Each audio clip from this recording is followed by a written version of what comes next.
Hello again, Struckwop. Welcome back to another day of streaming, and today will be a stream only day, meaning I will not be uploading any video content, any guides and hints, because it's Sunday. It's Sunday. I'd rather stream some more and play some more co-op with you guys and do some more farming.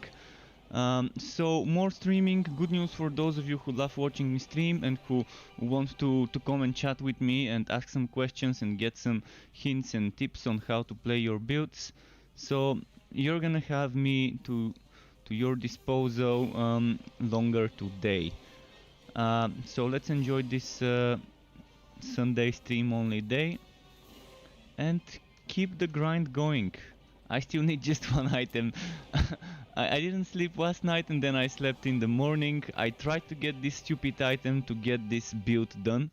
And I really wanted to make this build video today, but maybe I can make it tomorrow on a Monday. And Zericus and Anthony Poe are already here. Hello to both of you. So Zericus says, "Wood, hello, hugs to Sky with lots of pets and chin rubs." I can't even find where Sky is. Maybe he's on the balcony sunbathing or something like that, or maybe he's in the other room. But when he's here, he's gonna get all the rubbing and petting he might need. Okay, let's see if my stream's running fine. I think it is. I'm just doing a last quality check on the footage. Yeah, I think we're good to go. Now, wait, am I on ridiculous or on practice? I just wanna confirm. Okay, I'm on ridiculous, because I've been switching between ridiculous and practice and painful, and I've been testing and doing my best to get this bloody rope to drop, but yeah, I think I need to sacrifice my firstborn and one of my kidneys to Woodcifer, because Aaron Jesus doesn't seem to bless me. So if Aaron Jesus doesn't bless us, we can go to his brother Woodcifer and maybe sacrifice something in the name of good drops. We'll see how it goes.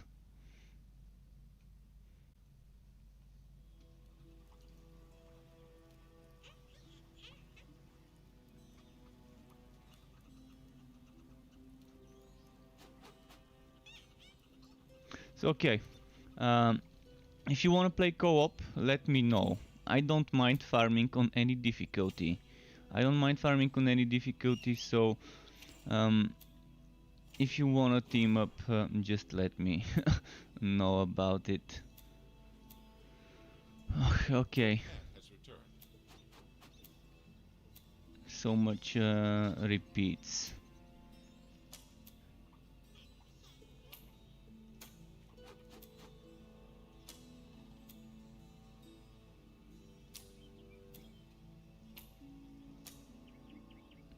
You can see what I mean by so much repeats.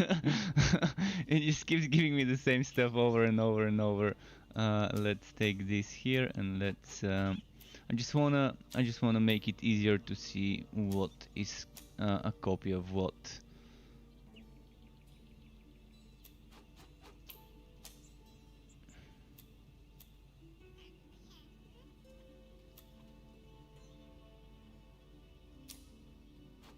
Any other thing that needs to be moved?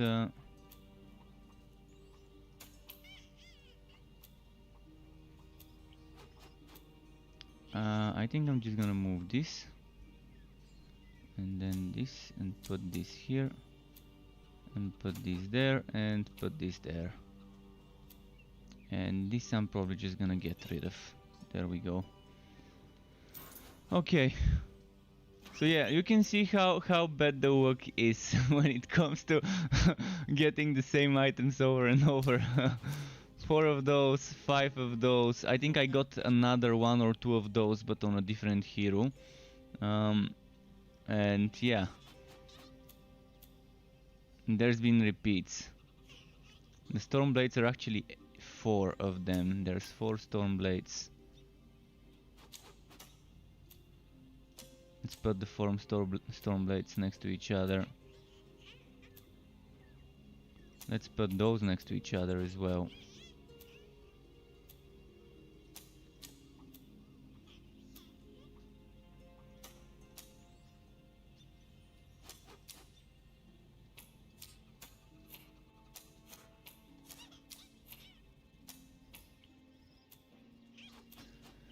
So I made it clear to see what I mean by we really urgently need a system to deal with this. We need a system that would let us take one item and transmute it, transform it into another item by sacrificing that item and maybe some essences.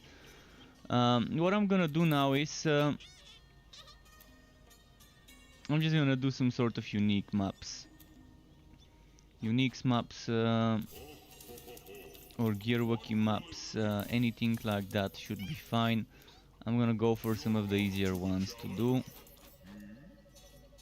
And Cicero says, yo, the bleeding remains strong or the electrode build is much better. Well, see, electrode is better for damage. Bleeding, I'm assuming by bleeding you mean the blood drinker. The blood drinker is better for other things. It's not gonna give you as much damage as an electrode build, but it's gonna give you healing and it's gonna give you damage reduction, which you can get on the electrode build. On the electrode builds you can get attack speed, casting speed, movement speed, block chance, and a lot of procs.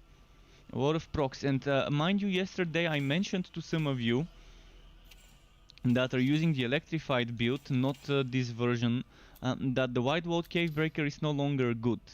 But even though it's no longer doing 100% weapon damage instead of 30, even though it's no longer proccing other procs, it can still reapply shock and prolong the shock duration on an enemy. So it's still worth considering it in a build. My build includes, instead of the White Wall Cave Breaker, the Bone Razor.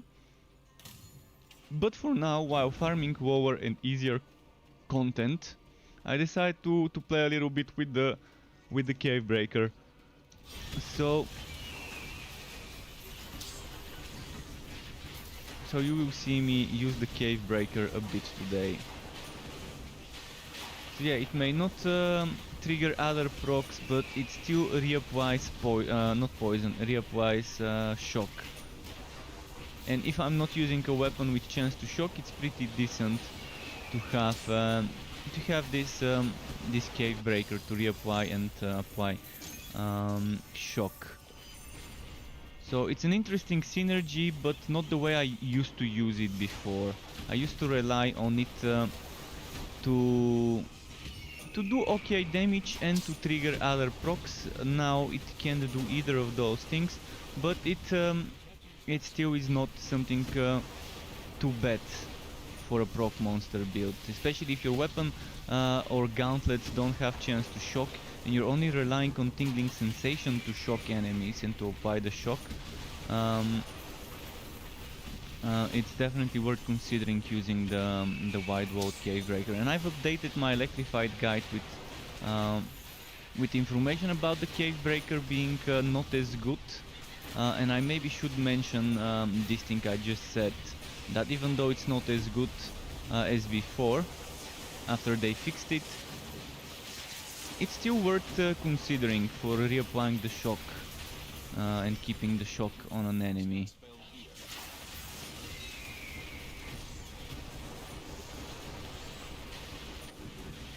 And you can see I've gotten some items like arc powered shoulders. I was using the skittering shoulders before. I'm using some low level items. I got my my hat from a low level zone. From a level 45 zone I got my musketeer hat, and I also got arc powered shoulders from a level 42 zone. But still no rope. Still no rope. But farming some of those low level zones at least proved to be a little bit useful.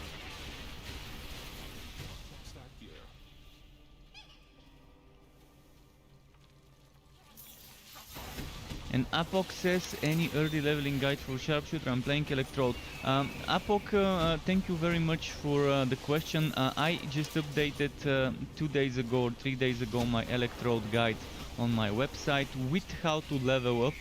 But keep in mind you're gonna have to save some respect points. And Cicero or Cicero, I'm not sure how this is pronounced.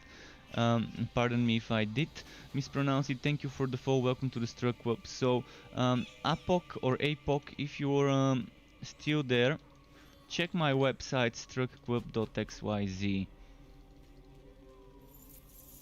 builds or build, both commands should work. If it didn't work with build, you might want to check the builds command, which is the default. But struct.xyz with HTTP, not HTTPS, because I don't have an SSL certificate.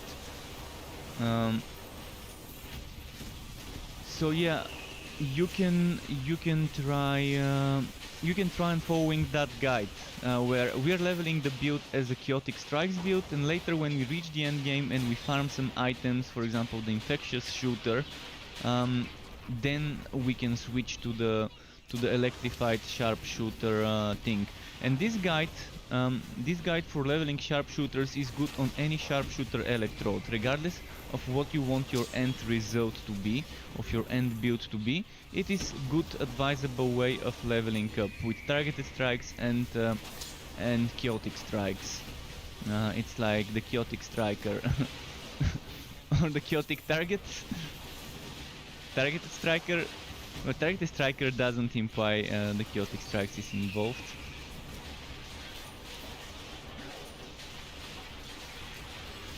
And I've only included the first few levels, and then I've mentioned that after a certain point it's up to you on which other thing to focus. But yeah, it's at the very bottom of the build page. Why I'm playing Summoner? Because this is a Summoner build. This is a version of my Electrified branching out into summons and using the summons to trigger Lightning Strike. I can show you what I mean. I'm gonna quickly switch from Wide World Cavebreaker to the Bone Razor. And thank you Eduardo Enrique Suarez for following my, for subscribing to my YouTube channel and helping me grow it. Really appreciate it. Welcome to the Struck Club. So you can see now I will get extra skeletons. So whenever I activate 1000 volt burst, that will be a total of 10 skeletons. And I'm getting other summons such as Shasta, such as the Goblin Legion, which eventually will have 8 goblins once I get my Musketeer rope. I'm getting 10 skill points. I'm gonna get 10 extra skill points once I get the rope, because I would be able to remove 1 point from here and 1 point from here, which is 2 points, and then I can remove 1, 2, 3, 4 skills of 2 points each removed, and this is gonna give me another 8 points. So those 8 points I can save, and those 2 points I can save.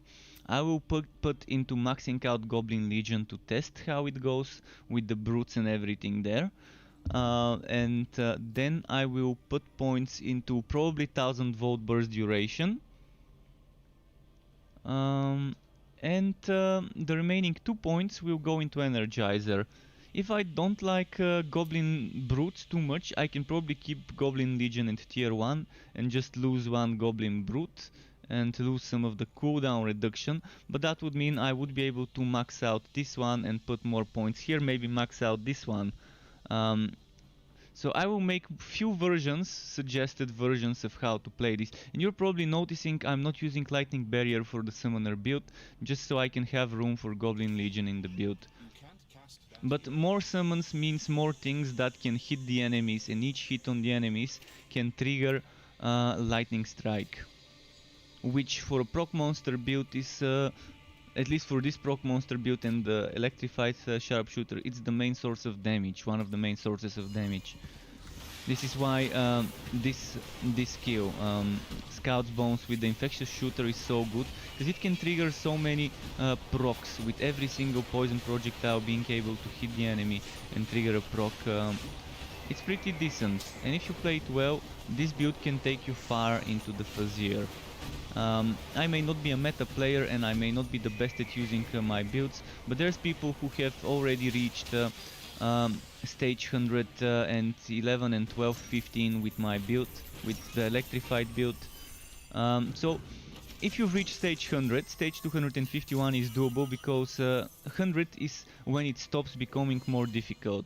So if you reach 100, 251 is just a matter of time. So I can say that it can be considered a meta build now that I've confirmed that people with similar build to mine, and even without optimizing their build to the limit, have managed to reach stage 100 plus. And thanks as well for coming by. Thanks for wishing me good luck with the wood. We'll see if I'm gonna have to sacrifice something to Woodcipher for some drops. Cause yeah, RNGesus is just not on my side the past 9 days. We'll see. Maybe his brother would bless us with something good. So let's see if I've missed some comments. Bandit CI says, made yesterday Realm Master Fire, level 30 already, try to finish today, but we'll see, so much fun. Yeah, it's fun. It's a fun class, regardless whether you play it as a slammer with Summoning Smash, or slammer with Blazing Pillar, or whether you play it with the Flamethrower car. And it's just nice, and it can be built. The Flaming Destroyer can be built as a direct damage build, as a proc monster build, and all the AoEs are definitely nice. I really love Blazing Pillar. Blazing Pillar is my favorite active skill from the Flaming Destroyer. My favorite passive skill from there is of course Firestorm. Even though Firestorm says it can only trigger once every, 4 seconds, it triggers more often.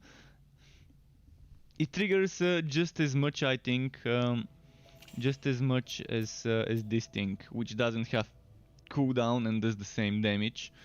So I think that you probably left the text there, forgetting to remove it. Hello, is Bane really good to a really good second choice after Electrode, you mean, I guess.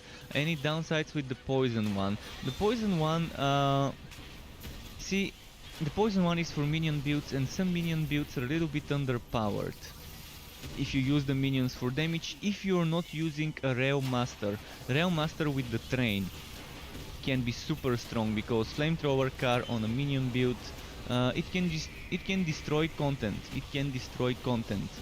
A Bane Flamethrower car Bane build kind of destroys bosses and destroys elites with the right items, with the right skill point allocations. So the Bane is not a bad choice. Maybe on heroes that are not Realm Master it's not the best choice, but it's not a bad choice. My Terrain Bane build is not meta. It's not this setup I was talking about. My next hero I'm leveling up will be a Flamethrower car centric Bane train build, for people who want to just see what it can be, what one can do with it. I've already given advice to a bunch of people of how to set up such a build, and they're telling me it's amazing, and I knew it's amazing from another person, Get Rex on YouTube. Rexer, he was in my Discord, he used to come by on my streams while he played the game, and he was the first to clear 251. He was the first person back in the test server before the Relic subclass made its way to the main server. He cleared it all 251 stages, and back then of course things were a little bit worse balanced, so it was more difficult to do it. Yes, we had more damage, but because we had 50% poison damage buff, but things could one-shot you, because things were doing 25% more extra damage. This extra damage here, which is 0.02 per challenge level, was 0.5 per challenge level as far as I remember.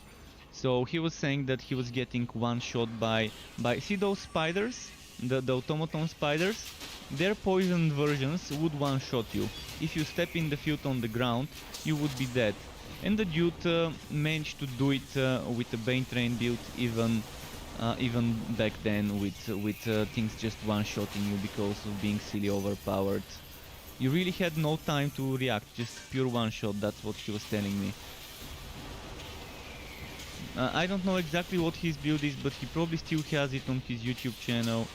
Uh, but keep in mind, some things have changed. We no longer get the 50% extra poison damage, which we did before. But again, the Fazir's dungeon is 25 times easier now. Pushing the Fazir's dungeon compared to before is 25 times easier because you take, well, the enemies get 25 times less of a damage buff. Which is nice, it's a reasonable damage buff that they get. And I've realized that they don't get more HP than 220%. So 220% is the limit of their HP bonus, which seems nice and reasonable. I think before maybe it could have gone higher. I can't confirm though.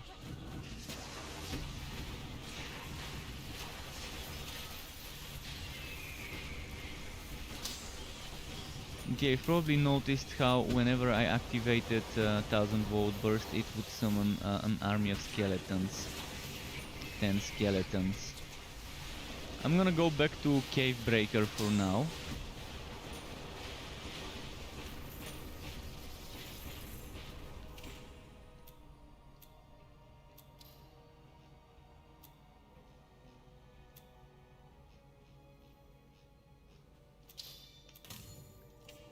Just testing, I'm trying to gauge how would be better to do it, with the Cave Breaker or with the Bone Razor Bomb Walker. I'm just gauging out what's better, getting more procs or applying shock more often, which would result in getting more procs eventually if the shock keeps standing on an enemy as a debuff for a longer time or gets reapplied.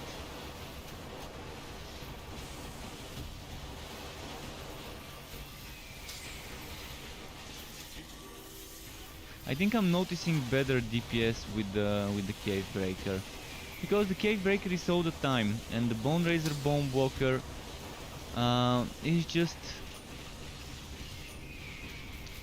not there all the time. It's only when I activate my 1000 volt burst. Eventually we will get this, or maybe not as a skill on the skill bar. I hope that the Bone Razor Bomb Walker remains the way it is. Things that will become skills on our skill bar: Arc Powered Shoulders. Arc Powered Shoulders very soon is changing, and you would not be able to activate it with 1000 volt burst. You would need to put it on your skill bar and activate it on demand once its cooldown is over. And I think it will have 60 seconds cooldown, if I'm not mistaken. I haven't asked what the cooldown will be, but it makes sense if its duration is 15 or 30 seconds for the cooldown to probably be 60. On all shoulders. It's gonna be arc powered, wood beast and skittering shoulders that are getting this change with the next big patch. So be prepared to take some hits. Every build would take some hits if they were using those shoulders and relying on those things, and they didn't have an empty slot in the skill bar. If you had an empty slot in the skill bar, you're not gonna get affected. In fact, you might even prefer it that way, because, well, you're gonna have the skill slot free. You're gonna just put the skill there and you're gonna use it when you want to, not only when you activate the big relic skill. And that would mean skills that are not using a big relic skill, although I don't understand why you wouldn't want to use your big relic skill on any type of build, unless you're not taking a relic energy generator or spender, unless you're not taking relic energy spender. But even if you're not taking a relic energy spender, there will be an item from the new set that will give you this relic energy. From the way I understood how Michael explained it is, you know, this energy here where you spend your regular energy, like this one, when this one gets spent, this one gets filled. And there will be a way to put a skill in your skill bar that would let you, like Revolt, to just fill this one up and be able to activate things like 1000 volt burst. So maybe on such builds where you're not using a relic energy spender, you can try and combo on those skills. But again, I personally wouldn't enjoy a build without a single relic energy spender to generate energy, and without the big relic active skill to unleash the relic's potential once we've spent 200. But yeah, the build variety will jump from those new sets that are gonna give us some set related things to the relic. And since each set is 6 items, I can't wait to see all 6 affixes on those items and what they would be. And let's see what they wrote, what the chat wrote. Dudu says, hello Isbane. Okay, I already answered that. What if you use the poison relic for this exact build you are playing right now? Way slower than this lighting version. I have a poison relic version of this build in a way. The infectious summoner. The infectious summoner with the infectious shooter, the rifle of leadership, the cave breaker, not the cave breaker, but the bone raiser and bone walker. You have to wear the bone walker. You cannot put the bone walker here and wear the bone raiser, or at least it didn't work that way. But you can put the bone raiser and empower the bone walker if the bone walker is equipped. So keep that in mind. It works that. Oh, I exited by accident. I'm not convinced that the infectious summoner will be stronger than this. I'm not convinced that it will be. Even with the extra summoner damage, summons are stupid.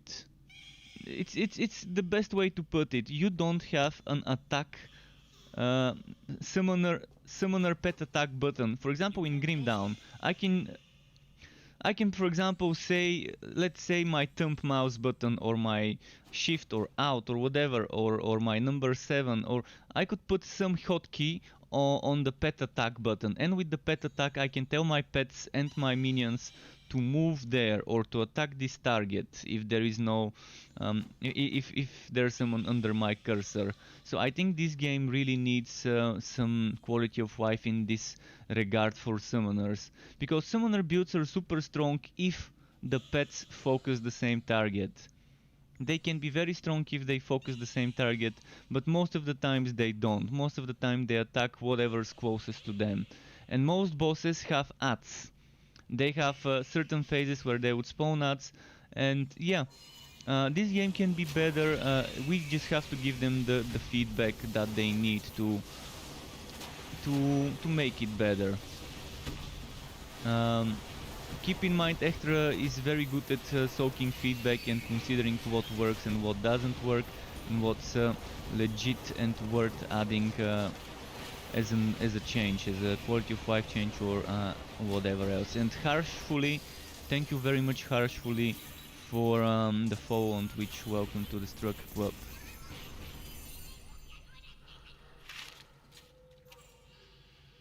So let's see. I mean, for my build I don't want arc-powered gloves, and I don't want them for many other builds, but it's not bad. At least I'm getting legendaries.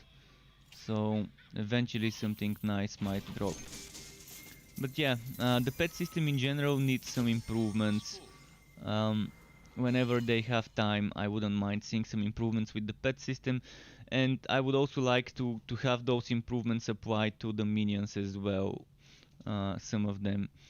The AI needs to be smarter, and we need a way to control them. Right now the pets don't take damage from AoE hazards on the ground because, well, they don't have a way of moving from those hazards. The pets are not smart enough to realize they're standing on something that's dealing damage to them and to move away from that thing. So the developers decided to deal with this by making pets immune to damage from hazards. Maybe that's temporary, maybe they're figuring out ways to make the pets smarter and to let us have a hotkey for pet attack or pet move. But yeah, I appreciate that for now at least the pets are not gonna constantly be dead because of hazards draining their HP all the time and them standing inside as if it's nothing.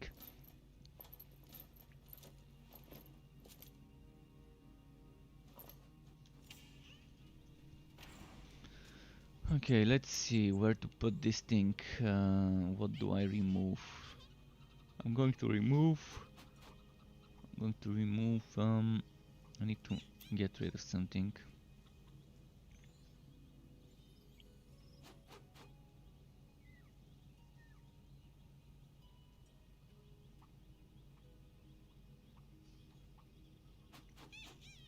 Let's say I get rid of this.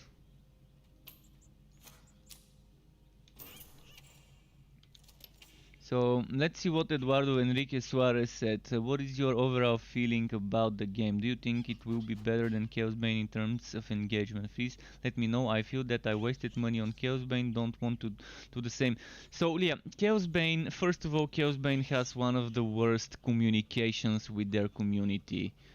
I'm not sure why, but they barely talk to their community. They don't have devs, official devs in the chat other than a community manager from Nacon and community manager from Echo Games from the game.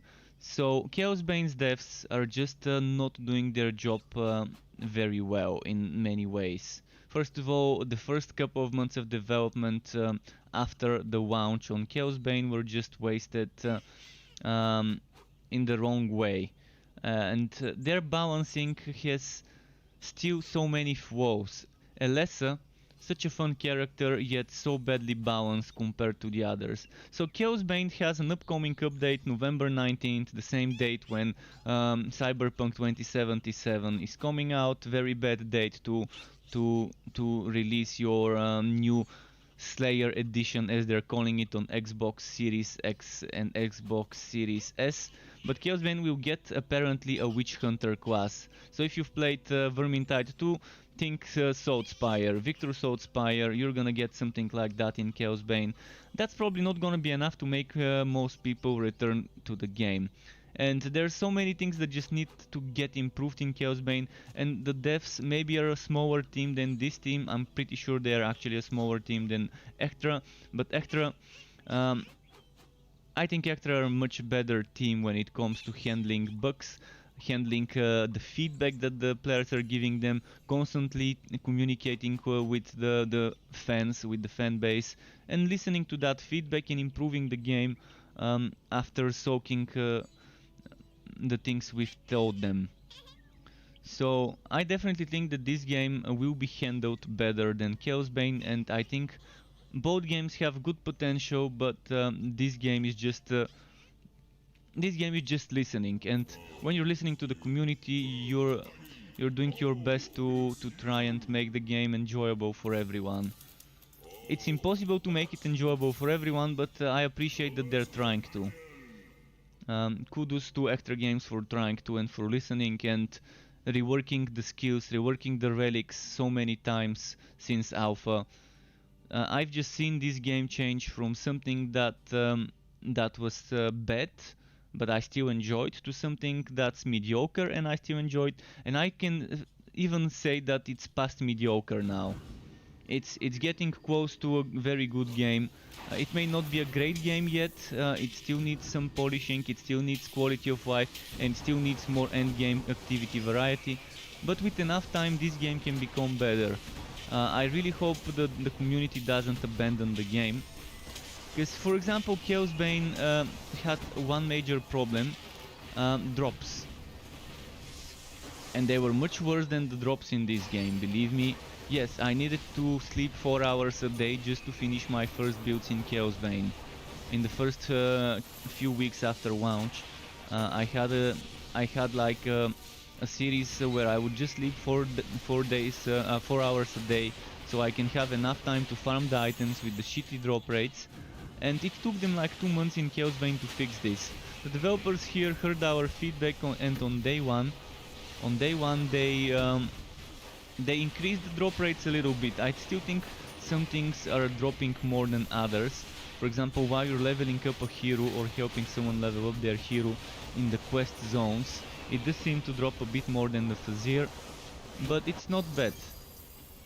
It's not bad in the Fazir. You still get at least a legendary every 2.5 hours, which is the goal of the developers. The developers want us to get a legendary every 2.5 hours. But I think the problem is the problem is there is no system to deal with getting the same drops.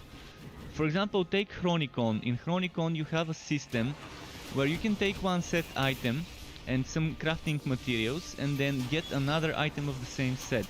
You also have a system where you can take one sword, I think. I can't remember if that's how it works, but let's say you take one sword and then get another sword. Or take one random item of specific specific rarity, and then you can get a different one from this rarity. I think such a system would be super beneficial, and if they can make something like that within 2 months time, as an extra tap on the enchanting outer. I think the enchanting outer needs 2 more features. One of them respecting affixes that the item comes with for the price of essence.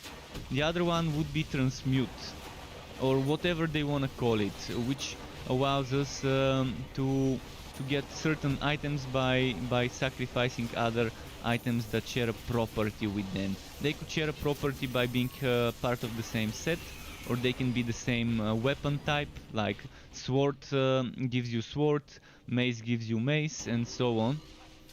This would make the hunt for legendaries much more fun when you're getting shafted by the RNG.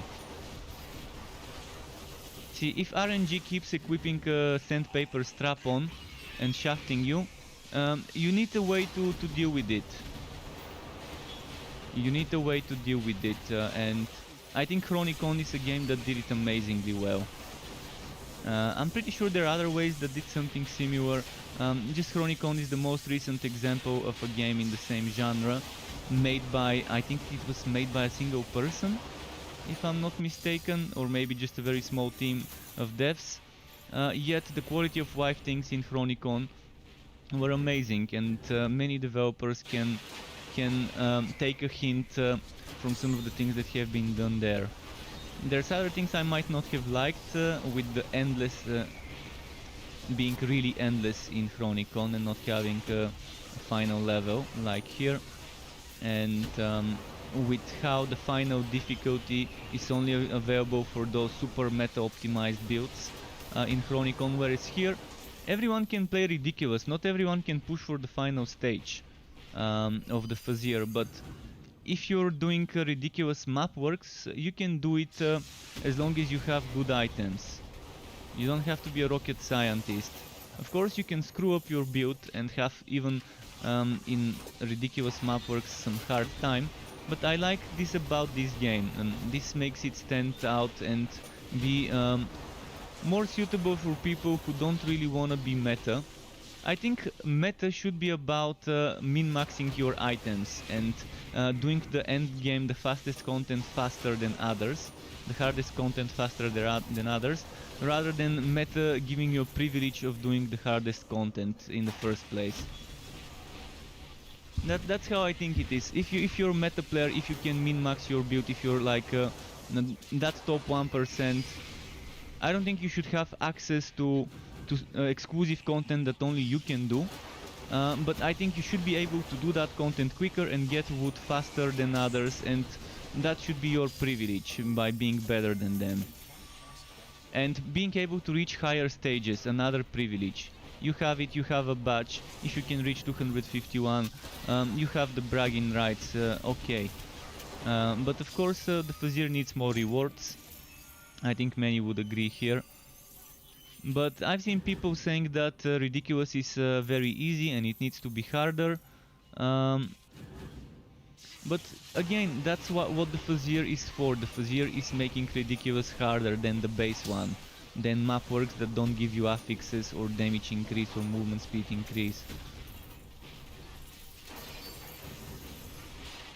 And Chronicon had something that I just didn't like when some of the best items with the best possible rolls, best possible numbers in the affixes only dropped after a certain difficulty has been reached, and in order to reach that difficulty in Chronicon, you needed to have a very meta optimized build.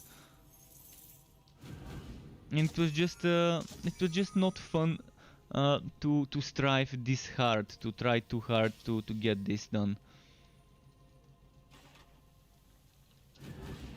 But Torchlight doesn't have this, and I think the way it is right now, it's very, very fun and very enjoyable. But again, different people have different ways of seeing things, and you can't make a game that pleases everyone. No matter how much you try, some people like polar opposites. And that's how it's always gonna be. And it's not just games, it's with movies as well. I mean, some people like romantic soapy movies, others like actions, others like silly comedies, and others like psychological thrillers. So yeah, that's kind of how it is with everything.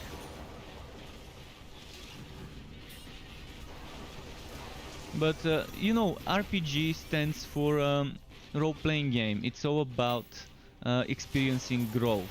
I actually heard that recently in a movie I watched.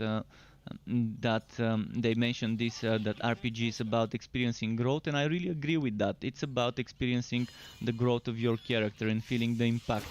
And yeah, while you're low level, you might feel a little bit weak, but it's all about becoming strong and feeling um, overpowered in the end once you synergize your build and optimize it.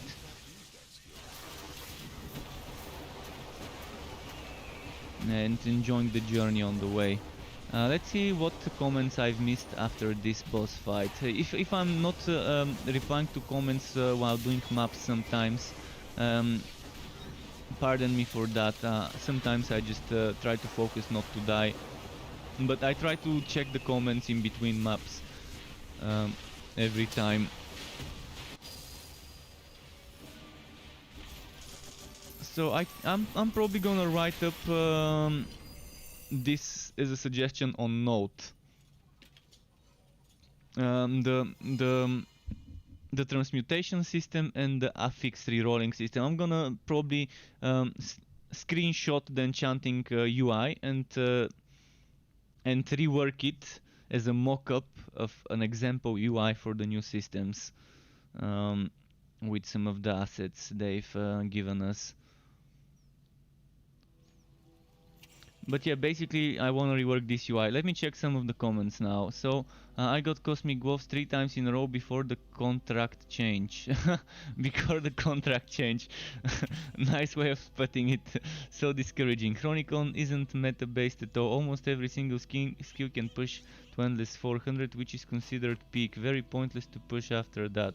Source 1k playtime. Well, when I played Chronicon, I found out that certain builds with certain skills require specifically using certain items which are not fun for me.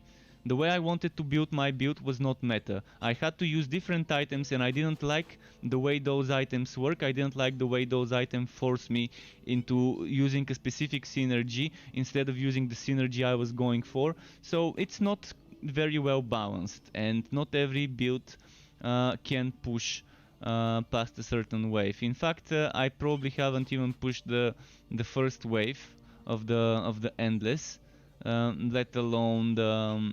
I couldn't even reach the max tier. What was it? Tier 14, tier 15. Before I gave up because I realized what the synergy is. I saw the synergy and it didn't feel fun for me. It didn't feel like the way I want my build to be. And then I said, fuck it. I'm just not gonna bother with that. If this is not gonna work. And I didn't like the endless. I just don't like knowing that there's an endless that never ends. I like having a limit. But again, this is just my way of seeing things, and it's very different from most of you out there. The way I see things and the way I enjoy things, it's gonna be vastly different. Man, these boots, if these boots had crit damage, I would have equipped them. Because that's 2 times flat damage, and I can add 3rd time flat defense. I mean, if I had 2 times flat defense and then crit damage and then I can add another defense, it would have been so much defense to everything.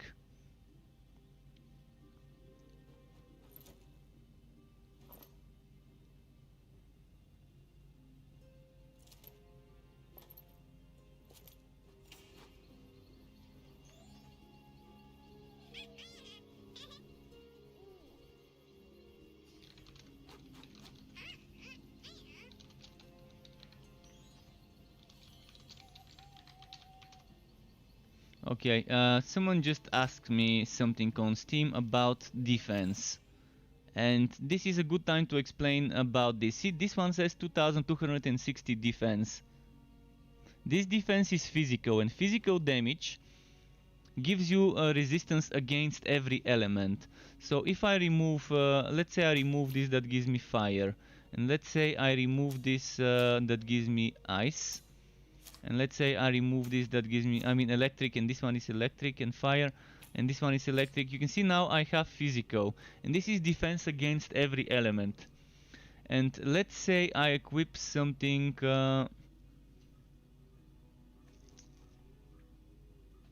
like this one. It's gonna give me 2200 regular defense, and that makes my physical to 16,000, and then it gives me, as you can see, 5000 fire, and that 5000 fire is added on top of the 16 to add a total of 21 fire.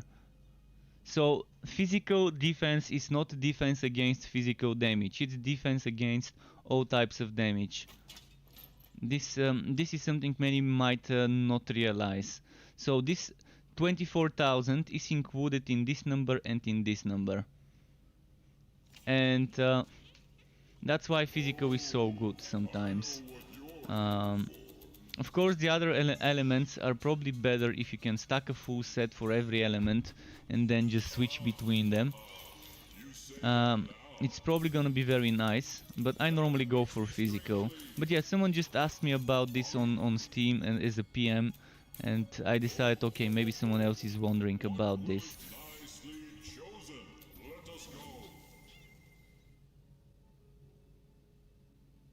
So if you don't have, for example, right now I don't have poison resistance. My physical resistance becomes my poison resistance when I don't have any extra poison. So it's not like I have 0 poison resistance. It's just 26% or whatever my physical is. This thing. It's 27% poison resistance that I've got right now. And those 3% are added as well. I'm not sure, by the way, whether this fire defense is in this number or it's applied after it, but I think this fire defense might be in this number. I have to check it sometime later. Actually, I can check it right now.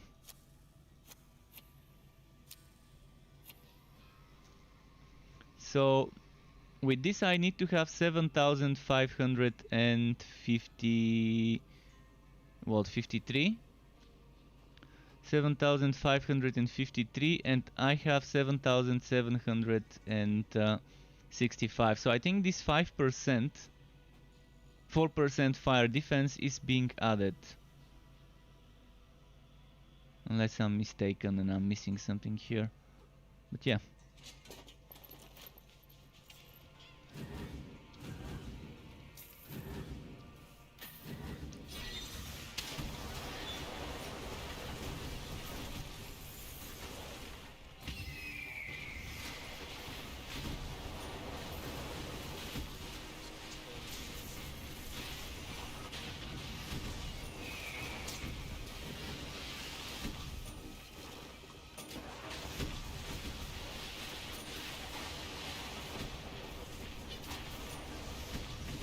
See.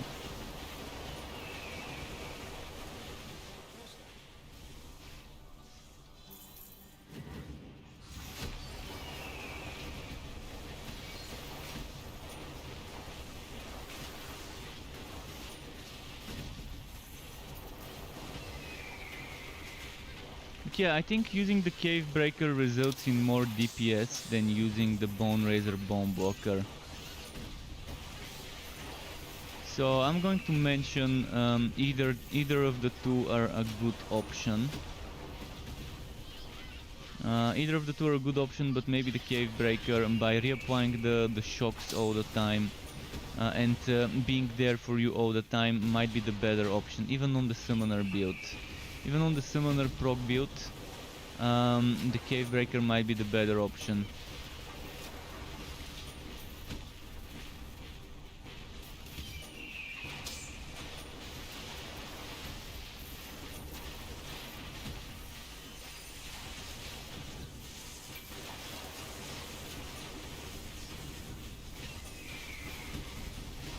so wish they would increase the range of onslaught. Another thing I keep forgetting to put on note is a request to increase the range on onslaught to a more reasonable one. Not the radius, just the range, how far from us the arrows can fall.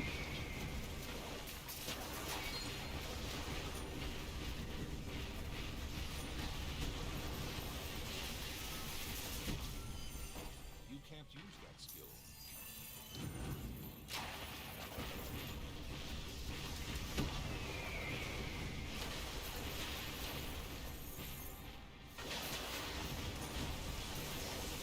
I'm still kind of not sure what yields better results. Uniques maps, gearworky maps.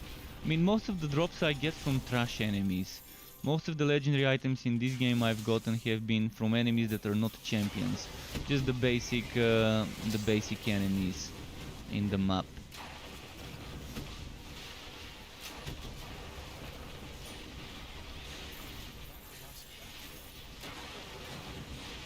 So probably gearworky might be the better option, but again, a unique gearworky might be the best, of course, if I wanna optimize the farming. And yet, most of the good items that I needed for my builds I've gotten in low level zones, because the Fazir and the map work just haven't been as good to me in this regard.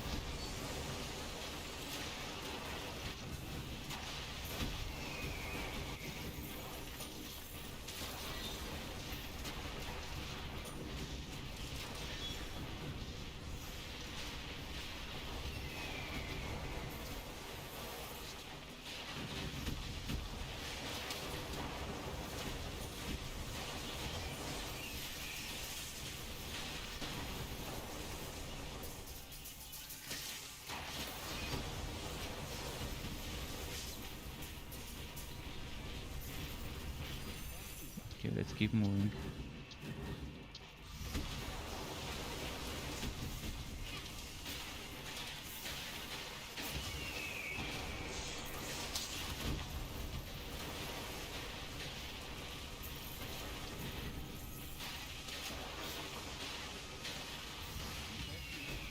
Plague Bearer and Siege, such a nasty combo. You gotta be on the move all the time in this map.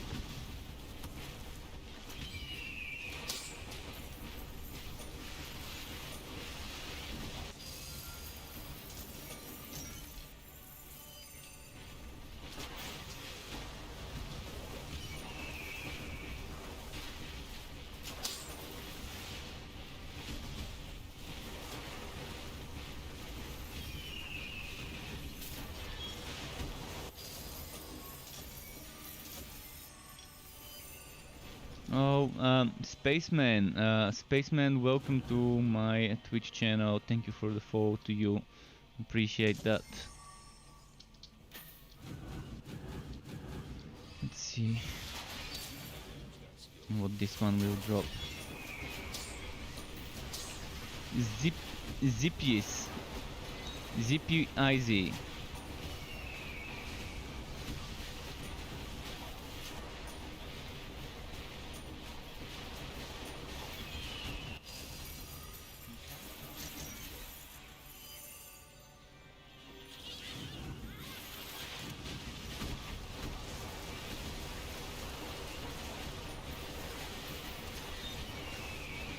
Oh wow.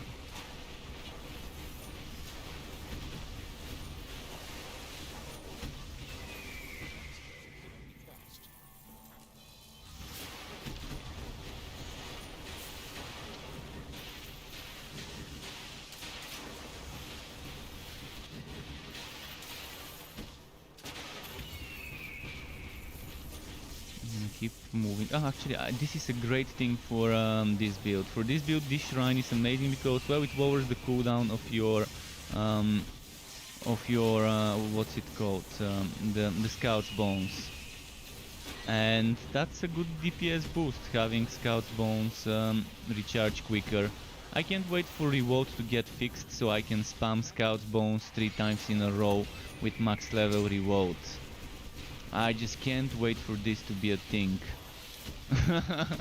3 times in a row, Scout's Bones, take this, so much procs, break the servers. I also can't wait for the lightning bower or the Sword of the Lost Legion, for those two items to get added with the next update and to figure out ways to implement them in builds. Maybe instead of Goblin Legion and the Rifle of Leadership, just using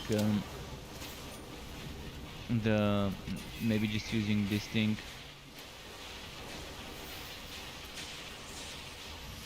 What's its name? The Dacty skill for Sword of the Lost Legion. So it's gonna be doing something very similar, but with skeletons. I just gotta figure out how many ranged skeletons there will be, and how many melee. If there's more than 3 ranged, it's probably gonna be what I would prefer over Goblin Legion. Because it wouldn't require me pumping Onslaught or whatever skill 3 times to get the more goblins to spawn. So it will be totally worth the extra Legendarium slot instead of Rifle of Leadership, Sword of the Lost Legion, and just it will be a 60-second cooldown, 20-second duration. That's how it will be with the Lost Legion. The goblins right now for me are 27 cooldown, 32-second duration, so they can stay up all the time with the tier 1 bonus.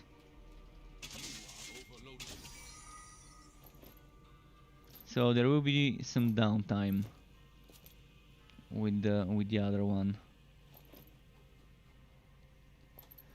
Oh, and by the way, a word of advice: if you are chatting, never type stats. Like, don't type this thing, stats, or stats with a percentage in front of it, with this one. Don't type this and then type stats and press enter. If you do this and press enter, or this, it would crash your game. Don't try it. If you want to try it, but it crashed my game 3 times in a row when trying to type a sentence, until I figured out it was the percent stats that's probably trying to trigger some sort of dev command that was crashing my game. So yeah, be careful with the chat. Be careful.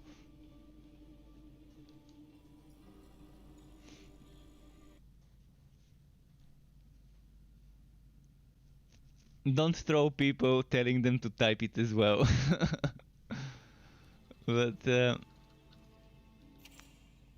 yeah, I just figured that out this morning and took a while to figure out what the hell is wrong with my message to make me crash every time I write it.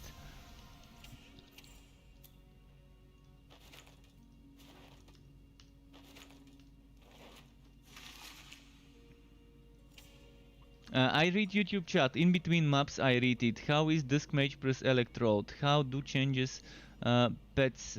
wait, how do changes pets in the game? Do you mean what changes are applied in to the pets in the game? And Sir Boof, welcome back to you. But yeah, I try to read the chat in between maps, just to avoid getting wrecked because of because of not managing my eyes properly. But yeah, about Dusk Mage Electrode, it's amazing. Believe me, it's amazing. It can dish out so much damage, so much damage. Don't underestimate the Dusk Mage Electrode with the right items.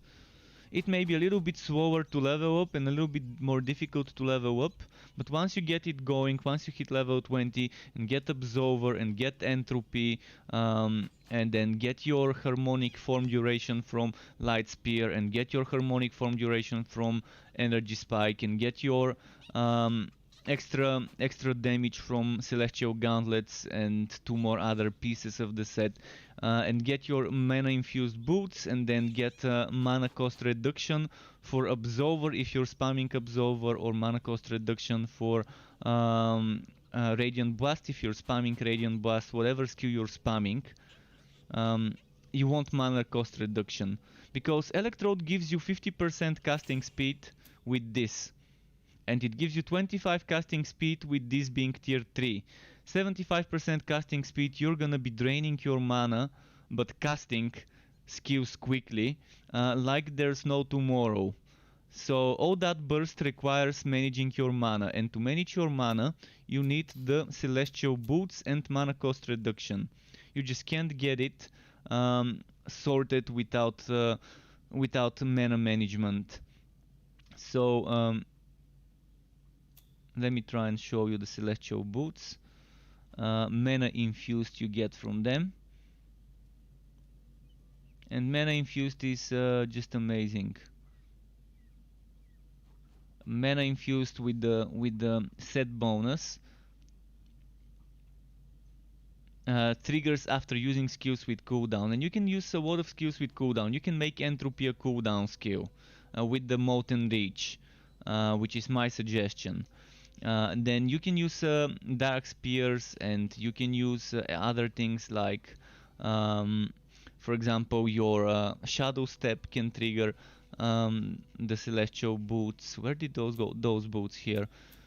And things like Consecration and Spirit Well and Damnation, those also can trigger it. Even Energy Spike, if you decide to use it as an active instead of Entropy with the Ebon Grasp, can be a decent combo. So there's ways to do it, but in general with Electrode Dusk Mage builds you want one spam skill. It could be Holy Bolt with Arc of Light, it could be Absolver, it could be Radiant Blast without the item.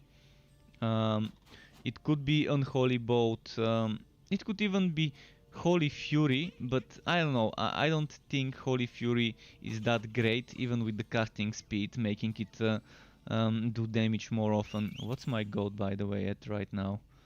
4,000 gold. Okay, it's not that great. So Your pet is back. let's go into the next map. Is Bot Rail Master any good? It's good for survivability, and it can do mediocre damage. So it's not gonna be great damage, but the damage is good. Your pet has returned. It's not great, it's good. That's what I can tell you damage wise, but survivability wise it's amazing. So you get decent damage reduction, you get decent healing. So consider that, you know, when deciding whether you want to go for the quest or not. Unix or Gearwalkie? I'm gonna go for the Gearwalkie because it's goblins. Better density with those. So my Absolver Zealot Dusk Mage is what you might wanna use as a base for an Electrode Dusk Mage setup. It's very fun to look at the build, because when you're spamming those electrodes and when you put in the middle of them an entropy that's shooting the purple and orange projectiles in all directions, while you have horizontally piercing, or it could be vertically depending how you rotate it, piercing absolvers, there's just something like the feels good moment of looking at the screen in this moment, of how you have that synergy. It just, I don't know, there's something amazing for me to look at that setup when I put the entropy traveling the same way those projectiles travel, and at the same time I'm just spamming absolvers in the same direction and triggering whitening thunder strikes and things like that. And if you want to see my weapon, yeah, just let me kill this boss, mini boss or champion here, and get rid of anything that might attack me. This is my weapon. Electric damage, ice damage, physical damage, fire damage, all of them slightly boosted because of Wivebound. So those would be like, I think 900 ice damage, 800 something physical, and 800 something fire. It can be better. This weapon can go up to like 9000 plus if I had better rolls. If I was lucky with slightly higher rolls on the stats. I have one with 8600 in my storage in case this one breaks down. I probably should switch them and use the other one. The best melee spec in my opinion, well, I don't know which one would be the best melee spec, because what is best for you? Do you want to survive? Do you want to do more damage but be more squishy? Do you want to do crowd control? If you tell me what you want to achieve, I can tell you which class and subclass and which skills to invest. Like, it's all about what type of build you wanna make. If you know what type of build you wanna make, then it makes it much easier to decide what class and subclass you wanna go for. Forged can be amazing for defenses. I mean, you have Vortex Bomb, you have Power Projection. Even though Vortex Bomb is bugged and doesn't give you double defense physical, it only gives you double elemental defense. If they fix Vortex Bomb to give double physical defense, and I've reported this some time ago, when they fix this, that's gonna make the Forged such a mean tanky machine, regardless whether you're using Bane or you're using Blood Drinker. With those two relics you get the most survivability. But you can just decide to do Forged Flaming Destroyer for damage, or Forged Electrode for damage via procs. And it's not gonna be a bad choice.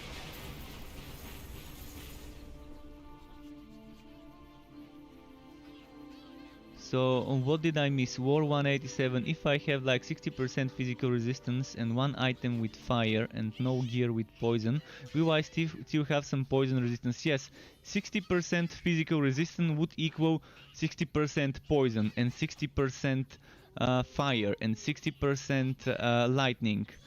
And then anything above that, as a fire or electric armor or poison armor, is added to your physical. So you can see the number here. This 24,000 is included in the 28,000. And the easiest way to see it probably would be if I demonstrate it like I did earlier. Oh, that's actually a pretty nice item. So the easiest way to see it is like this. Let's just equip this one. See, I've got 2,244 defense and 5,309 fire, without damage 0. And you can see how the fire includes this 2,200 along with the 5,000. This is how it works. And keep in mind, there is a bug. The more defense you stack, after a certain point it starts giving you less % resistance. So I think after you reach like 80,000 something defense, the resistance % starts going down, and instead of 68%, for example, you're gonna get 64% resistance sometimes. I don't think this happens all the time. And by the way, this thing that just dropped, I might consider wearing it. And wife binding it. Boom, DPS boost.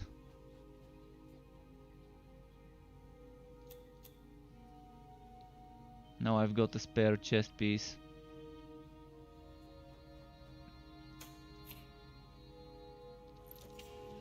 I was waiting for a spare chest with flat damage so I can wife bind one. I always try to keep one spare. If I lose one of them, I wanna have an option to rely, to fall back on. So now I got a little bit of a DPS boost. Keep in mind with Sharpshooter, when you are doing damage with precision skills, if your build is such a build that relies more on precision skills rather than relic, like mine for example relies on lightning strike for damage. So for me, getting crit chance is good. For some sharpshooter builds where you're relying on targeted strikes for damage, or explosive arrow or scatter shot for your damage, then you would want to maybe get 0% crit chance, because you can get 50% crit chance from Ghost Visage for your next 3 precisions. And 40% crit chance is the limit. For now, Ghost Visage does not go over the 40%. So it doesn't give you 90%, it gives you 40. Once they fix it, if it's even supposed to go over 40%, but let's assume it's supposed to go over 40% and give you, if you have maxed out your crit chance to 40, let's say Ghost Visage will make it 90% when they fix all those things that don't go over the cap, such as Snowstorm. So for now, I think if you're playing precision-based sharpshooter build where the most of your damage comes from your precision, not from your relic skills, consider stacking less crit chance and stacking more crit damage. So it's gonna be invisible DPS. You're not gonna see the DPS here by not having much crit chance, but you're gonna be doing much more than the one you're seeing there because of the extra crit chance from Ghost Visage. So that's something to keep in mind.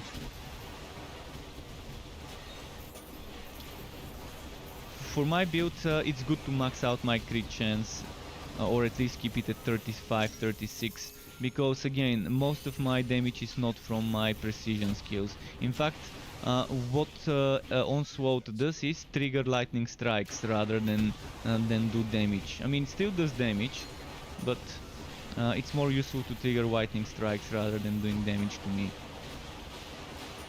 And I can just let it go there and just move. I can just put it in a place, spam it a few times,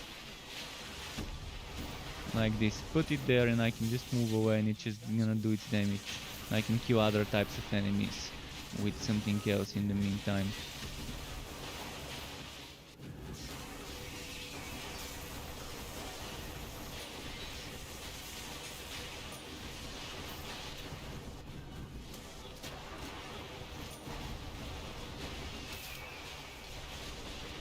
So yeah, this is gonna be fun as long as I get the musketeer ropes. Look at that. Look at my respectacles. 62 respectacles. I will be having so much fun once I get that rope and start testing different skills.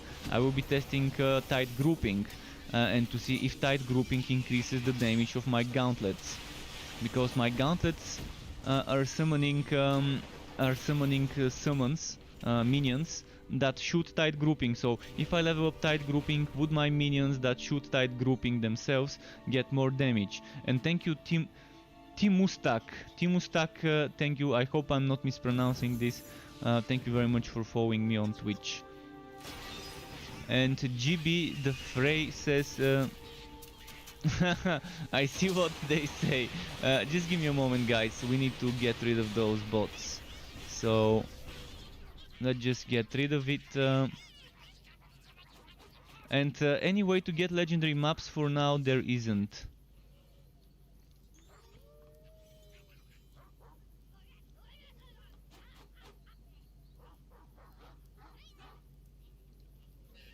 Wait, it says the bot account is suspended or deactivated, yet I still see it in chat. Are you guys seeing the message from this dude, from the bot? Yes, I'm strangely enough, I'm not seeing this.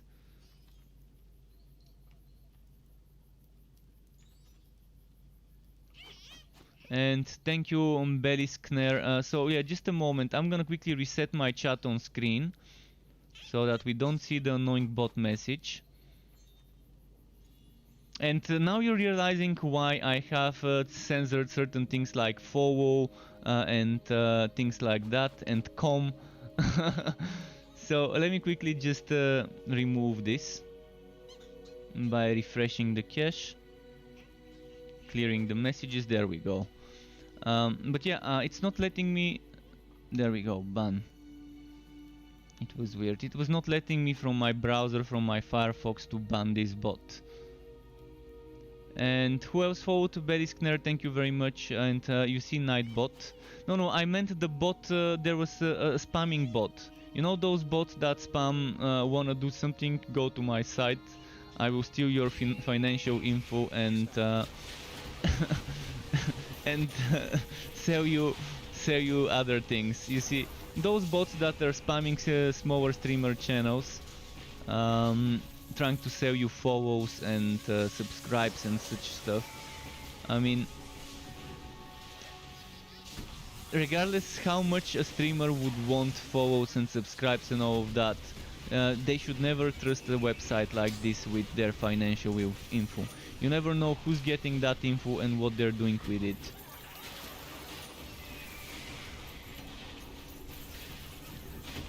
So yeah, that's the main reason why follow and com are censored in my Twitch chat and on my screen chat as well, because it's annoying. And Beliskner, thank you very much for the tier 1 gift sub.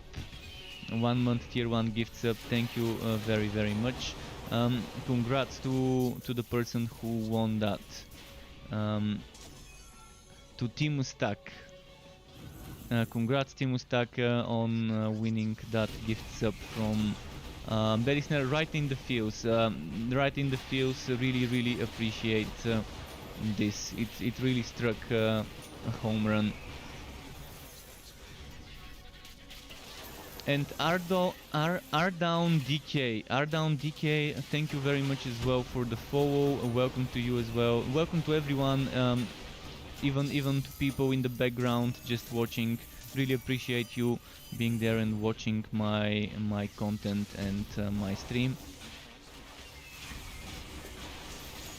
But yeah, if something's not clear to anyone, regardless how a certain mechanic works, how a certain system works, if I know it, I'm gonna try and do my best to explain it, like I did just earlier with the defenses, with physical defense. I haven't made a video, but I don't think I might have explained it to the best I could in that video, where I explained how defenses work, how resistances work, along with the other stuff. I try to focus more about explaining when the damage reduction is counted and when the resistance is counted, which is first you apply the damage reduction, or at least that's how I believe it is. So if you have 50% damage reduction, you get this one applied first, and then after that you apply the resistance to the appropriate element that the damage is, and then after that you take the remainder.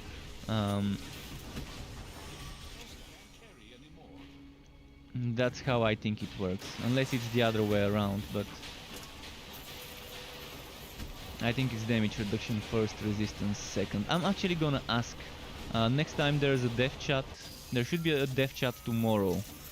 So tomorrow, I'm not sure whether it's gonna be War and More or whether it's gonna be a Mayhem Monday.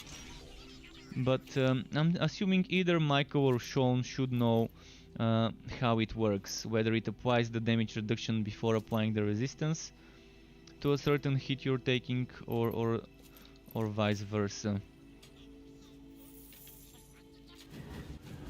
But I think it's how I said it, the damage reduction first.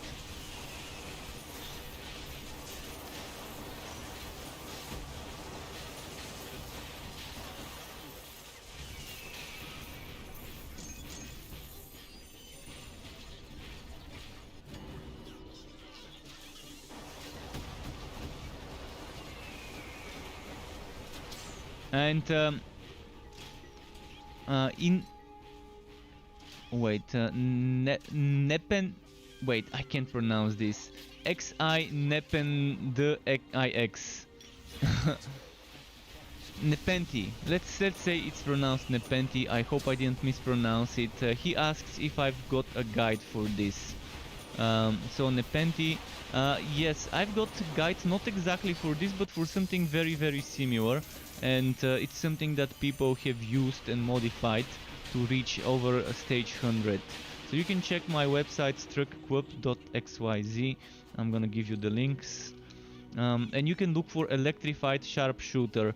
And the build video contains a little bit outdated information, but if you scroll to the bottom of the page, you will see a guide how I suggest leveling up before respecking. So you would want to save some points for when you reach higher level to respec and change from a Chaotic Strikes build to something that doesn't use Chaotic Strikes.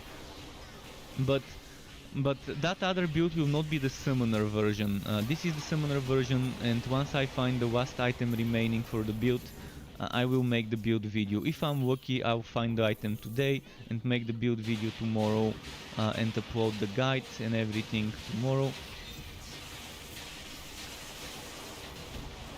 Satisfy the grudge. Actually, I can make a new party because my team member doesn't seem to. I'm not sure. I might have missed some chat messages. I'm gonna leave this party and I can invite Satisfy the grudge. Just a moment.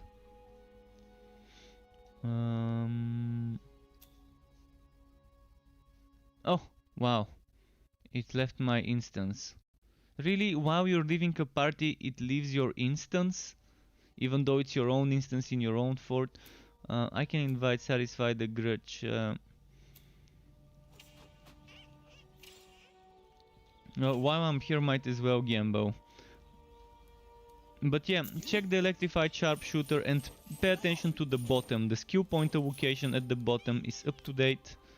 And there's also a suggested way of leveling up. But you level it up as a Chaotic Strikes build with the way I've suggested. Alright, let's try and get chest piece maybe. We got 7,000, it's not much, but let's keep pumping until it drops. No, I don't want to sell this. Good thing there's buyback. Man, back in the day when there wasn't buyback, the amounts of times I have accidentally sold a legendary or a blue item, that was good. Believe me, sometimes it hurt when you sell one of your best items by accident. Because there's no confirmation button when selling legendaries. Now we have buyback and that's all we need to remedy mistakes and stupidity and misclicking. And London Watt 77 is using that leveling guide. By the way, I've added a leveling guide for my blazing train, for my flaming destroyer Realmaster build. I've added a leveling guide at the bottom of the page, updated it until like somewhere in the 30 level 30 plus levels. Until somewhere in there, I think I've got you covered. Maybe even until the 40s. And at one point I say just spend what you think you need more. I try to give you the skeleton, the important things, in what order to get them. The rest is up to you regarding what you prefer. Eventually every single guide will be updated with something similar, but we'll see. My pet wants some food. Sky, say hello. Give me a moment just to give my pet some food, because he just came into the room and went straight into begging mode. And now I hooked him and he wasn't very happy. Alright, let's give him food.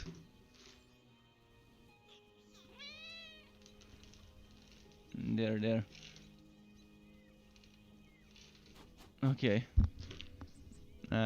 He should be fine for a while now. Okay, I'm ready. Let's rumble. Hey, if it isn't all, what's there? Let's make the earth crumble with his Realmaster attacks. Well chosen. That makes me strange. Wait, was this better? Corked gear wiki. I'm gonna go for this one, because I think this map layout is a wiki one. And Zerika is saying enjoy your wind, Sky. It's actually 5:13 p.m. so it's I'm not sure what to call it. We have a saying in Bulgarian which is literally translated, it's afternoon breakfast. That's the literal translation, but let's call it afternoon snack for him. Pre-dinner, the pre-dinner brunch, like brunch but without the breakfast. So dunch, dinner, lunch, or dinner.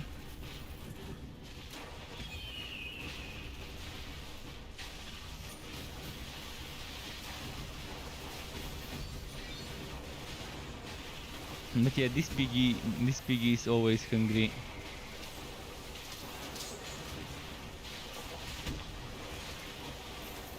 Oh, we did. I started on Angered Ancestors. Pardon me. I didn't realize I started the shittiest map mod. And it's not shitty because it's too overpowered. It's just shitty because it doesn't disappear when you kill the boss, and you wanna check your wood, and it stacks up, and it follows you and goes through walls.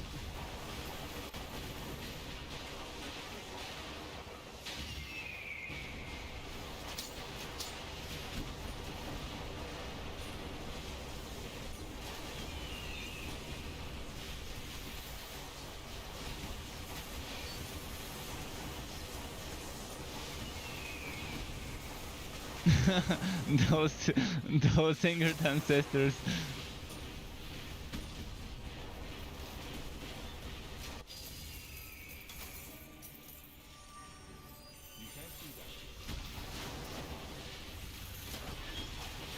We got that neckband of fire warding. But yeah, today is a stream only day, which means more streaming and no uploading of video content today. Tomorrow, if we get lucky today, tomorrow will be a build making day. But for now, we can only hope that Woodcipher would reward us with that rope.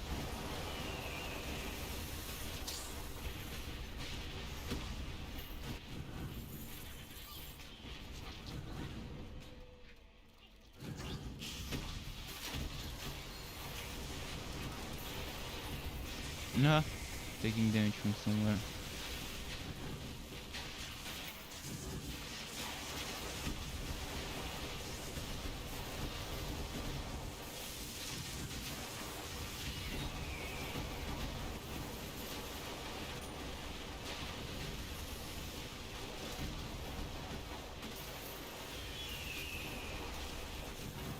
Look at the white things.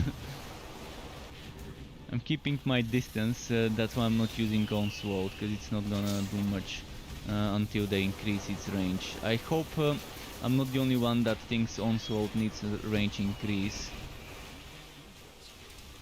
And I don't think it's gonna make the skill overpowered. It's gonna make it just feel better by having a little bit extra range on Onslaught.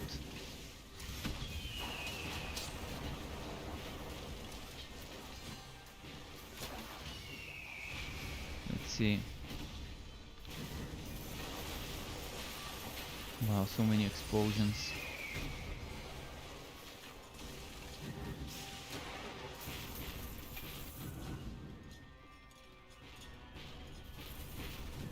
And this wall from the angered ancestors.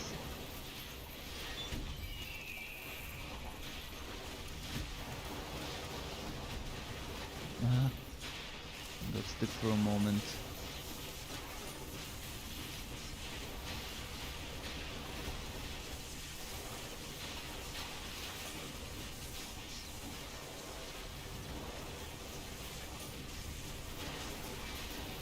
Oh, look at how many more there are here.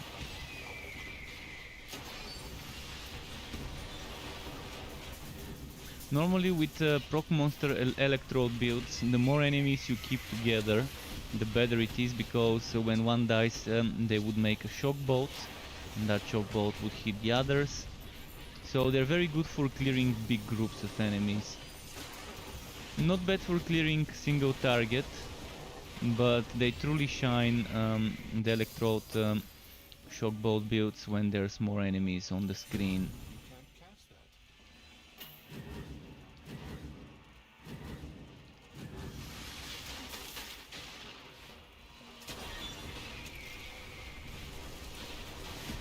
So if you try to keep a bulky elite next to a bunch of little guys, and then do your scout's bones, all those little guys dying with those shock bolts that they can proc on death would be hitting the big guy.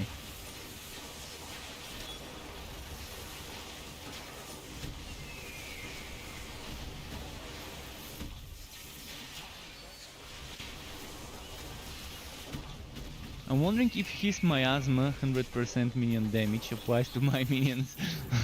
I'm just wondering there.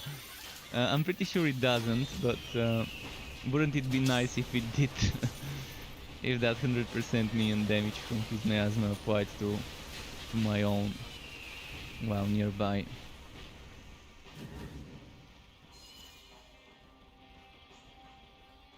And Sir Boof, the legendary chance was much higher in early access, wasn't it? Well, I mean, I'm not gonna say that it was much higher, but it was regular. It was dropping the same things with the same chance in every place. Right now I'm noticing campaigns are dropping much more than early access did. When I'm in the story zones, I'm getting more legendaries than I did in early access in the story zones, but when I'm in the Fazir, I'm getting less often legendaries, and I'm getting less often the legendaries that I used to get a lot more before. So Musketeer items and Woods Beast items I used to get a ton of, and Arc Power items before in the Fazir. Now I'm getting those much less often, and I'm getting certain things that I didn't used to get before as often, which are like Storm Driver Bow and Herman's Bow, and what else? There's a bunch of other things like the Two-Tone Poo and oh yeah, you shouldn't AFK after beating this boss. Those would get you. Alright, I just need to pull it over here. Those don't disappear. This is why I say this is like a very badly balanced modifier. Because when you beat the boss of a map, the boss needs to it needs to despawn those things. Oh, I hope this is enough time to res him. It should be. I'm gonna try and knock him back, but I don't think I can. So you gotta be careful with. But you see, once he died, the angered ancestor seems to have disappeared. One of them. So I'm assuming this is a bug. I doubt they made it as it intended behavior for the angered ancestor to persist after beating the map. It could be deadly if you don't know it. So can minions basic attacks trigger on hit effects like that lightning spell? Yes. This is the main reason why summoner proc monster might be a fun idea to try, and I wanted to try it. This is the whole idea behind me deciding to do a summon based proc monster hit, just to trigger effects with the basic attacks of my summons. Okay.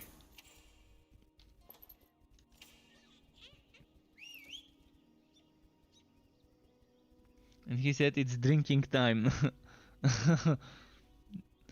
Understandable. Drinking time is understandable.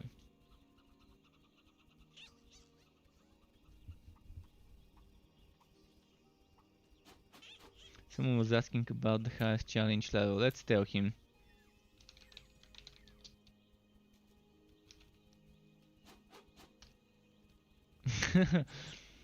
Let's give the guy some information. Step right up, contestant. So Gearwalkie Uniques, let's see if we can get it. There's a Gearwalkie here. I'm even starting to think I could try and farm a little bit of the... Oh no, this is Act 3, it's gonna be probably broken.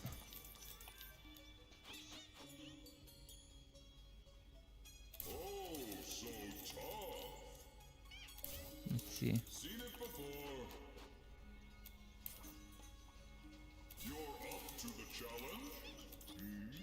Just looking for Gearwalkie Uniques Gearwalkie. There is no Uniques Gearwalkie, but there's Cursed Gearwalkie.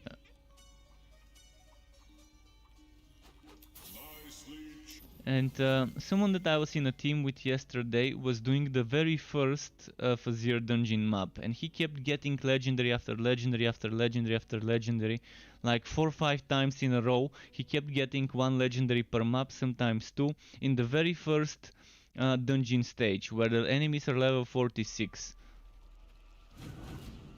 At that time I was doing low level maps, and I was wasting time doing low level maps because somehow I stopped getting good wood from low level maps at that specific time, when normally I was getting a lot more. But then I went with him to do his Wazir dungeon maps, and it immediately stopped dropping him legendary every turn. Pretty strange things are happening, I'm telling you. There's something very bad with the RNG. Even though there's nothing wrong on paper. But I've gotten, what, 3 legendaries today since I started streaming. It's not that bad, it's good. Hopefully it finally drops what I need. Eventually yesterday we could get my teammates to drop the rope, but not me, although he didn't need it because he already had it.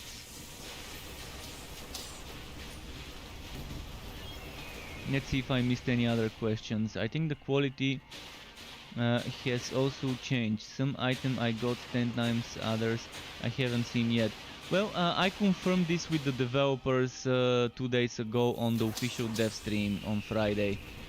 And Michael went ahead and opened the editor to check the drop rates, and every single legendary has the exact same drop rates. He confirmed this for me.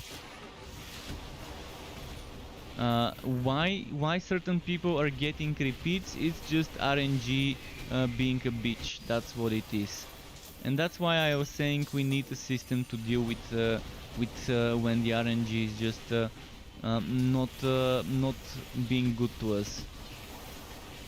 Again, a system where you can sacrifice a legendary item to get another one of the same type, or of the same set if it's a set item, and pay some essences. I wouldn't mind paying 5, 10, even 20 legendary essence if I know I can put the legendary item along with the essence and get another one as a result from the same set, or another one from the same type. Like I put 1 mace, I get another mace.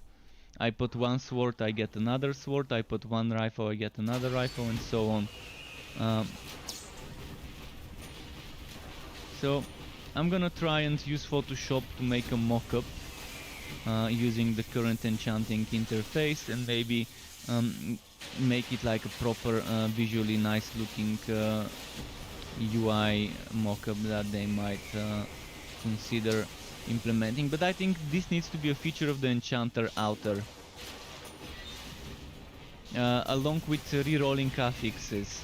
So the enchanting outer could have taps. The same way we have skill taps, we can have 3 taps. 1 for enchanting, 1 for transmuting, and 1 for reconfiguring or re-rolling, whatever you want to call it. Asphyxiator. Some weird name that would match re-rolling your affixes. Reaffixing, maybe that's what they can call it. Figure out a weird name, slap it on the tab, and yeah, we can have 3 tabs: enchanting, transmuting, or whatever they want to name the transforming one item into another. But transmuting feels like a very decent name for it, and then the other one could be some sort of re-rolling system for the affixes, to try and get better ones, or to try and get better rolls of your current ones. I think there should be 2 times of re-rolling. 1 time for min-maxing the same affix value, retaining the affix, and 1 for trying to get a different affix from the possible ones.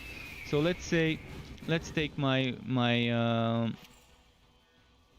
take this shoulder. No, let's take this shoulder. I have burn duration. Let's say I want to replace the burn duration with shock duration. And let's say instead of electric defense, I might want extra let's say instead of 1500 electric defense, I want to get it to 1600, and instead of 32 crit damage, I want to get it to 35 crit damage. So I would reroll the top two in the middle for higher rolls, but retaining the same affix, but I would reroll the bottom one for a chance to get something else, like shock duration. So there needs to be those two different types of rerolling. One for min-maxing, the other one for changing the affix in general. And I think that would be a very good thing for essences. Very good thing for essences that mostly are collecting dust after one point. And people would love it, and people would want to do those new map affixes where the boss can drop a legendary essence, and the monsters in the map are dropping essences instead of items. People would love playing this new map affix when they make such a system. By the way, my shock is hitting my skeletons.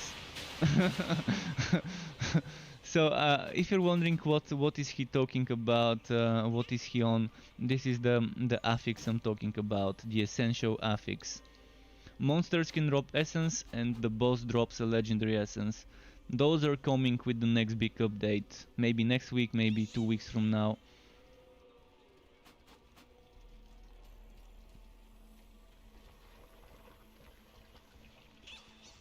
So yeah, I'm gonna make a proper post on Note about this and see what other people think about it, and what the developers would think, whether it's a good system for min-maxing quality of life. Of course, I would much rather see something like this added, maybe once they add more endgame variety. So if it was picking between adding more endgame variety or quality of life to the enchantment system, I would pick at least one more endgame activity to keep us busy, other than the Fuzzier.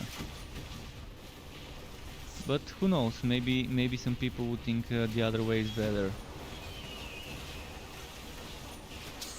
I mean, people probably wouldn't mind farming the Fuzzier for now, if they know they have such a system to deal with negative RNG experiences.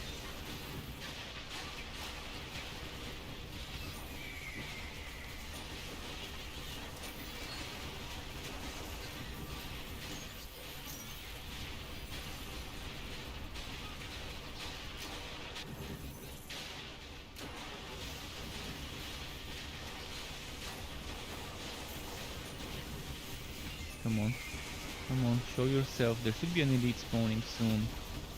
Maybe it's here. It's been strange, there haven't been many elites in this map.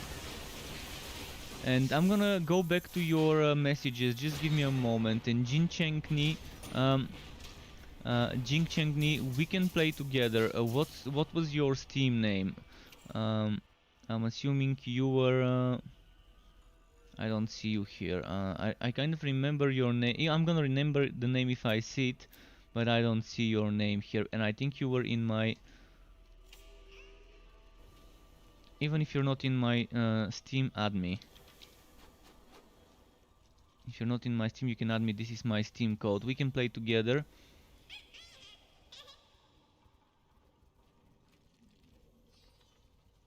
Keep in mind, when you're playing with others, the enemies become stronger. The enemies become stronger the more people in the team. And it's not that the enemies become stronger, rather than you do less damage. So your damage becomes weaker when you have others in the team, for balancing reasons. Patrick says, I've got a bunch of legendaries to drop today, but they've literally been Cosmic or Sneku stick. Well, I wouldn't mind getting Cosmic set on my Realm Master, because that's my more important items on a Realm Master build. You want to get your Cosmic Helmet, you want to get the Cosmic Breastplate for your Legendarium, and you want to get maybe the Cosmic shoulders and one more Cosmic item to match with your helmet, so you can get those extra skill points. But yeah, I could understand how discouraging it would be if you keep getting Sneku sticks, and yeah, and you're not getting something else you want.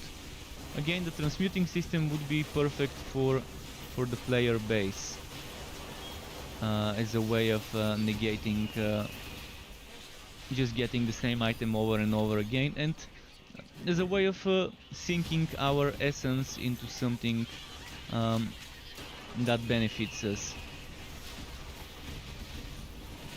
other than the enchanting.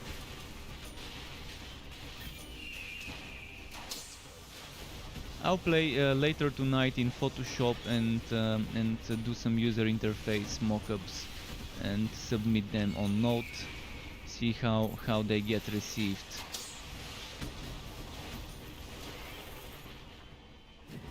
I've made certain systems like that long ago before as mockups, but it was in a very different way. It was in a way where we get 3 of the same legendary put into the system, where we didn't have essences before.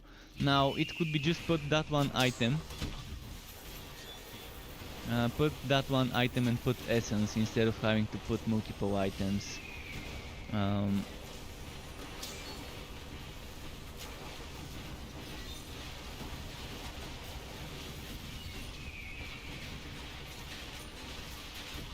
on. But yeah, in Water games, the more ways you give people to customize their items, the happier and the better it will be for them. I really loved in Chronicon the immense amounts of customization I could do to a certain item. And it was fun. It was such a fun part, crafting my item, changing the affixes on that item, and farming for resources to do that. And changing the values, the enchantments of an item, and so on.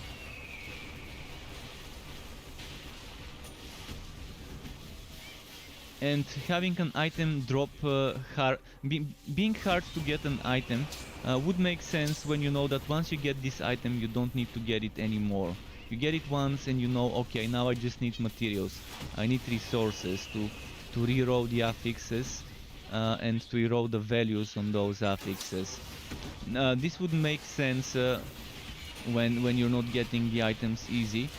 It would make sense, but when you need to get 20, maybe 30, maybe even 100 versions of the same item before you can get something you're satisfied with, where every single affix you like and you like the values on those, it could be a little bit boring if you don't have a way of just preventing this from being the way it's done. But I've been repeating this in my streams for months. But I know how the developers are busy and focusing on the more important things before they can consider quality of life changes to the itemization system.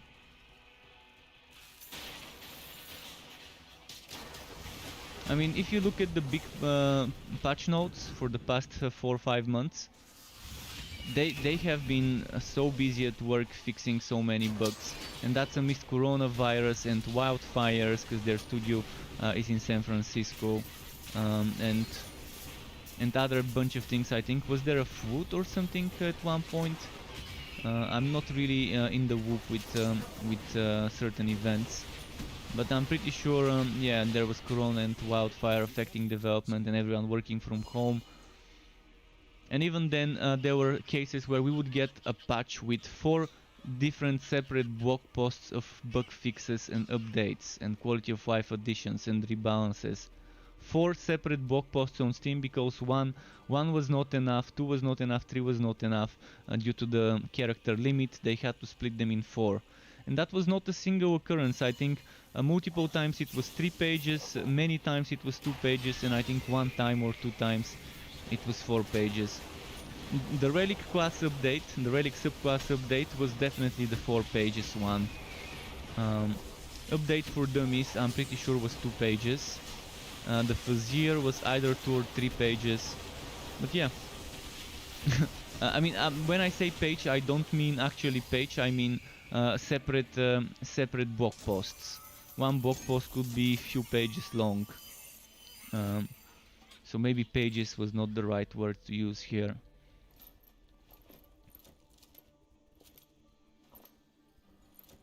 Someone's writing to me. Dead chill. Can you boost me on Torchlight 3? Well, I can try.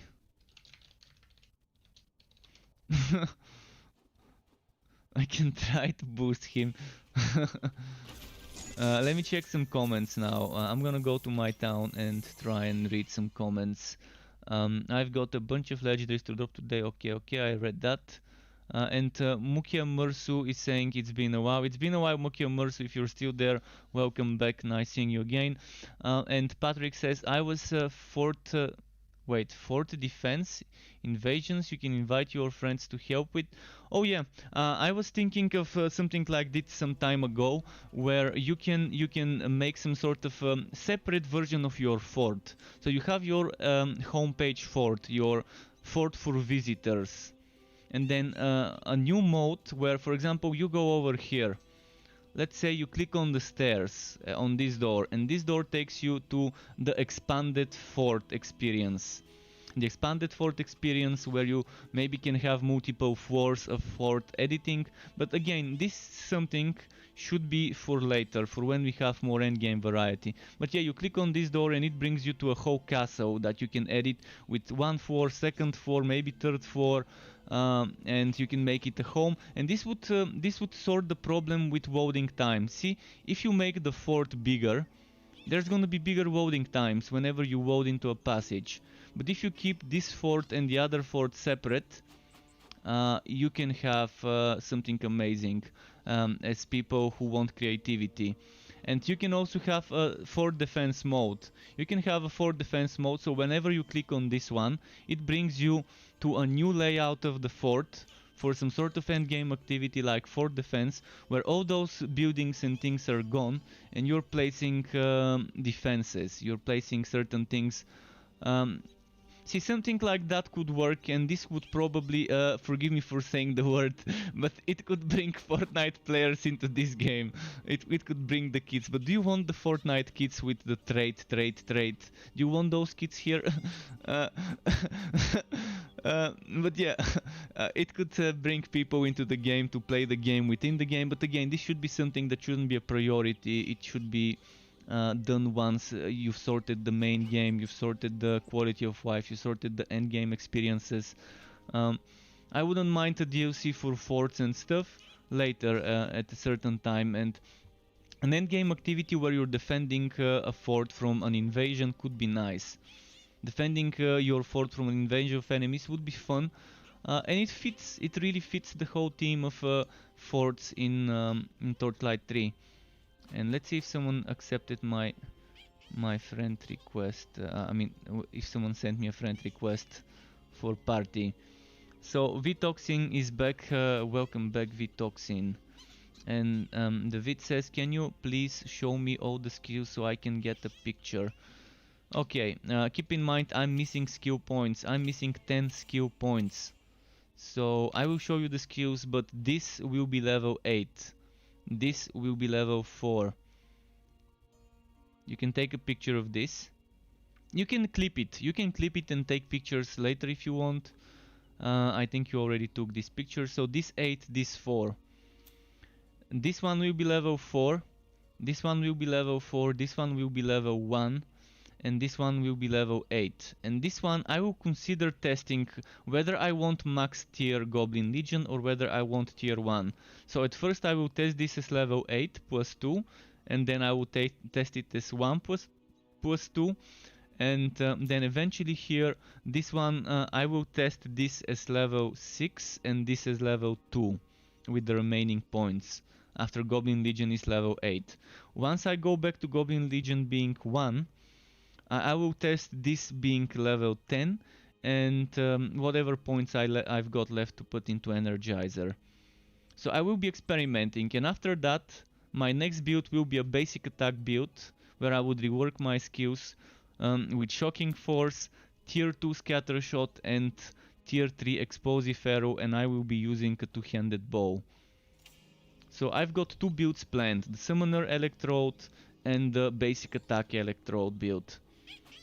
With this hero. I just need that stupid rope to finally drop, so I can move on and try and make those builds.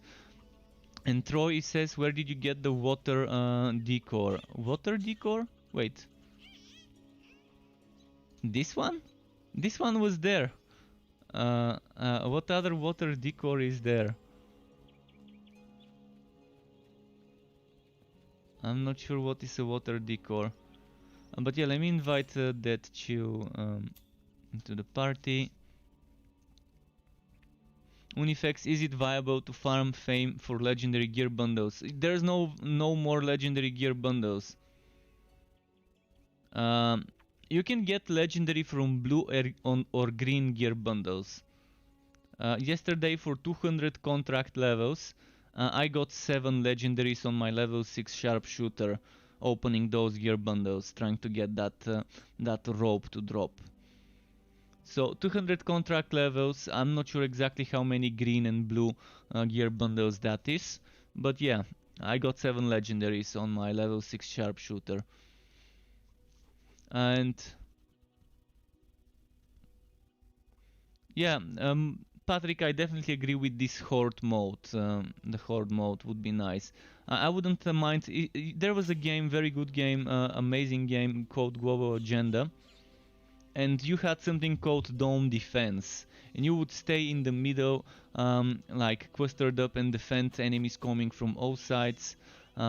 This would be nice. There would also be a good thing to have something like the Crucible in Grimdown, where you have different stages and different arenas.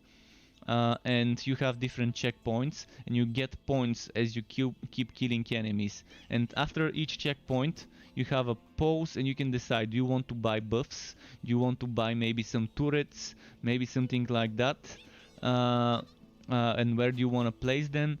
Traps, turrets, etc., or do you want to save your points? And then there could be a leaderboard for people who care about their EP in size and who want to compare EP in sizes. There could be a leaderboard where, based on how many points you earned, and based on where you started. Did you start from level 1? Did you start from level 50? Did you start from level 100? How many levels would there be? Let's say there's 100 levels and you have a checkpoint at 25, at 50 and at 75, and you can start from each of those checkpoints, and you have a separate leaderboard for each of those checkpoints as a start. So you decide, do you want to spend your points on turrets to help you finish quicker, or do you want to save the points? And then the leaderboard could consider the points you've earned and how quickly it took you to complete it.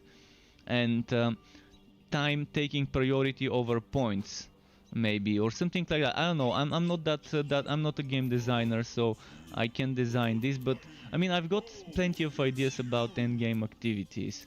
I've always had those ideas ever since Alpha, and some of them I've shared at times with my viewers and with Alpha forums, the Perfect World Entertainment Alpha forums. I've written some ideas there. As the time went, all of those ideas I've spent more time thinking about and made them a little bit better. By the way, since I'm gonna be power leveling someone, I'm gonna go in some of the easier maps. Or let's do the first few maps. Let's do them regular maps.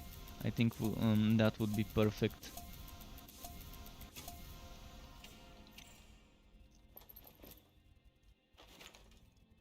But yeah, share all your ideas. You have an idea, go on Note. This is the link. This is the link for the support feedback center. Write that idea. Put it as feedback.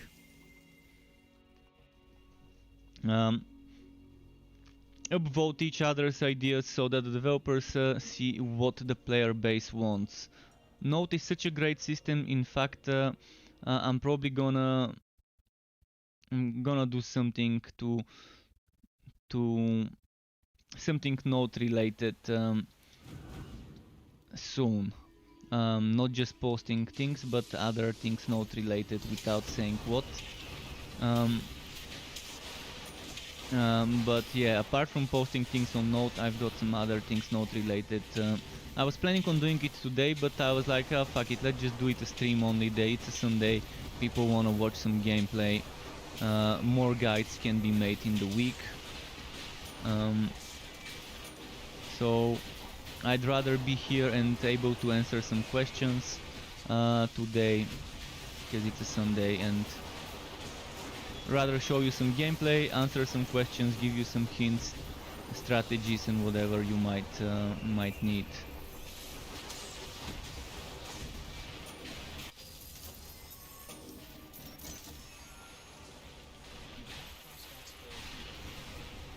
But yeah, this note related stuff I will make tomorrow.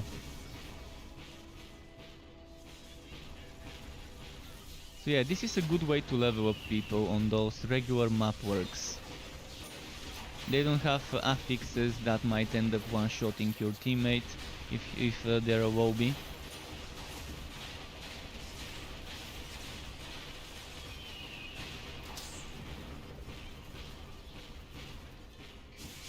But yeah, I guess it's it all depends on your RNG, whether it's viable to farm fame for legendaries. You may not get gear bundles, but I still think it might be okay to try and farm, at least farming uniques maps. Let's say you're farming uniques or uniques gear wacky maps as a priority. Uniques maps would give you good fame. It's not gonna be as good as infamous uniques. And if you find an infamous uniques, maybe it's worth doing it because you're getting gear from fame, but you're also getting gear from the uniques as drops. So even if it's not a gear wacky map, it's still gonna be decent as long as it's uniques. And yeah, extra fame, extra drops. It's double the gains. But if 7 legendary items from 2 contract levels sounds like worth it, then it's worth it. If it doesn't sound like it's worth it, then it isn't. Again, this is just my experience, and I was opening the bags on a level 6 sharpshooter, and I mostly got repeats. I think I got the Woods Beast shoulders, the Wood Beast gloves twice. I think I got White Vault Cave Breaker once or twice. I think one item I got once, and the other 3 items I got twice. So there were 3 items being repeats, and 1 item not being repeat, but actually being repeat of something I had from before. So in general, again, it was kind of an experience where I was getting the same stuff. Even with the gear bundles. But I was getting legendaries even from gear bundles that are green. Green gear bundles from contracts, even those can give you legendaries. Not as often, but every now and then you might get lucky.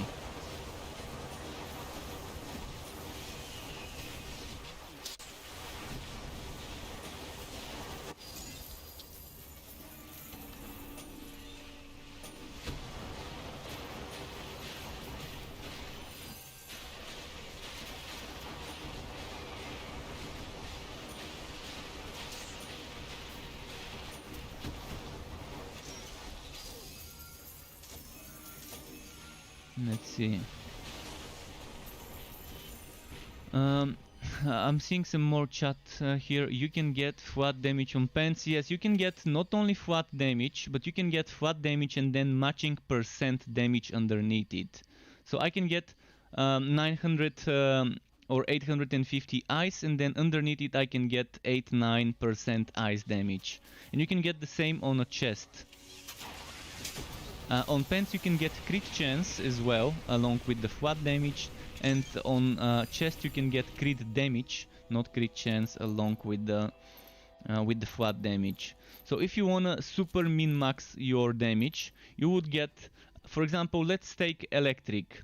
Let's take a weapon with electric, and then in the middle I would get electric, and they then they changed it. So we couldn't get electric in the sockets, but then reverted that change, and now I can get electric at the top, electric 1 time in the middle, and electric third time, let's say, in the socket. And then I can get electric and percent electric in my chest, and electric and percent electric in my legs, and percent electric in my boots with crit damage. I think in the chest it's probably better to get flat with crit damage rather than flat with percent of the same damage. Again, that's super difficult to get, and without a rerolling system, it's probably gonna be difficult, if not impossible, to get this lucky for every single one of those items. You're gonna have to spend a lot of time farming just to squeeze that extra DPS of a build. Again, maybe a rerolling system would allow us to do that eventually, without having to sell our kidney and our firstborn child to Woodcipher to give us more wood. But for now, that's how it is with the RNG. But you can get the flat damages only on blue items when it comes to chest, leg and boot. Actually, boots don't do flat, boots are percent damage only. But again, that percent damage does not roll on legendary boots. So you have to make tough choices. Do I want to use that legendary that would give me that extra skill? Or let me fix that set for a 3-piece bonus? Or do I want to use a blue item with more flat damage and other good stuff there? And you can wife bind blue gear. You cannot wife bound. You cannot make a legendary item wife bound. So that's another thing you can consider. That's why blue weapons are probably better than any legendary weapon you can get, because first they get more flat damage rolls as a potential roll on it, and second you can wife bind them. I try to mention those in my build videos.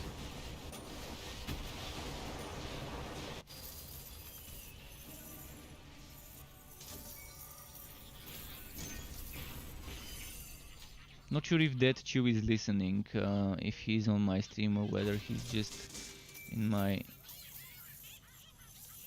I'm gonna have to type.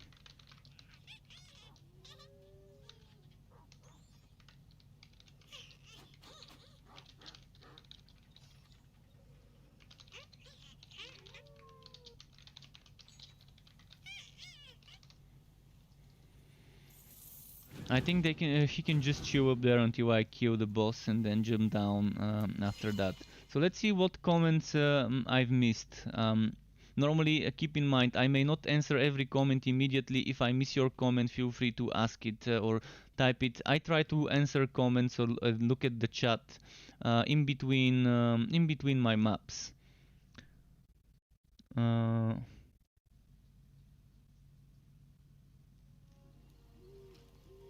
The blue item on far left circle shape. I'm not sure what that would mean. Oh, the water. For the water, that's for the water. The blue item on the far left circle.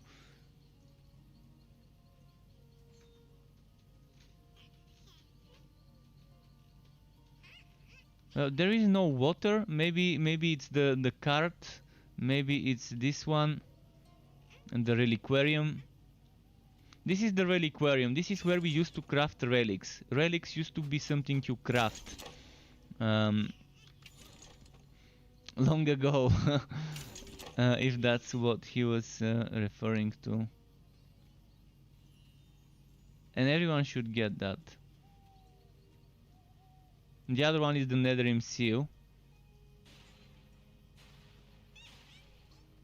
And this one, maybe this one is water. This is the enchanting outer. I don't know exactly what else could be water, but in any case, and Masnax1112 says, hello, just pick up the game. I love archer class, so sharpshooter looks good to me. Yeah, sharpshooter is very good for new players to start with. Any good build ideas for leveling and endgame? You can check on my website, the Electrified Sharpshooter. I've already updated it here on struckquip.xyz. I've updated the Electrified Sharpshooter with suggestions of how to level up. Save your respectacles, and eventually when you're ready to switch to a different build, for example the proper build, you can remove the points from chaotic strikes and do that one. But yeah, at the very bottom you would see the skill points. So the build video is a little bit old. That's why I've updated the screenshots at the bottom on my website. So look for Electrified Sharpshooter, and at the bottom is the screenshots I could suggest for spending the skill points, and right below those is a way to level it up. Eventually all my builds I will update with how to level up. This build would contain the exact same suggestion of the Electrified Sharpshooter in regards to how to level up, because it's a good suggestion for any sharpshooter electrode. So I would have for every build this added on at the bottom. I've got it for now on 2 builds, on the Blazing Realm Master because someone requested it, and on the Sharpshooter Electrode because people watching me stream have been asking for this. Eventually, when I have time, I will update all of them one by one, all in good time. He got wrecked by the by the turret. I wish I could destroy those turrets. It would have been so much better. We can destroy the big turrets, but not the little ones, not the little power coils.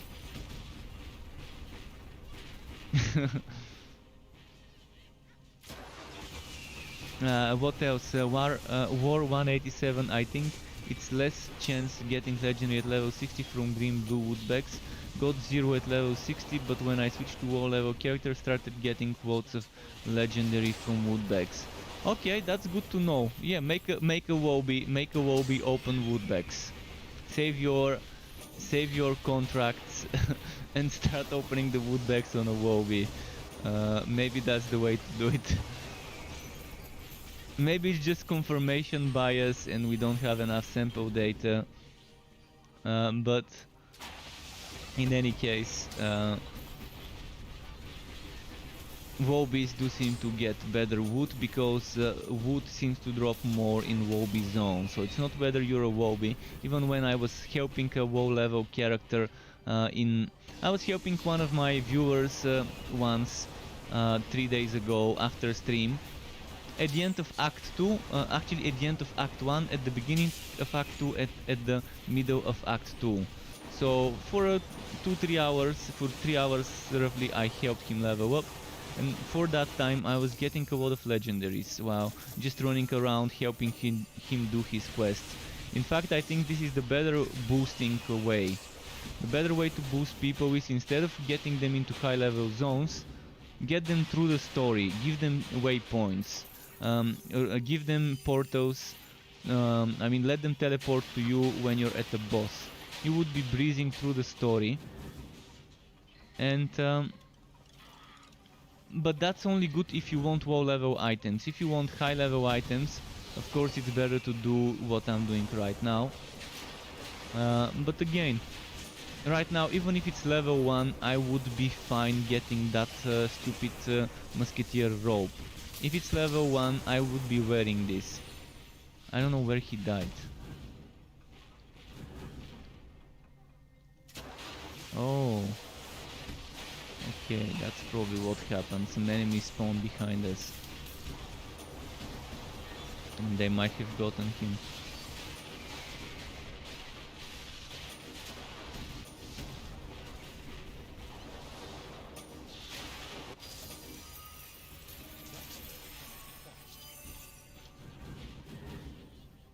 So is he here? Yeah, he's here, okay.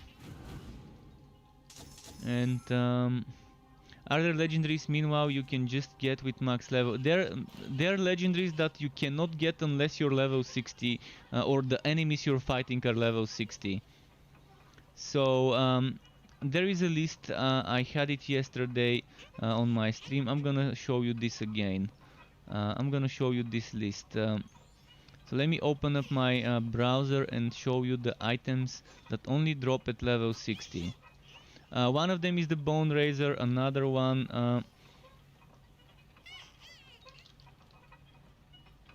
let me just quickly show you my browser. Maybe it's better to look for Bone Razor.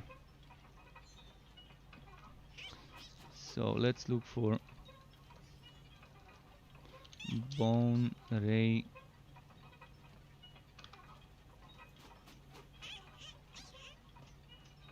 I'm just gonna scroll down the patch notes, and I think we should...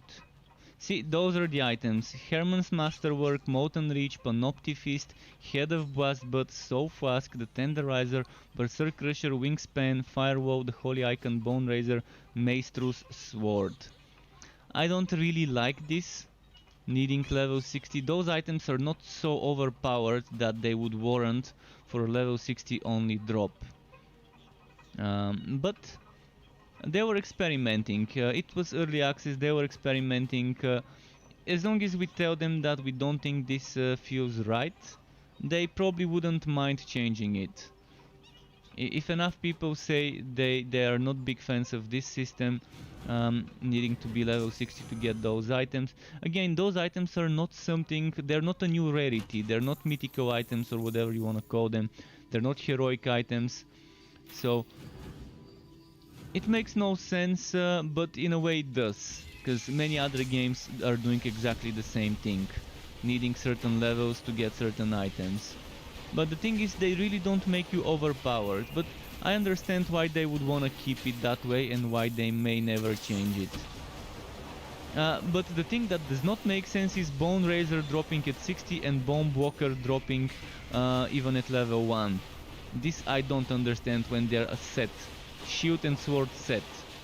For the other items I understand, but for Bone Razor I don't understand, because either make Bomb Walker also drop at level 60 or make them both droppable at level 1. Here is the one thing that doesn't make sense. Because you get the Bone Walker at level 1 if you're lucky, you can get it at 10, at 40, at 20. And you would start looking, alright, I want to get the Bone Razor. It's mentioning a Bone Razor there, I want to get that. But then you find out that you're not gonna get it unless you're level 60.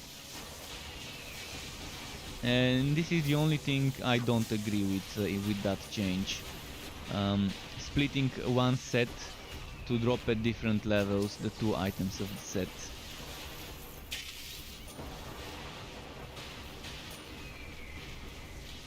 So they might make the Bomb Walker drop at 60 now, if they hear me say this, but I've already said this in chat where the devs can read it.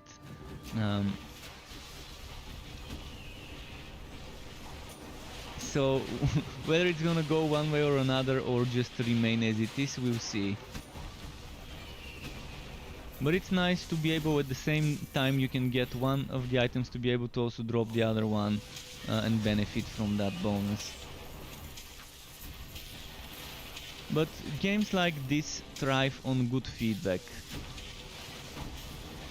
Games like this really thrive on good feedback, and the developers are giving us so many tools to give them their feedback. I mean, Note is an amazing tool of figuring out how many of the people who use Note, because not everyone uses Note, how many of those people want a certain change added to the game, how many people want a certain rework or rebalance.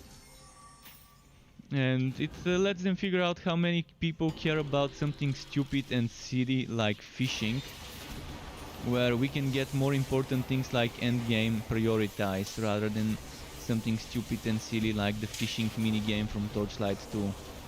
I mean, yeah, fishing's nice. As gathering, I wouldn't mind getting resources.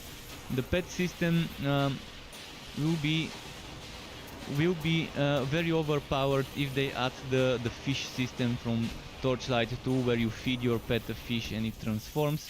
But I wouldn't mind something like this as long as it's done balanced and in a good way. Long ago Tyler said something that they will consider fishing, and if they do add fishing it will be done properly, like a proper, nice, fully fledged system that makes sense. So I don't agree fishing needs to be a priority. I think fishing needs to be something when the game is in a very good, stable, proper state, no annoying bugs such as the reload bug, no glitches such as not being able to finish a map or going into the abyss or getting crashed and things like that. When the game is stable, when we have enough endgame, I wouldn't mind seeing fishing, I wouldn't mind seeing fort related DLCs.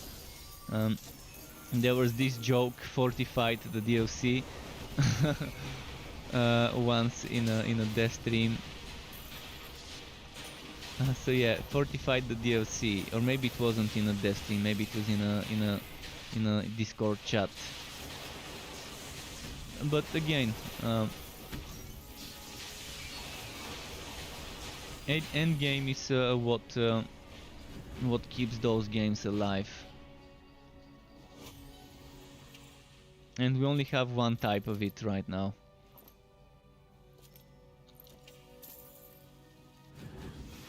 The build diversity is nice. I mean, it's perfect. It's got just the right amount of depth beneath the surface when you delve deep into using certain skills and using other skills for passives and not for actives, and using relic skills and relic passives and combining the different classes with the subclasses.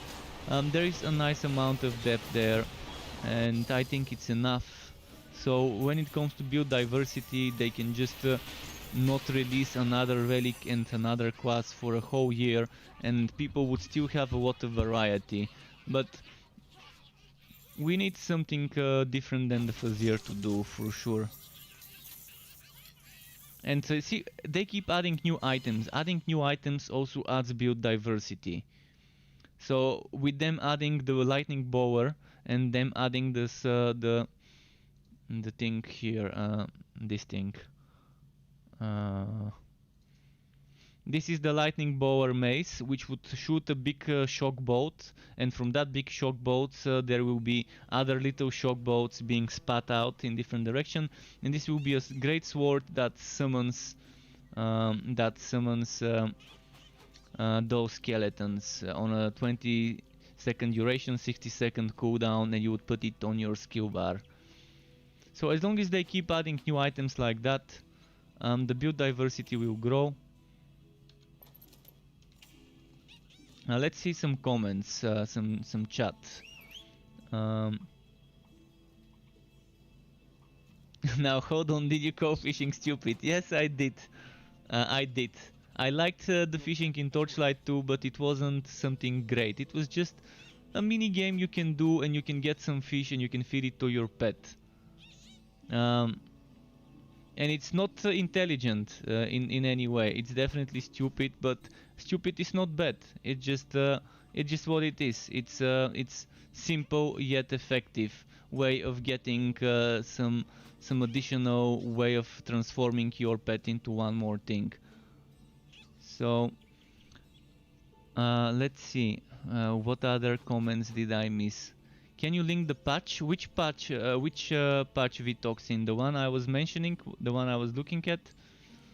It is the Fazier's Dungeon Challenge patch. I'm gonna link it. If you wanna read about those items, the Fazier Dungeon Challenge. In fact, I'm gonna link another patch that I think many of you would really want to read. And that's the one where they talk about damage reduction based on how many players.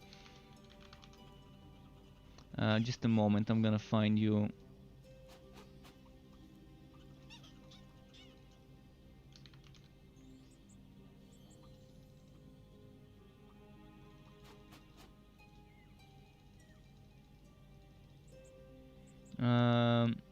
Maybe I need to look for co-op team. I'm looking for it right now.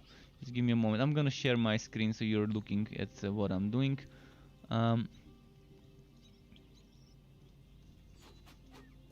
Maybe co-op. Okay, let's look for. Maybe that's not the best thing to look for. See, increased regular monster damage versus players, champion monster damage versus players, etc. And raise the amount of player damage applied to monsters due to the number of players in an instance. So this patch, I will also let you read it because there are some good numbers that you might want to know. This is from the update for dummies, part 2. So I'm gonna give you the patch notes of this, so you can kind of know how much damage you're doing on every difficulty, how much damage each type of enemy is doing on every difficulty, from regular enemies to elites to bosses, and how much damage you're doing when in a team of 2, 3 or 4 players. I think this is something people need to know, and there's the patch notes for that. It takes a while to dig through all the patches, so I'm hoping that by giving you those links I can save you some time trying to figure out this information.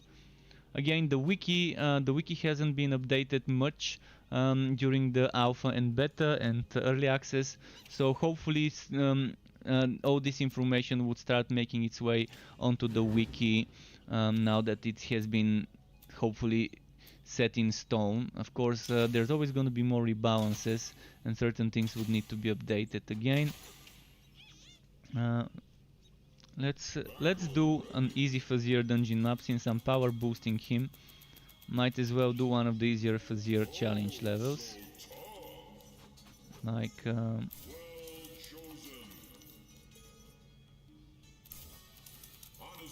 I think you could do better. it doesn't have to be a level 60 map if I'm boosting him with XP. Sweet. I just finished tightening up that. This one can do the trick. The lower the level of the map, the faster I'm gonna beat it, and the faster he's gonna get his XP. What is your favorite build so far? Oh, it's a tough choice. It's probably the something like this, maybe the Electrified Sharpshooter and the Absolver Zealot, and the Electrode Spin to Win. Those 3 Electrode builds are my favorite builds. See the common in between them?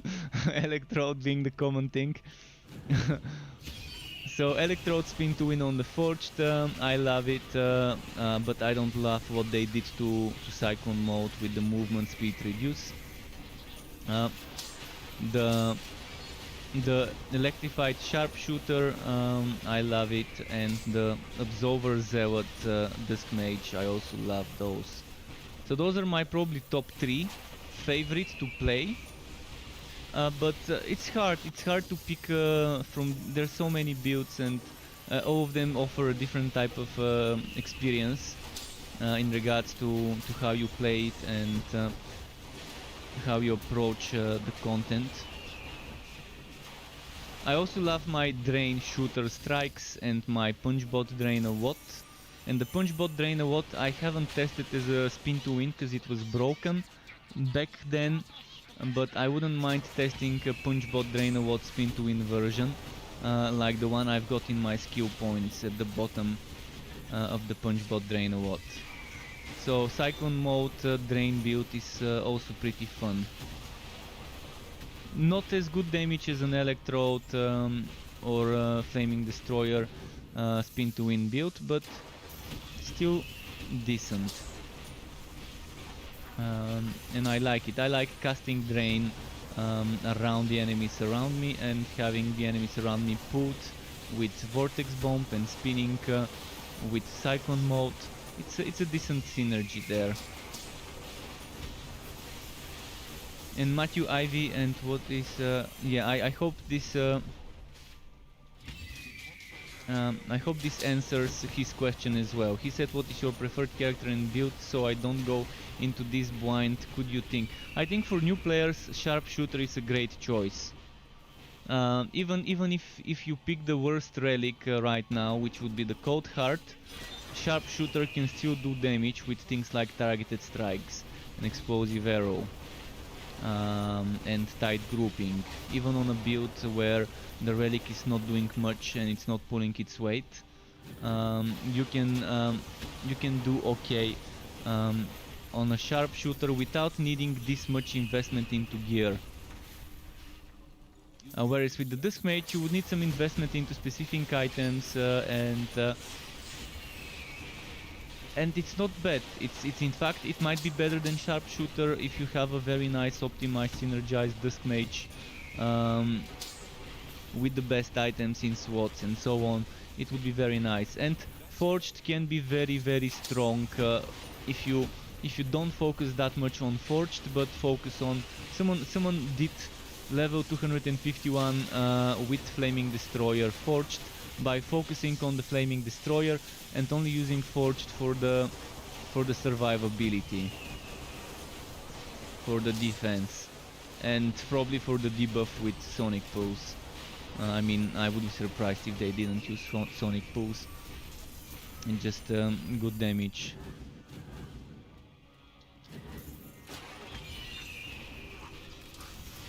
So Flaming Destroyer and Electrode are the relics you would probably want to go for on your first character, because they're both good damage wise. And if you want to do damage, that's it. I mean, if you want on your first playthrough to not do as much damage but at least be able to survive, I would suggest go Bloodbrinker, because there's healing and damage reduction. Or go Bane, because there's two different buffs that can give you a defense increase. Railmaster with the Train and Bane, another easy to play build, as long as you know how to build it. And you build it by focusing on the train cars, like Flamethrower car and Shotgun car. And then you stack minion damage, because the train is a minion. And the game considers the train as a minion. So Miasma 100% minion damage, Puppet Master 25% minion damage, damage to Flamethrower car, damage to conductor skills, things like that. If you stack those, and if you get the Shotgunner shield and the Doom Pipe, a Bane train build is pretty solid. It's definitely good. But you can go for a Training Destroyer, which is the Flaming Destroyer train build. So Training Destroyer is not a bad combo. I code mine the Blazing Train, and I'm probably gonna make another one eventually. I wouldn't mind making another one that's different, that's not about procs, but about the damage. Because on my Blazing Train I was focusing on making a proc monster build, where the damage is not coming just from the train, but also from Firestorm and Magma Burst. So that's why I was taking certain things to help with the procs there. So the build variety is vast, and I hope there's some improvements when it comes to the code hard. It has been confirmed Forged is getting reworked. They are currently thinking of how to make the Forged feel better, what makes a Forged so they're rediscovering the Forged class, I guess. How big of a rework it will be remains to be seen. I like what they did with the Railmaster. The Railmaster got a decent rework with Endurance. I like what they did with the Dusk Mage. It got a decent rework with the Harmonic Form and the Light and Dark buff bars. So let's see what they do with Forged now that it's turn to get some changes. If you've not played in the early access or in the beta or alpha, you wouldn't know what I was talking about with those reworks, but believe me, they did a great job with them. If interested, I can explain a little bit how it used to work, but basically the endurance was something like mana for the Railmaster, and you needed it because some skills cost endurance, a certain amount of endurance. But now every skill almost has an endurance bonus. So there are skills that have an endurance bonus, and you get the endurance bonus only when the endurance is full and use the skill then. And certain things recharge your endurance and things like that, so it's still not bad to kind of consider the combos you can do with endurance with the Railmaster. And the Dusk Mage rework is basically you could get the dark buff by filling the dark buff bar, and you could get the light buff by filling the light buff bar, and you needed to use the opposite element before, no longer. And when you get the dark buff bar, it would give you a buff that gives you damage, and it would start dissipating. And when you get the light bar, buff bar, it would give you a mana again, it would start dissipating. Now they made it in such a way that when you get one of the buffs, it stays there until you get the other one. And once you've gotten both of them charged up, then it starts draining both of them at the same time equally quickly. And it's better because you get both buffs at the same time. You get the damage when you, at the same time that you get the mana cost reduction, the mana regen, I think. It was mana regen, I think, yeah. So you get the mana regen and the damage increase at the same time. And you also get something called harmonic form now when this is happening. And it's just good stacking of the damages and the buffs. Because if you have the Celestial Gauntlets on a Dusk Mage, that will increase your mana cost. And before, if you only had the Dark Buff bar, you would only get one type, half of the Harmonic Form bonuses. You would get half of the, because you didn't have Harmonic Form then, you would get half of the damage bonus and half of the mana cost increase. And it wouldn't be nice. If you only get the dark buff, you might have some problems with the mana and you would be missing damage. But now you're getting all the damage at once with harmonic form. But it got nerfed. Before with Celestial Gauntlets you could get 200% damage for 100% mana cost increase. Now you get 100% damage for 50% mana cost increase. But, and that's a big but, they've decided to increase the damage of certain Dusk Mage skills.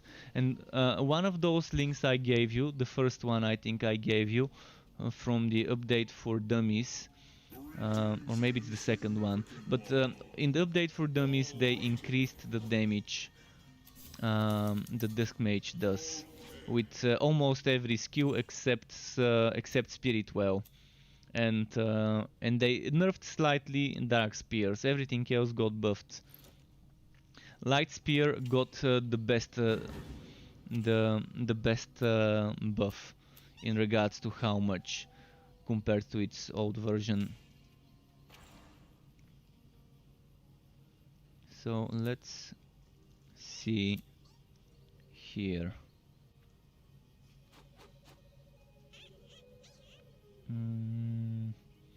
Okay, let's say I'm gonna put this there, and let's say I'm gonna put this there. Get rid of those items.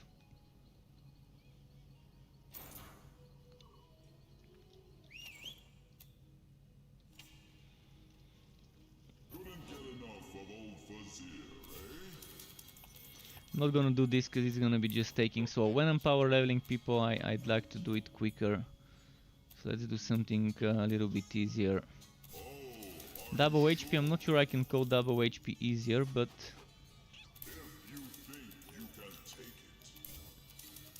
just gonna check. I'm trying to go for lower level zones. I don't care if I'm gonna get a level 60 item, as long as we get some good XP for him. And maybe some Gearwaki bonus for me, or Uniques bonus for me. Let's check the nimble ones.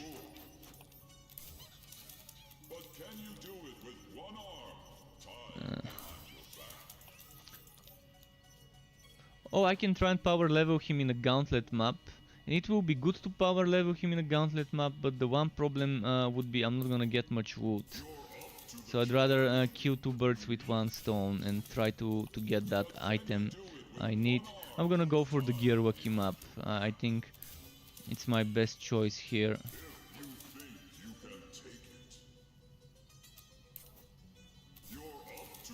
I'm not seeing uniques.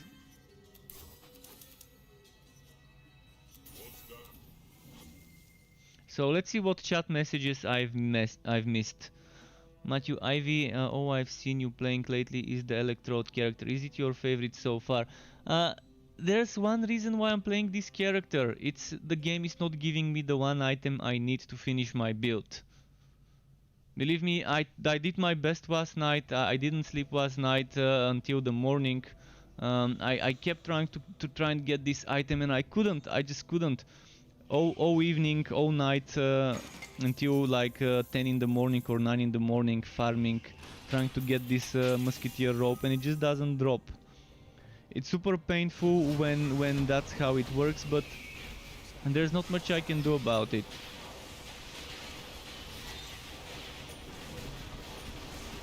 But that's why you're seeing me play the Electrode. If it were up to me, I would have stopped playing this hero 3 days ago, and I would have started playing a Realm Master with the Bane train setup. Because this is what I'm planning on doing as my next setup. A Bane train Realm Master. And this time I'm not gonna do it like the Bane Doctor, I'm gonna do it with focusing on train cars as damage. So it's not like I really wanna play only this hero. I wanna be done with this hero, do the two builds I wanna do with it, which is the basic attack build and then the summoner build. Actually, I'm gonna do the summoner before the basic attack one. Do some testing with the spectacle points I've saved up. And yeah, once the builds are ready, once I'm done with them, I can move on to the next combo and do some builds there. I wanna do a Slammer Realm Master and a Bane trained Realm Master with the poison. Because I've got the Bane Doctor, but I wanna do a proper Bane train build, and I also wanna do a Slammer build with the Bane for those who want such a build. The Slammer Bane build I kind of already know it's not gonna be very strong. Even right now I can tell you the Slammer Bane build is not gonna be doing this much damage, because well, yeah, it's gonna be very defensive, it's gonna have a lot of survivability with 2 skills giving you extra defense bonus, but it's not gonna have great damage. This I can tell you without needing to test it. I just know what each skill can do, and I know what each passive can give me. But I'm still gonna make it for people who are interested in such a setup.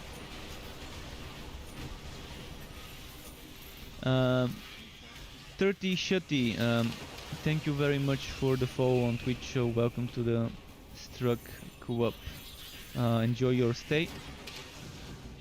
And any other comments I might have missed? Can you link the builds? The builds are on my website on struckcoop.xyz. This is where the builds are. I have 22 builds after the Relic subclass update. 22 builds that are viable as long as you follow the skill point allocations at the bottom, not the ones in the video. In some cases, following the ones into the video would take you until 60 skill points, and you can just put the remaining 10 points the way you want, but I've already got suggested ways of spending all 70 skill points under all of those 22 builds on my website. Again, I'm doing something that people have been requesting on my stream, to add ways to level up those builds. So when I have some time, one by one, I will go through all the builds and figure out some decent ways of leveling up those builds. I've already got that on 2, the Electrified Sharpshooter and the Blazing Train. Those 2 already have at the bottom, under the skill point allocations, suggestions of how to level at the first few, let's say the first 30, 35, 40 levels, where you would want to spend the skill points you get.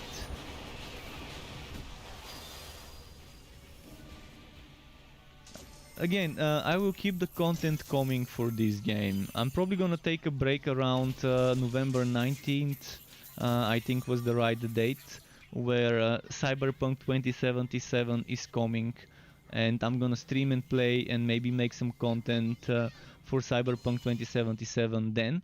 But that wouldn't mean I would be giving up on Torchlight. I can't play the same game for too long, but Torchlight 3 is the game I've played for the longest. Maybe Grim Dawn I've also played a lot, but not on this Steam account. This is my streaming account, which I made at a time where I have already stopped playing actively Grim Dawn. And actually I don't own Grim Dawn on this account. Grim Dawn is owned on my private account. And even my private account is not where I spent most of my time playing Grim Dawn. I used to play a lot of Grim Dawn on my brother's account where I didn't own the game myself. Sometimes I would just go on his PC, because back then I didn't even have my own PC. Around 2014 I think. And 2015 maybe. But yeah, Grim Dawn is probably the only game I might have spent more time playing than this one in the genre. It's probably it's probably very close, because this game I'm close to 2000 hours, maybe even reached it. I don't know exactly, because it's hard to tell how much time I spent in the alpha, because the alpha was on the Perfect World Entertainment launcher, in the Arc launcher. And it was on my brother's account, because my brother got invited to the Torchlight Frontiers Alpha 2 weeks before me. So when my account got accepted, I already had Hero, a disc mage on his account, and I just never switched until the switch to Steam. But one thing's for sure, if I combine all my streams of Torchlight Frontiers that have been recorded on YouTube, it's more than 1k hours. And that's just my stream, excluding making content. So it's very difficult to know which game I've played the most time on. But I think it's more in Torchlight 3 now, compared to Grim Dawn. So it's definitely my game that I always keep returning. I always keep returning to, even if at times this game might have pissed me off, or even if at times I couldn't stream it because of non-disclosure agreements and I was playing different games. I kind of always return to this game. It's just, I don't know, there's something that really clicks with me with this game. It could be the skill system, it could be the art style, it could be the build diversity. Even when we only had 2 heroes, the Dusk Mage and the Forged, there was no Realm Master, no Sharpshooter when I started playing. Even then I really enjoyed something about the game. Enjoyed it more than Torchlight 2, I enjoyed it more than Diablo 3 and more than Path of Exile. And that probably explains in a way why I spent so much time in an alpha.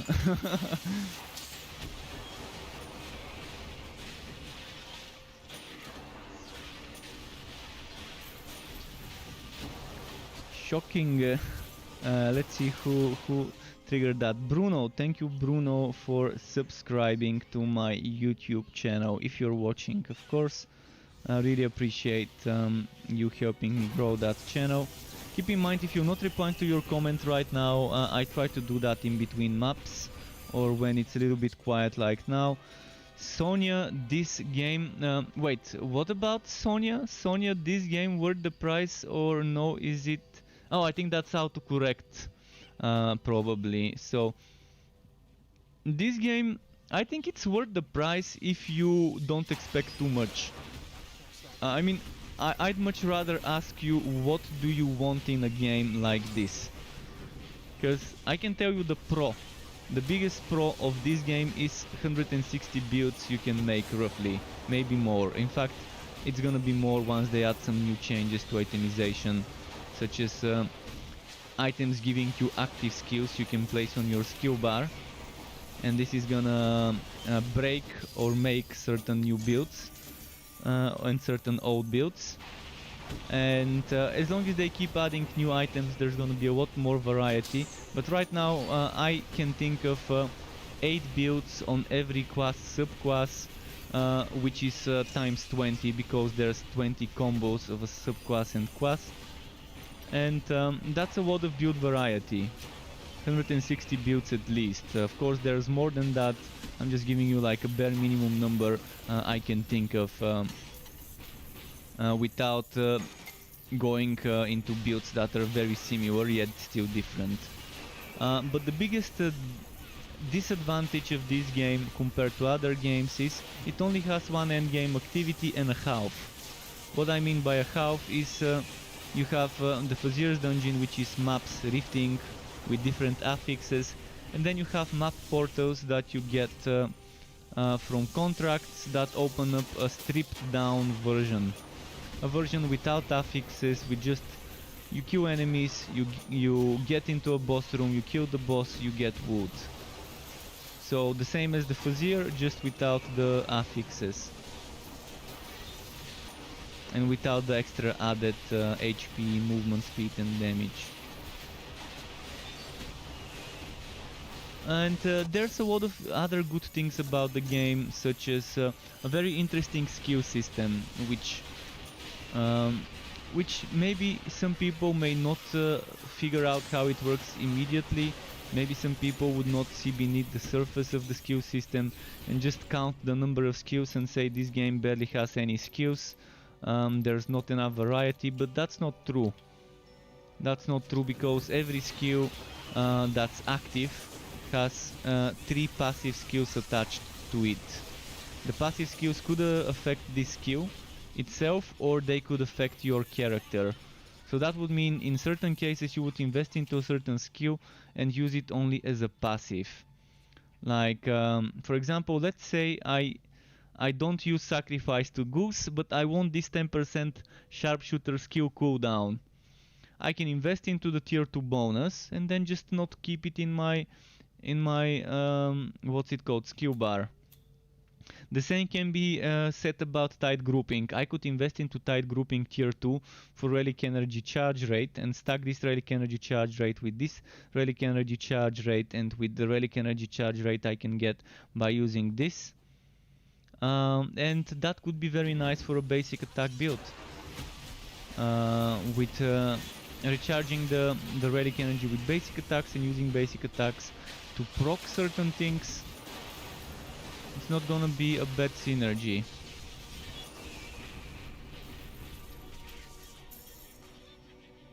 After all the experimenting, I would say it's exactly the same from my experiments, whether ridiculous or painful or practice, on which difficulty you're farming items. On practice I need more maps to get a drop than ridiculous, but the maps are quicker to complete. On ridiculous I get drops in less maps in total, but on average the time seems the same. The time for legendary, TFL. Okay, time for legendary, yeah, the TFL seems to be equal. Again, I still don't have big sample data, but it's just a little bit of experimentation. It just gives us a little bit of an idea of what to expect that I've done.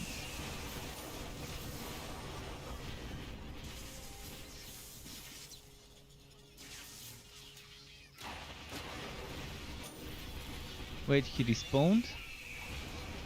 Oh, he respawned here, okay, because it's that type of a map work. Or no, wait, why is he able to respawn? Maybe he spawned in the town, but it's a glitch. Oh yeah, he's in Travel Passage. It was a glitch showing me his ghost or whatever. Mapworks portals are better for power leveling people because they can rest in their spot. So once I get some fame I can probably collect some Mapworks portals and power level him in those.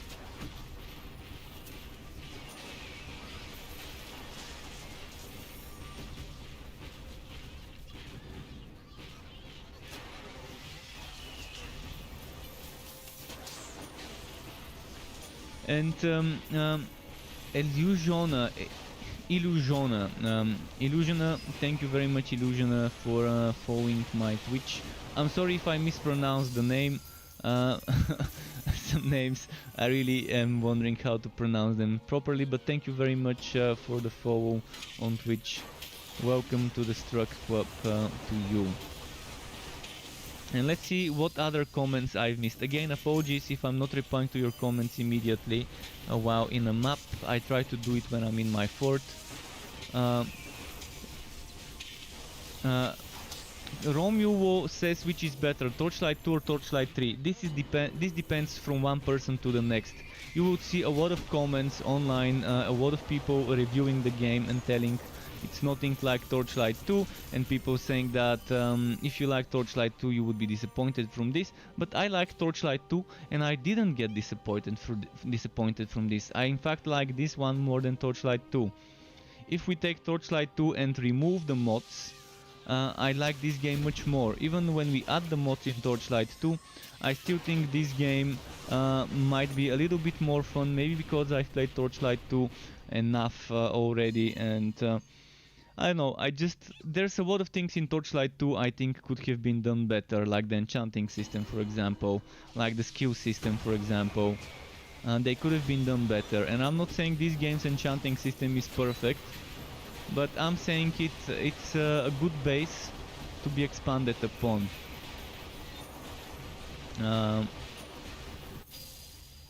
So I'm not fan of games making me put points into a skill I don't need. I'm not a fan of Diablo 2, Grim Dawn, Torchlight 2 skill systems, where I have to put points into one skill to unlock another one. And this game had such a system like half a year, 8 months ago, and it didn't work. We didn't like it. We didn't like having to put points into one skill just so we would be able to unlock another. It wasn't directly like this, it was more like you need to put points into tier 1 skills to unlock the tier 2 skills, and then you need to put more points to unlock the tier 3. So let's say it was in such a way where you needed to put 25-30 points before you can even unlock Shasta in other skills before it. So people would be putting points into things that they don't need. And let's say you needed Scatter Shot and Revolt, but you needed to put points into Tight Grouping so you can unlock Revolt, or you needed to put points into Tight Grouping to unlock Targeted Strikes. And it didn't feel good. But right now, you just reach the level needed for the skill, and then you put points into the skill that you need. And only the skill you need, without putting points into things you don't need. And I've seen people in my chat saying I can't respect a person that says anything bad about Diablo 2, but to someone who thinks like that, I would say remove your pink tinted glasses and look at the 20-year-old game the way you should. There are certain things that are outdated and don't work that great. Diablo 2 is a great game, we've all spent a lot of time in it, but there are just some things in the base game, if you exclude the mods, that are outdated and just don't seem right. Again, my opinion is as good as anyone else's, so people are free to think whatever. I definitely agree Diablo 2 skill system just doesn't feel good to me. Being forced to put points into things I'm not using. And I can say that about potion systems where potions are obtained as drops, like this game's potion system. I mean, some things are just outdated, and we've seen them done better in other places, regardless whether it's an ARPG, hack and slash, or an MMO. Let's read some more comments. And Bandit CI81 says Train Flame is my new favorite. That Chill says, do you have a Train Electrode build? Yes, I have the Zealot Train build. I really love the Zealot Train build. It's very fun, and it's a basic attack Zealot build. So you're using attack speed and you're using shocking force. And this Zealot Train build would be very nice with this new item. I would consider reworking it and making Zealot Train 2.0 with this new item. Making a new video when I get this item, I would try and use it equipped or in the Legendarium, if I can put it in the Legendarium and still get the active skill. The active skill would let you shoot a big shock bolt that spits smaller shock bolts. So some people are saying, is it better to save gear bags from contracts for later in game or use them right away? If you save them for later, you're gonna get level 60 items from them if you open them at level 60. If you use them right away, you're getting items that can help you at your current level. but there's some WoW level items that you might want to keep. I'm gonna give you a very good example of a WoW level item that might be great at a higher level. It's basically things with block chance. This one, see this one, if this one was level 1, it would have been giving me the exact same amount of block chance and tight grouping. So this item at level 1 is just as strong at level 60. So items with block chance and evasion and percent damage, or percent crit damage, or percent crit chance, or percent mana cost reduction, relic cost reduction, relic energy charge, basically percentages. Not defense, not electric defense, not HP, not HP regen, things that don't scale as your level scales but remain the same regardless of what level the item is. So if you get lucky to get some items like those, you might want to save them at low levels. So it's up to you whether you use the gear bags earlier or not. And Crow's Nest says, hi, why my pet sometimes disappears in some dungeons? Wait, what do you mean by disappear? If your pet's HP goes down, it goes back to town to heal. If you see your pet HP going down, use your potion. Your potion heals the pet as well as you. Even if you're at full HP, if the pet has taken some damage, you can heal him or her or it with a potion. Another question is, which one is better? Okay, I answered this one. It was definitely best 40 bucks spent this year so far. I'm glad to hear that Bandit CI thinks this way. So what other comments did I miss? Fun Horror says, I like Torchlight 2 and Torchlight 3. Playing Torchlight 3 makes me wanna play Torchlight 2 again. Interesting. This game vanilla blows Torchlight 2 vanilla out of the water though. Yeah, I can agree here. In this game, when modding gets added, if it's not already added, I'm assuming if you use cheat tables and trainers in single player, it will work.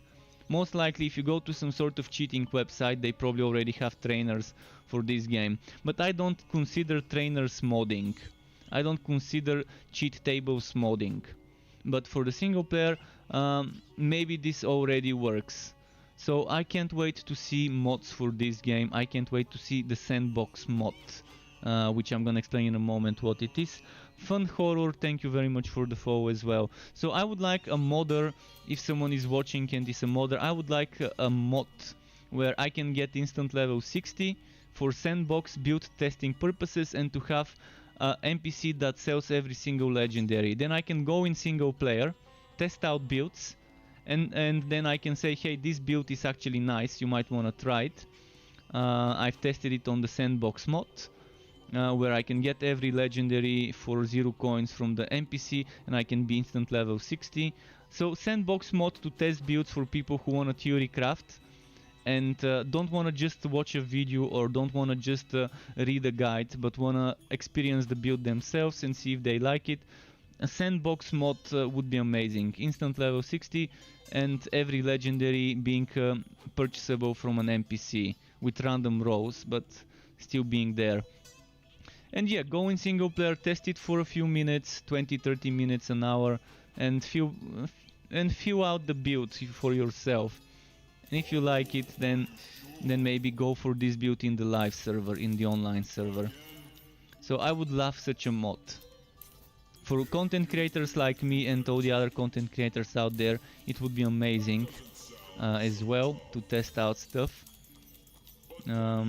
without needing to level up a new hero. And we had something similar in the test server. The test server had a cheat NPC which would complete Act 1, 2 and 3 for you, and it would boost you from level 2 to level 46, and you can just jump straight into the end game. And the cheat NPC, if you talk again to the cheat NPC, it would give you a bunch of items, and it would keep giving you items the more you can just click on the NPC, click yes, click on the NPC, click yes, and every time you click yes, it would restock your inventory with different items. Some of them would be legendary, and then you can just put the legendary items you want in your pet inventory, and then the others would just disappear. and that was the cheat NPC we were using in the test servers to help them find bugs and give feedback about new skills, new items, and the relic subclasses when they first got added and things like that. So yeah, I wouldn't mind a single player mod that allows me to do this. And I'm pretty sure there's other content creators out there who know that time is precious, and that would really appreciate a sandbox mod. And I know that even people would want to test something on single player before making a hero in multiplayer to play with their buddies in co-op. It's definitely much better to fill out the build yourself and just have endless full respects to test builds in a sandbox environment in single player. So games like those really benefit from modding, and I wouldn't be surprised if someone makes a multiplayer mod. I wouldn't be surprised if someone makes a multiplayer PvP mod where they're rebalancing everything. Oh yeah, yet another Lil Drake. At least it's a legendary. So if someone makes Grim Dawn style Wobby based multiplayer mod, that mod can be implemented and combined with other mods, and people can have some sort of single player mod multiplayer co-op in the single player mod, like peer-to-peer, you host a game and others connect to you, something like that. I wouldn't mind seeing this as well. And peace, Mr. World Games, there's 251 Fazir dungeon stages. After level 100 it stopped becoming more difficult. So level 251 is just as difficult as level 100. Because initially when the developers in a preview session, a private preview session for like, I think it was 15 of us there, alongside the developers. Brandon, thank you very much Brandon Hunter for subscribing to my YouTube channel. So as the Fazir dungeon was first revealed, it was revealed for a small group of people. Let's call it the first responders of feedback. People that they would show work in progress screenshots and some short footage of the endgame, and they would ask us, okay, what do you think about this, do you like it, any feedback? And they would tell us back then that there would be 100 levels that they've made. And I assume once they made those 100 levels, that was it. But then they decided to add another 151 levels, and they probably decided it's gonna be overpowered if they keep making the monsters stronger for those 151 levels. So originally it only had 100 levels, but by the time it was ready to release in the test server and to everyone else, they added 151 more levels to artificially prolong it, maybe. And thank you very much Blue Wizard for the follow and for reminding me to hydrate. And Apple Moves 3 just subscribed.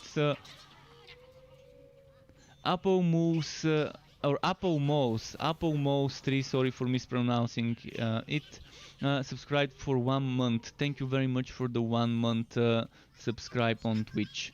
So give me a moment to hydrate. There we go. Hydrated. All the talking definitely gets me dehydrated. I'm running on super hyper mode right now when I'm trying to cover some comments. So if I talk too quickly, let me know. I can slow myself down if something's not clear. I mean, I'm not Busta Rhymes quick. I'm far from a Busta Rhymes quick when I talk, but yeah, I understand how sometimes I might go a little bit too much motor mouth. Is it worth buying the game? Peace, Mr. World Games. This is something that differs from one person to the next. I always like to counter question here. What do you think is worth for a game to have on launch? What do you expect from a game when it launches?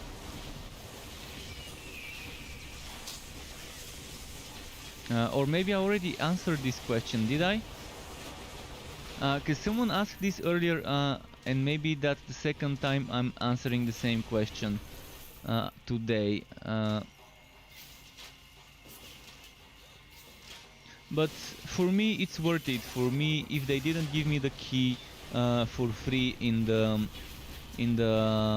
early access for participating in those feedback sessions I was just talking about, where the developers invite us in a video group video chat session and show us screenshots. So if I didn't get it as a reward for my participation, I still would have bought the game. So even though they gave me the game for free for giving them feedback at the end of alpha, and telling them what I think about certain things they're planning to do, I still would have gotten it. But again, you might not like the things I like. The same way some people like coffee, some people like tea, some people like both of them. Some people drink their coffee with milk or creamer and sugar, others drink it black and clean to savor the good taste and aroma. So yeah, if you tell me what you like in games, I can tell you whether this game has it, and whether this game can deliver to your expectations. Again, keep in mind it's a game that has just launched.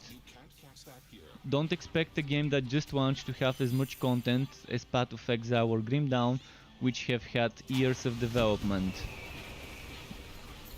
If you remember, for example, Diablo 3 had a very bad reception on launch with those... it still sold a bunch of copies, because it's just a Blizzard game, they always sell, even in pre-order. But people were unhappy with the auction house in Diablo 3, and with drop rates and a bunch of other stuff. I think this game launched in a much nicer state. I can't remember the launch of Path of Exile and Grim Dawn though, believe me. If I remembered, I would have done a proper comparison back to back, maybe even as a video explaining this, but I don't remember those launches, so I can't compare it. I can compare this to close beta early access in Path of Exile. When I first got my key as a Christmas giveaway or whatever, they were giving out closed beta keys for Path of Exile. I can compare it to then, when Piety was the final boss, the first Piety encounter where you fight her. And I can compare it to Grim Dawn, when the endgame was this thing in Burrowitch, where you have to go under the bridge, the part where it's now part of a secret quest, but back then we had that little dungeon there in Burrowitch, which was the only end game for a certain part in the game. So I can compare it maybe to those states of the game, but I definitely don't remember what the games looked like when they launched their 1.0. But the game does have a lot of build variety, and that's the biggest bonus of this game, is the build variety, which is not on the surface. And if you're just counting skill numbers without reading that every skill has tier 1, tier 2, tier 3, and every relic active also has tier 1, 2, 3. If you're just counting the numbers, and if you're just counting skill bar slots, yeah, you probably would think, okay, this game doesn't have much to offer. But when you delve deep and consider the numbers, you would realize that it has a lot to offer in that regard. But the biggest drawback and the biggest disappointment would be probably that there's not enough endgame. So if you're looking for something with a lot of endgame, maybe wait a bit. Maybe wait for them to add the next endgame modes, so you can have at least 2 completely different modes. But yeah, this is a very tricky question. Whenever someone gets added, is the game worth it? There's no yes, no answer in most cases, because different people like different things. It's the trickiest question of them all. For any game I play, when people ask me I try to just ask some questions and just explain what's in the game and let people decide themselves whether it's worth it or not. Fun horror, I usually expect the launch to go badly these days. Yeah, especially when it comes to connections and servers. And that's how early access launch was for this game. First couple of weeks of early access, maybe the first month, terrible server connection, rubber banding, Electrode builds were breaking the servers because there was no limit on shock bolts and people were getting like 16 shock bolts.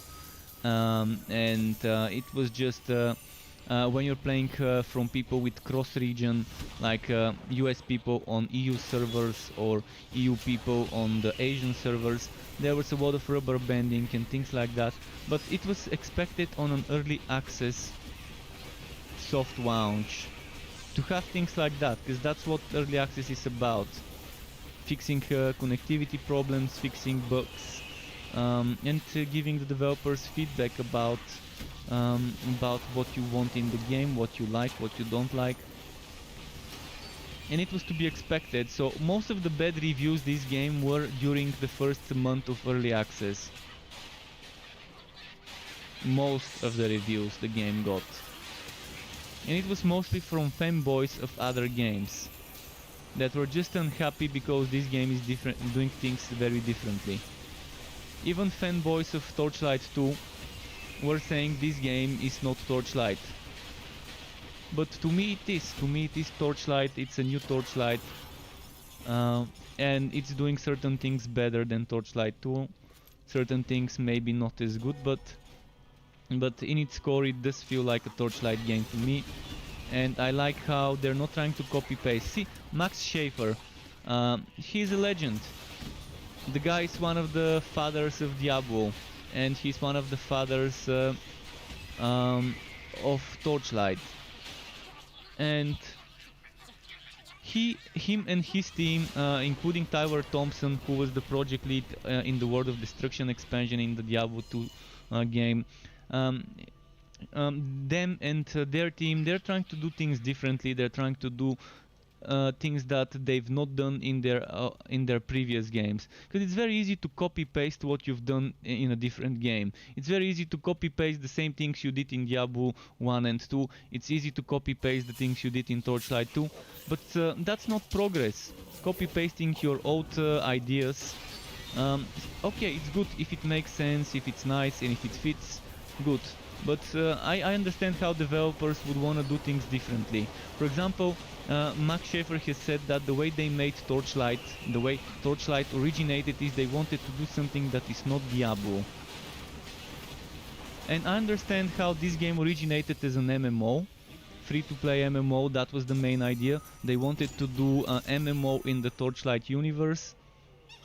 And I understand how they wanted this, but the community told them, hey, we want a Torchlight game. We don't want a MMO, we just want a new Torchlight. And they listened. Eventually they scrapped months, maybe a year worth of development, maybe a year and a half worth of development in that progression system, the horizontal progression system. And they decided, okay, our fans want a new Torchlight game. Let's give them a new Torchlight game. Key point there being new. But still it being a Torchlight co-op hack and slash game rather than a MMO. And I respect them for this, for getting rid of the vertical progression and the MMO model, free-to-play model with cash shop, getting rid of this and just going premium with expansions.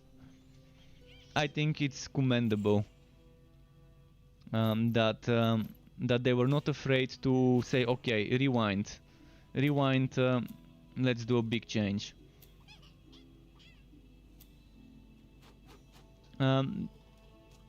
Just a moment, need to get rid of something. Thing is, which thing do I get rid of?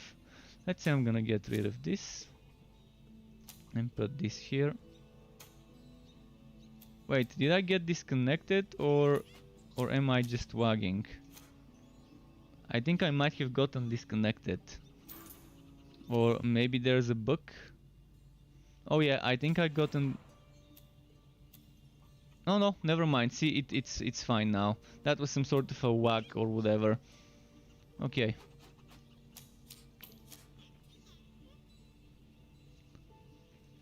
So talking about getting the repeat items, 4 of those, 5 of those, 4 of those.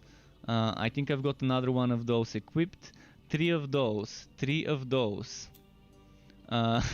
3 of those, 4 of those, 3 of those, 3 of those, 4 of those, 2 of those. So yeah, getting the same thing over and over again, it's tilting. It's making you tilted, sour, salty, and bitter at the same time. Herman's Masterwork, 2 of those, 3 of those. I've got 2 bomb walkers, so this is how RNG is for me at the moment. Let me see some messages I've missed.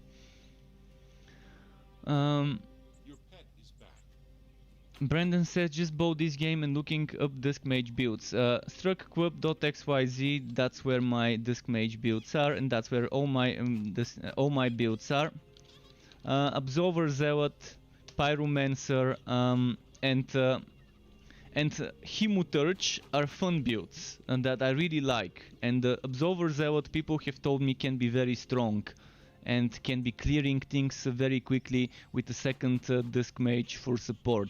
One person said they're using an Electrode Disc Mage and they're getting supported by a Cold Hard Disc Mage. So let's say the Cold Hard Disc Mage is focusing on maximizing the freezing and chilling, keeping the enemies at bay and frozen and chilled. And let's say both mages are using Entropy and Absolver, for example. That would be a very good combo. So the Absolver Disc Mage is probably my favorite Disc Mage build I've made.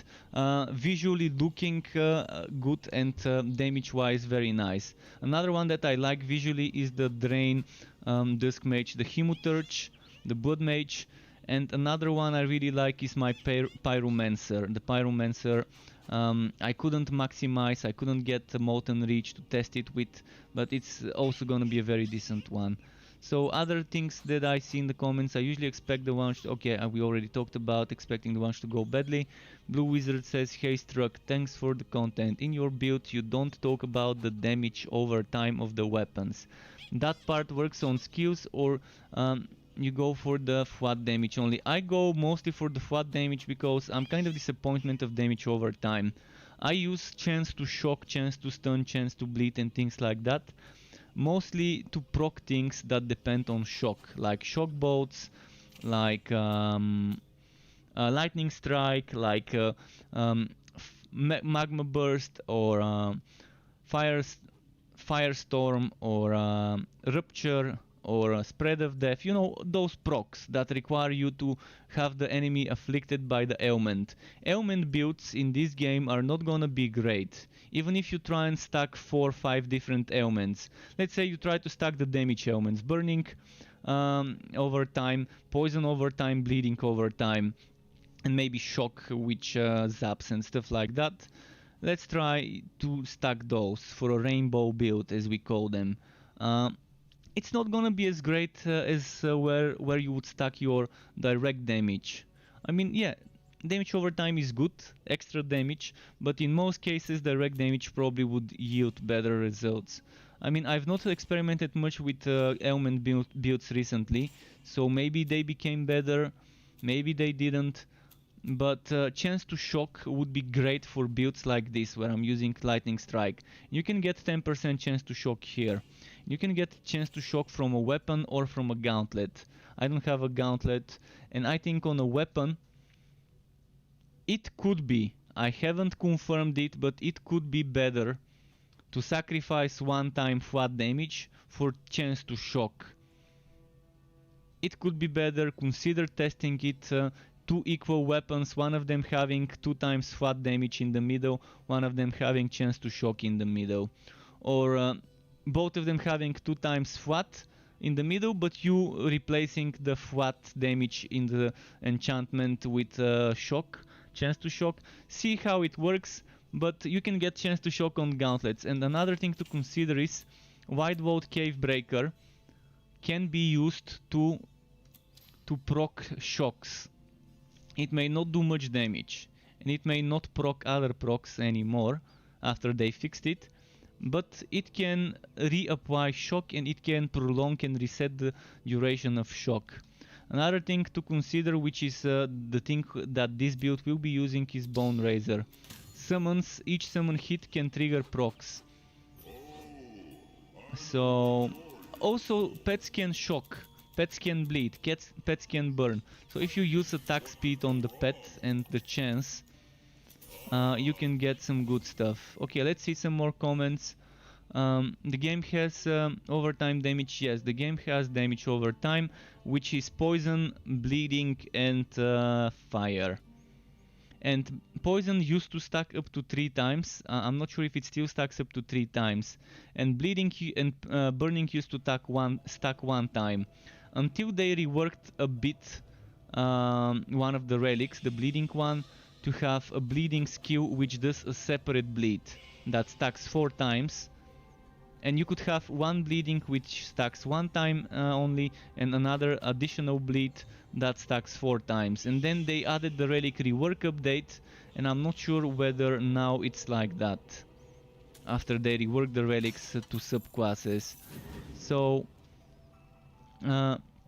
that's kind of debatable, but for a long time poison was the best ailment, the best damage over time. And there are certain things that do damage as the enemies are standing in the zone. Like this one. This one is doing direct damage at regular intervals. It's not doing the damage over time. It feels like damage over time, but it's just doing direct damage as long as the enemy is inside the zone. Every X or 0.X seconds they're gonna get hit by an arrow.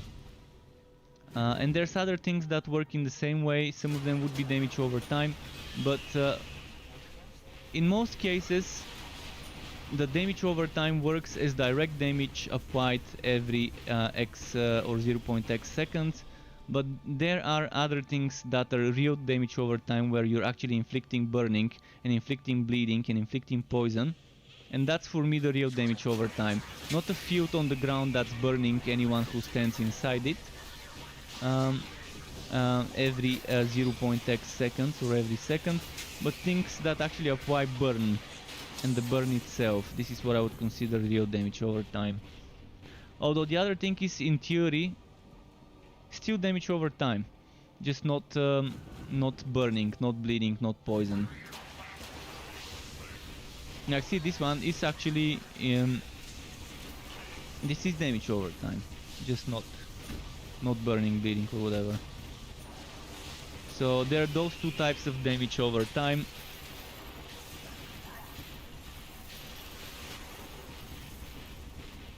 I'm not sure if there's a term. Does anyone know a term for skills like Onslaught, where you're attacking an area and an arrow hits every now and then, but you're not applying a dot, you're not applying an ailment?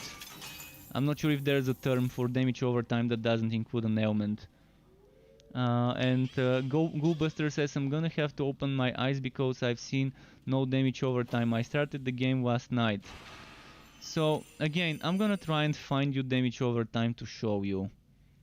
I'm not playing with damage over time right now. I mean, okay, let's apply poison. This can apply poison.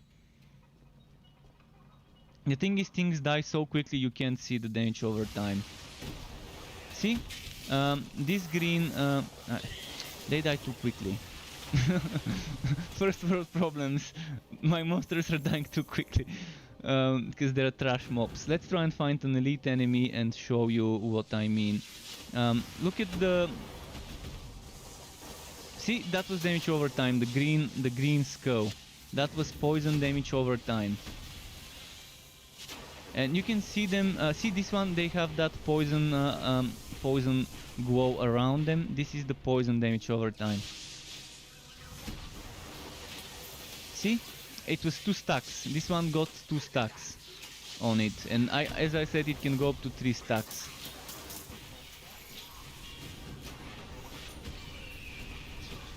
So you can try combining a Flaming Destroyer build or a bleeding build with the Blood Drinker together with Scout's Bones. So let's say you want a bleeding build with Scout's Bones, and you have the bleeding from the Blood Drinker. You have Scout's Bones for poison, and you can use Sacrifice to Goose with the Liu Drake to apply burning, and you can use Explosive Arrow to apply burning, and you can have all 3 dots for a rainbow build on a sharpshooter. Then there's another thing. On the Realm Master you can use Flying Picks for bleeding, or you can use Flying Picks with the Stinging Wing for poison, and then you can use burning from your Flamethrower or Mortar Car or Lantern Flash, and then you can use the Bleeding Relic. Again, if you want to experiment with ailment builds, that's a good thing that I've not experimented with myself recently, so I guess sometimes I might do it. Let's say when I'm done with my Bane train build, I can try and experiment. I can use Bane for poisons, I can use regular Flying Picks for bleeding, and I can use Lantern Flash or Flaming Destroyer. Actually, I'm not gonna have Flaming Destroyer, so the Flamethrower car or the Mortar car for the burning, and see how that works out for me. I can try it, but my suspicion is damage over time is not gonna be that great, unless you really stack it.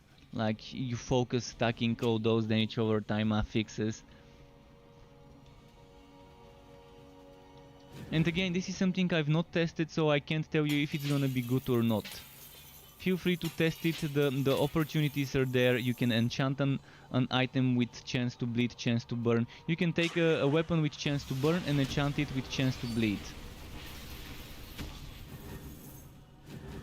Although I don't think you can do it with offhands anymore, so it's just weapons and gauntlets that can give you the bleeding, burning, and shocking and all of that. So any other comments I've missed, and apologies if I'm a little bit slow with reaching all the comments and replying to them. It's just I'm not used to having this much attention in my channel, and it's a backlog. I gotta start learning to reply to comments a little bit quicker when there's more people in the chat. I can't imagine how people whose chat looks like a spam of emotes, how they even manage to look through all that chat. I guess second monitor would help, but I don't have room for a second monitor on my desk. It's too small of a desk. It barely fits my one monitor. But yeah, I guess that's probably how they do it, to be able to still find the comments that are not emote spams in between in between the chat. So let's see what I missed. Hey Struck, if you have any room, mind if I join? Yeah, we've got room. What is your max challenge level? My max challenge level is 40 something. I don't care about my EPing. I don't push much, and I've even played on practice, so if I cared, I wouldn't have my practice badge. I don't play this game. I don't like the Fazir. The Fazir is not my kind of endgame. I only do the Fazir because I don't have another option. I'm just stuck with what we've got for now. They thought that it would be best to make content for people who like competitive, because everyone was crying, please give me competitive, I want to show off my EPing, look at my horse is amazing. Yeah, they decide to make content for those people because they're the majority, and I understand it. You gotta cater towards the majority, and after that make content for the rest of us. Oops. So Vogt wanted to join. Let's invite him. Why is there no ranking? Did the devs say anything about that? Don't they want a real challenge mode? I mean, it's absolutely uninteresting if I complete to 51 or not. Nobody can see. Actually, everybody can see your progress. Absolutely everybody can see your progress if you're next to them. That is the question. That is the thing. Again, eventually they're gonna consider adding leaderboards and things like that. So they will do it. But for now you have this badge and everyone can see your badge next to your name, and they can see the lowest difficulty you've played, so they're seeing the highest endgame stage on the lowest difficulty played.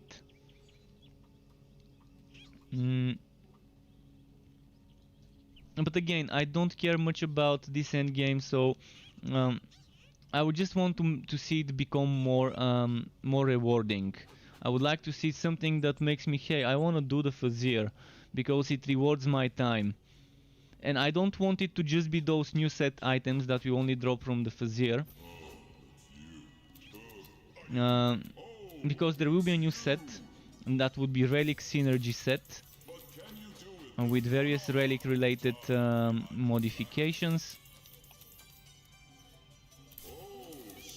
But that's not gonna be enough to make me want to make me feel doing Fazirs is worth it. It's not gonna be enough. Right, while I'm power leveling someone, Plague Bearer is not a good choice. I'm picking maps that will not be very annoying for the Wobby in the team. And since I'm trying to also farm at the same time, I wanna get my Musketeer rope. Even if it's low level Musketeer rope, I would be rocking it in my next build video.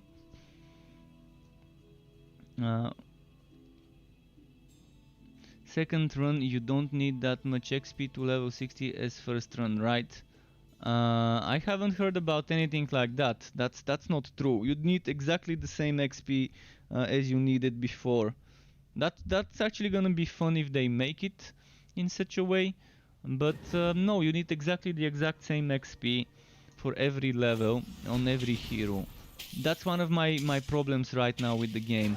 As a person who loves making more outs and testing all sorts of builds and combinations, leveling up new heroes is just super painful, super boring, and super monotonous, maybe the best way to describe it.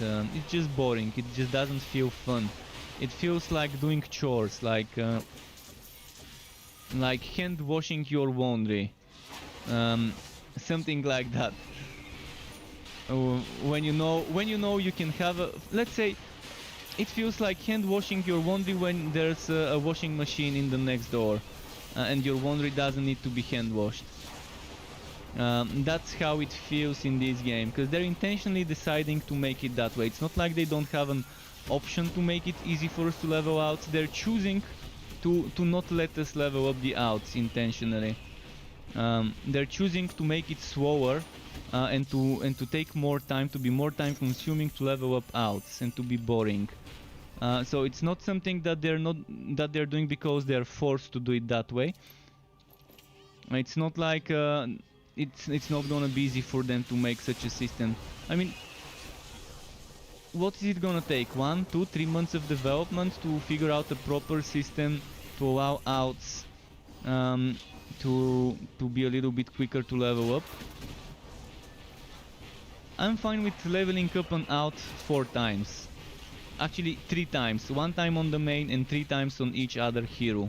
So let's say I level up a Dusk Mage to 60 with the story, Railmaster, a Forged and a Sharpshooter. And then I wanna make a new Sharpshooter. Well, my new Sharpshooter would be quicker to level up, maybe not need to do the story, maybe just level it up with just endgame. And the endgame being unlocked, maybe just level it with maps. I just don't like being forced to do the story. I wouldn't mind leveling up with mapworks or getting boosted by people in mapworks, but even if I get boosted, I'm still gonna have to do the story to be able to do by myself a Zero dungeon. because the Fazir dungeon doesn't unlock until you reach Act 3 and finish it and beat it.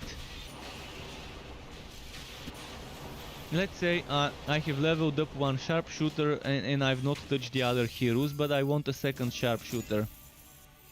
It would be nice to still be able to do that, to have some sort of quicker way to power level heroes. But it seems like the developers don't want us to play the game that way. They don't intend us to play it that way. I don't know why. When that's a given in any other game, to give people some sort of ways to skip some sort of story things with their outs. Even Grim Dawn has those items you can buy that let you skip certain parts of the story, and you can just go and collect your devotions and level up while you're doing that, and just start doing some endgame after that to reach max level.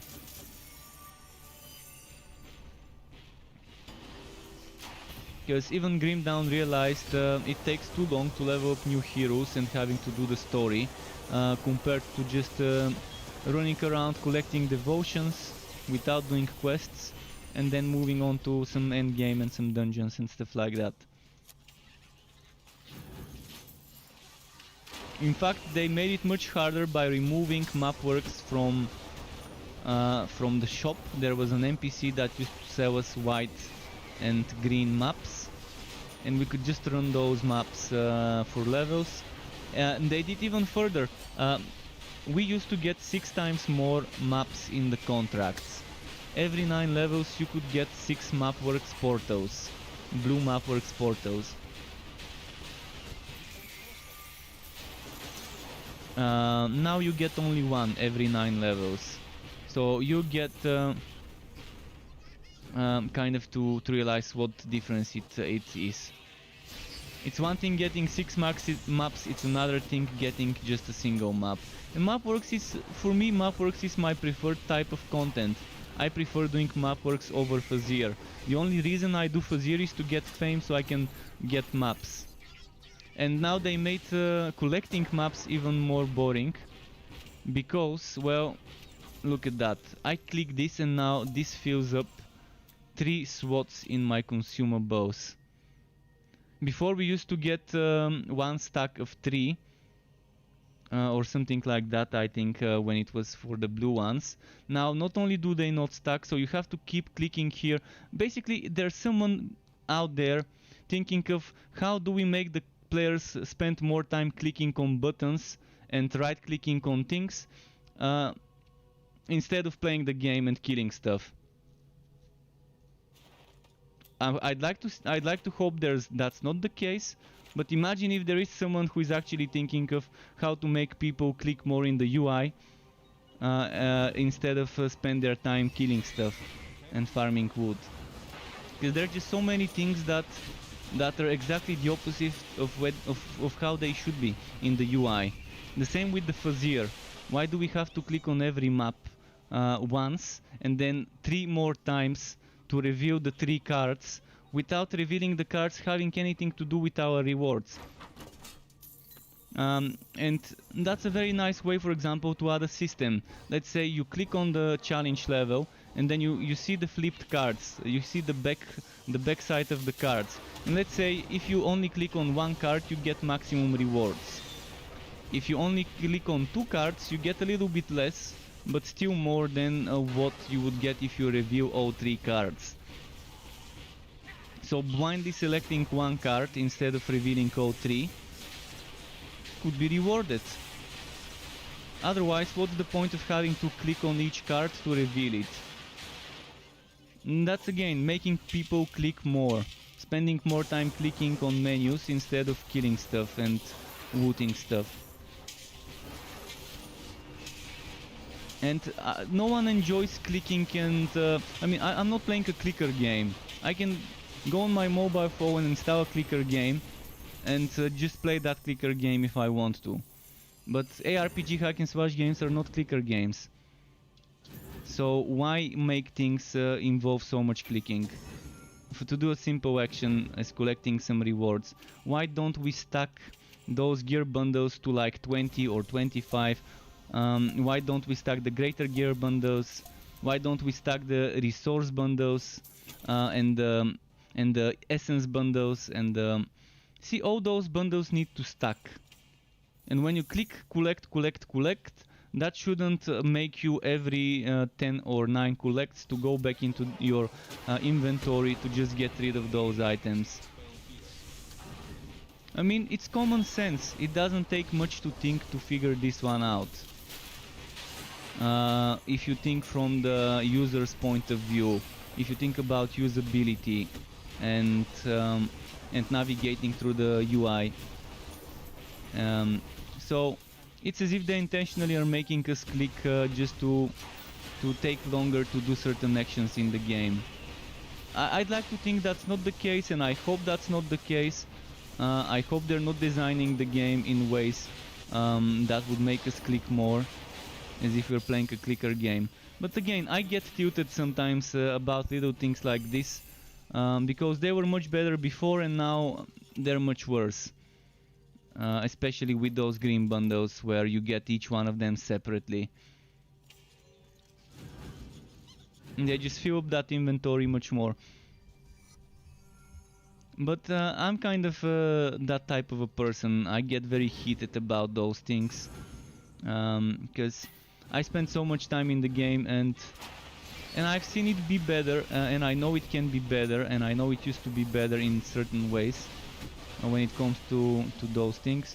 I know this is something, a very new change, and as long as we give them feedback that we don't like certain things, hopefully they would realize that there's better ways to do them.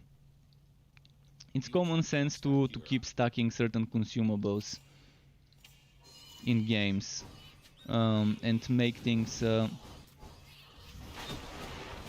require less clicking.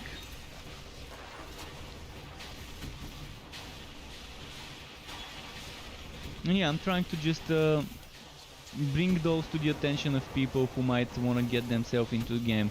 I don't want people watching me play and not seeing, only seeing the fun parts of the game, not seeing the bad parts of the game, and then me telling them I like the game, but then they buy it and they don't like it, and then they say, hey, this is actually pretty bad, pretty boring.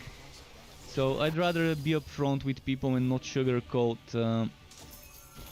the negative aspects of certain things. But again, this is something that can be fixed. It's not a problem with the gameplay of the game, it's a problem with the UI and how they're handling consumable stacking. And the same goes with the Fuzzier. It's definitely a UI, it's a design problem, and design problems are fixable easily, as long as it's not like a core feature being super shitty and needing a full 180.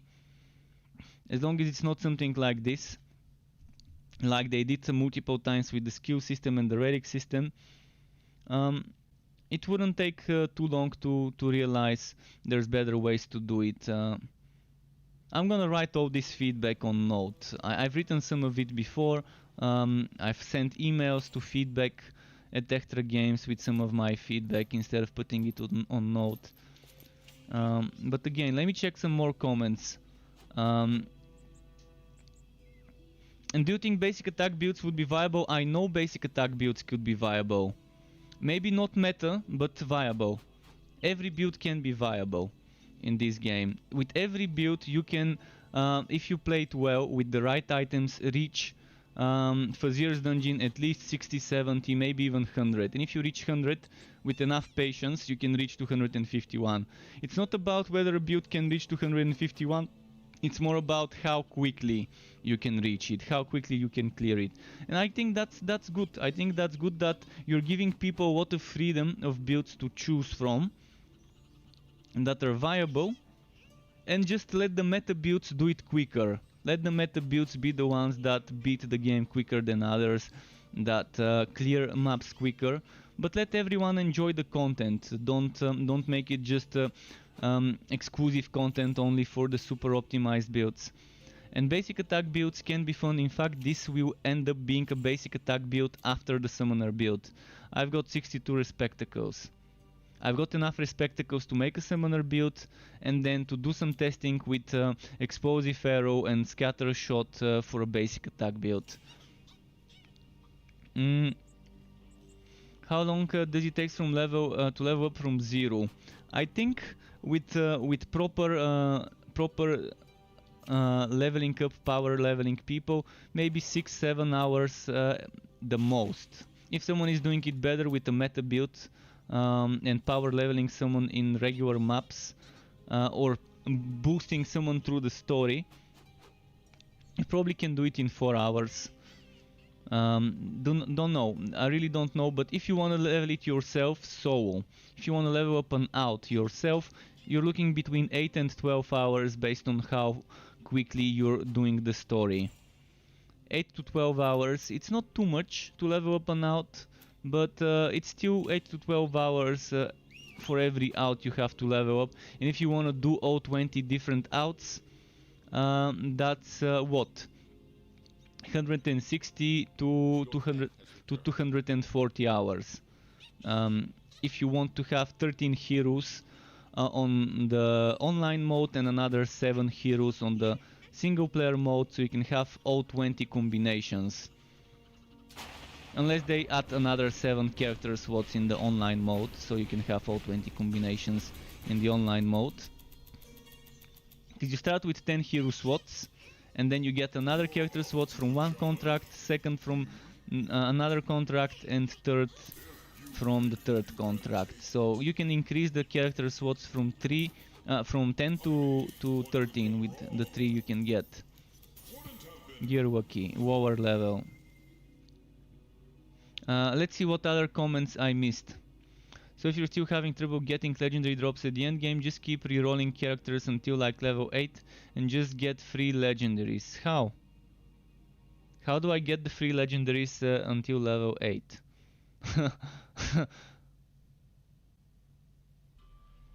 Is there a legendary gear bundle somewhere? For me it's not about getting legendaries, it's about getting the wrong legendaries. So it's not my problem about not getting any at all, it's about whenever I get a legendary it being not the one I need. And not having a system in the game that lets me get exactly the one I need. Or try to get the one I need by transmuting something. I wouldn't mind again sacrificing 10, 15, 20 essence along with a legendary item to try and get another item of the same set of equal level. And Steven Esquivel says, what do we use resources for? Metal and wood. Also, I heard you mention enchanting. Can you elaborate? Okay, so metal and wood right now you only use for fort decorations. That's what they're used for. Maybe later they might make some sort of more crafting in, but for now that's it. And enchanting is basically socketing items. After level 47 you start seeing socketed items. And for each socket you have different recipes you can find and consume those recipes and learn them. And when you go to the enchanting table, you can select the socketed item and select one of the recipes, and that recipe could give you things like flaming, like fire damage, cold damage, chance to burn, chance to chill, or it could give you crit damage, crit chance, and physical damage. So they're separated normally by element. They're separated by element and they're separated by one-handed or two-handed, ranged one-handed, etc. Or they're separated by armor or weapon enchanting recipes. So you select the recipe, and in each recipe there would be like 6 or 7 or 8 different things you can get. And you just enchant it by consuming essence. You're consuming... let me show you what essence is. This resource, green, blue and legendary essence. So green items only need green, blue item needs green and blue, and legendary items need all 3 of them. And we don't have any other system to use essences right now. That's why I came up with those ideas to reset, to respec and change affixes on an item for the price of essence, and another system to transmute one item into another by paying essence. So that would be interesting ways of dealing with some of the bad cases of RNGesus and Woodsifer just being on a break and not giving you the things you need. And another comment from Mose3. I wish there was some sort of leveling XP like in Diablo 2 where you can get to 100 but it takes forever due to the scaling of XP. Yeah, there's one thing to keep in mind in this game. If an enemy is 4 levels higher than you get a little bit more XP, like 10, 15, 20% more XP. So if you're fighting at level 20 or level 25 monster, you're gonna be getting a little bit more XP, but not much. And it doesn't go better the higher the enemy. If it's 4 or more levels higher, or I think more than 4 levels higher than you, then you do get that bonus, but if you're 20 and you're fighting level 30 enemies, you're gonna get the same XP as level 60 enemies. So yeah, there really could be some good improvements into the power leveling in this game, into leveling outs.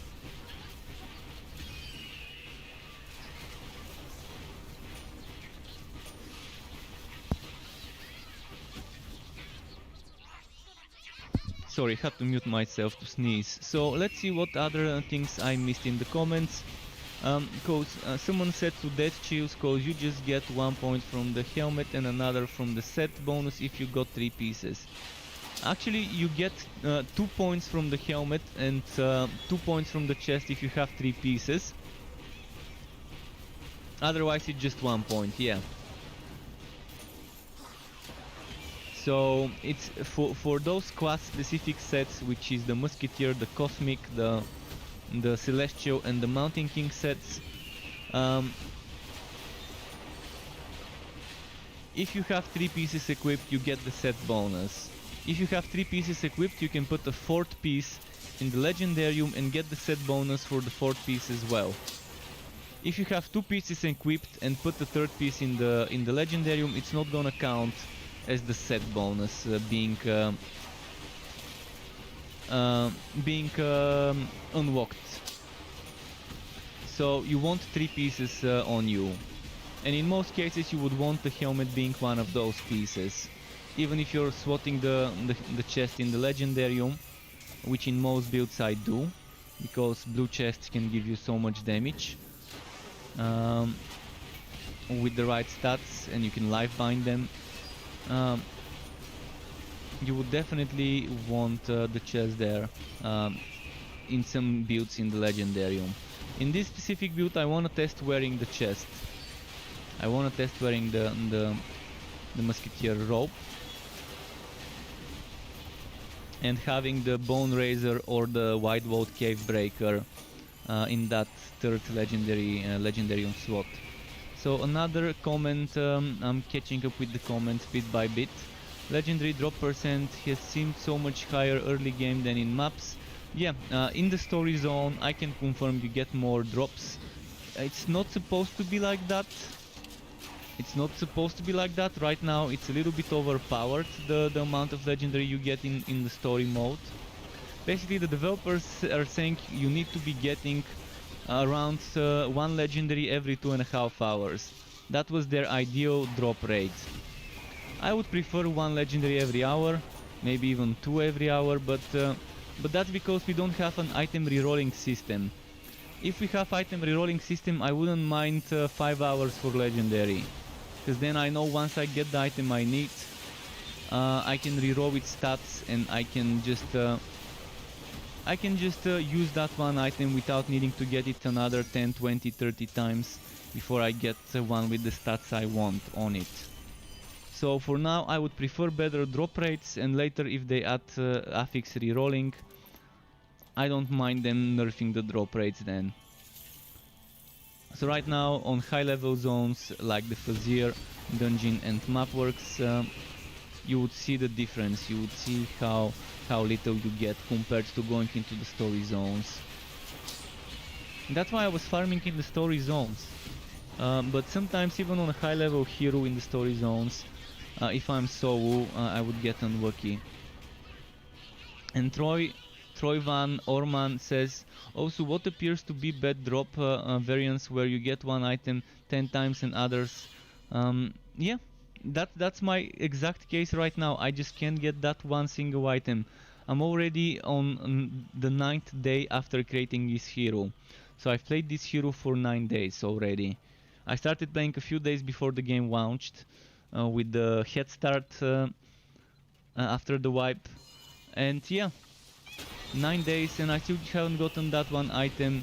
And it feels bad, but there's not much I can do. The game doesn't give me a way to deal with such cases where something is just not dropping.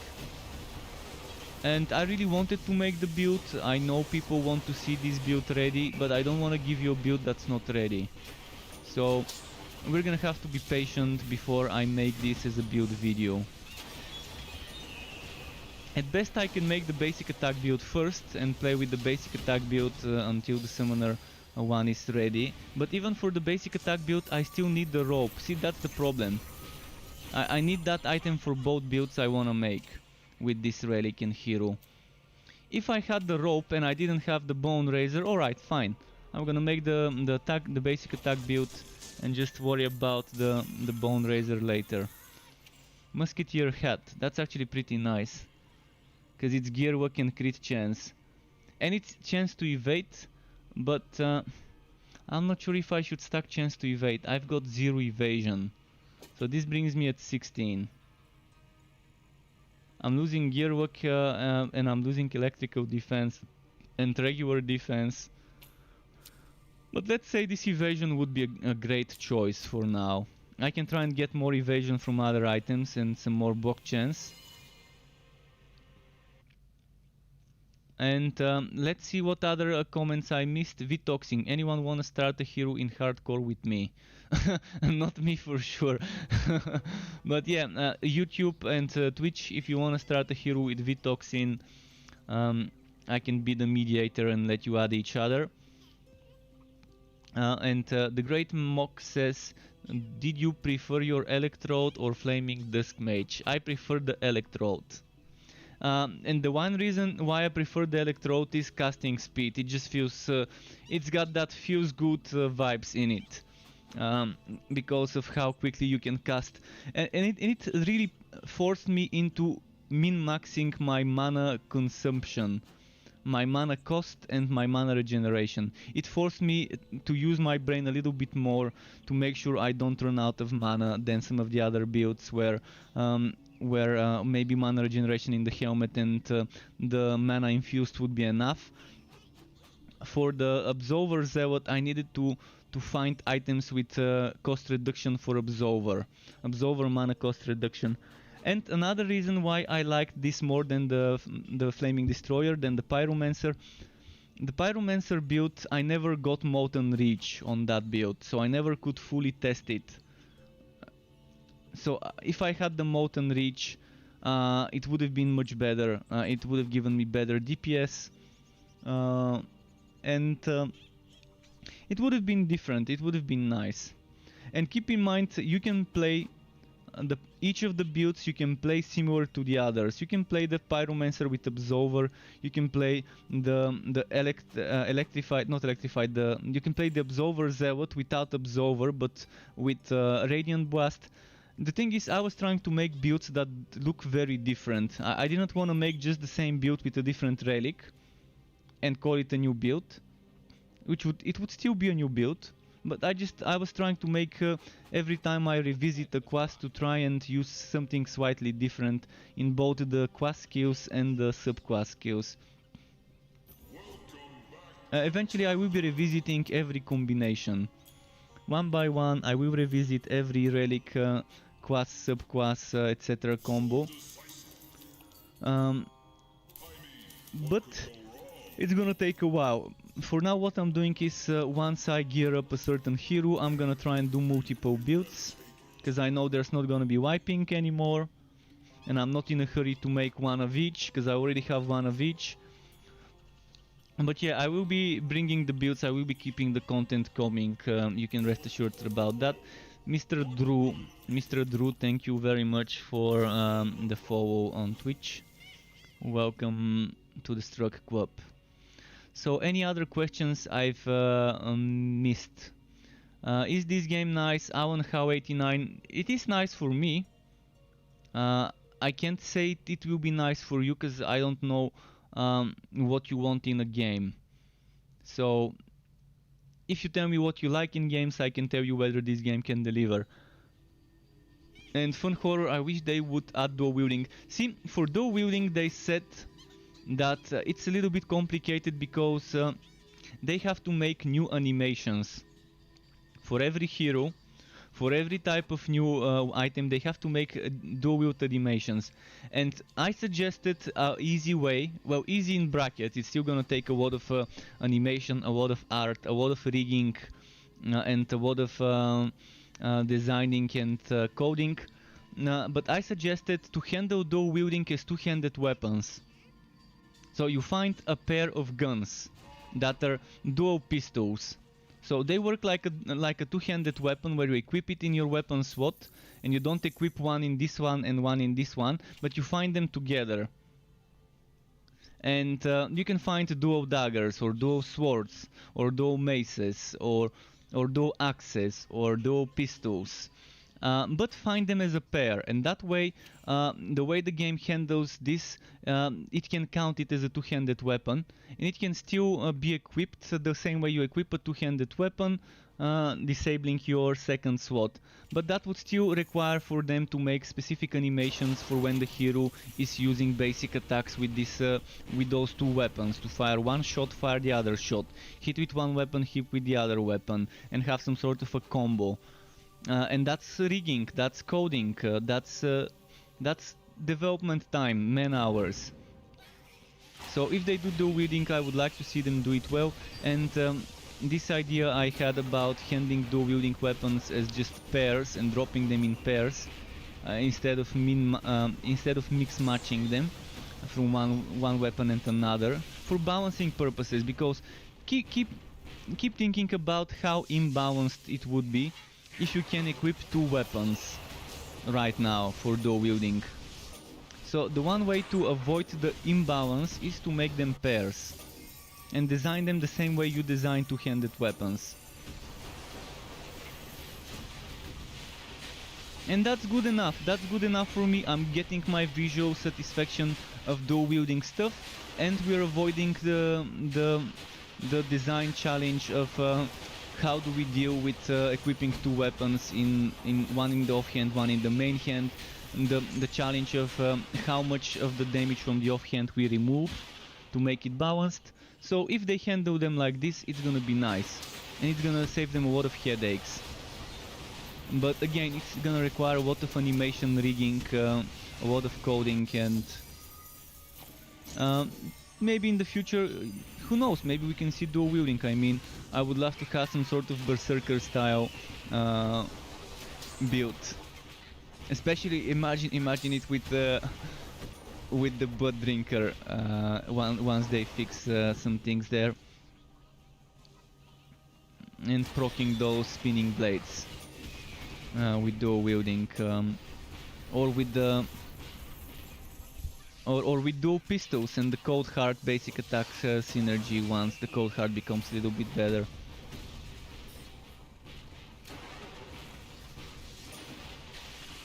Yeah, again, keep in mind the developers, it's not like they whack ideas, and it's not like they don't listen to our ideas.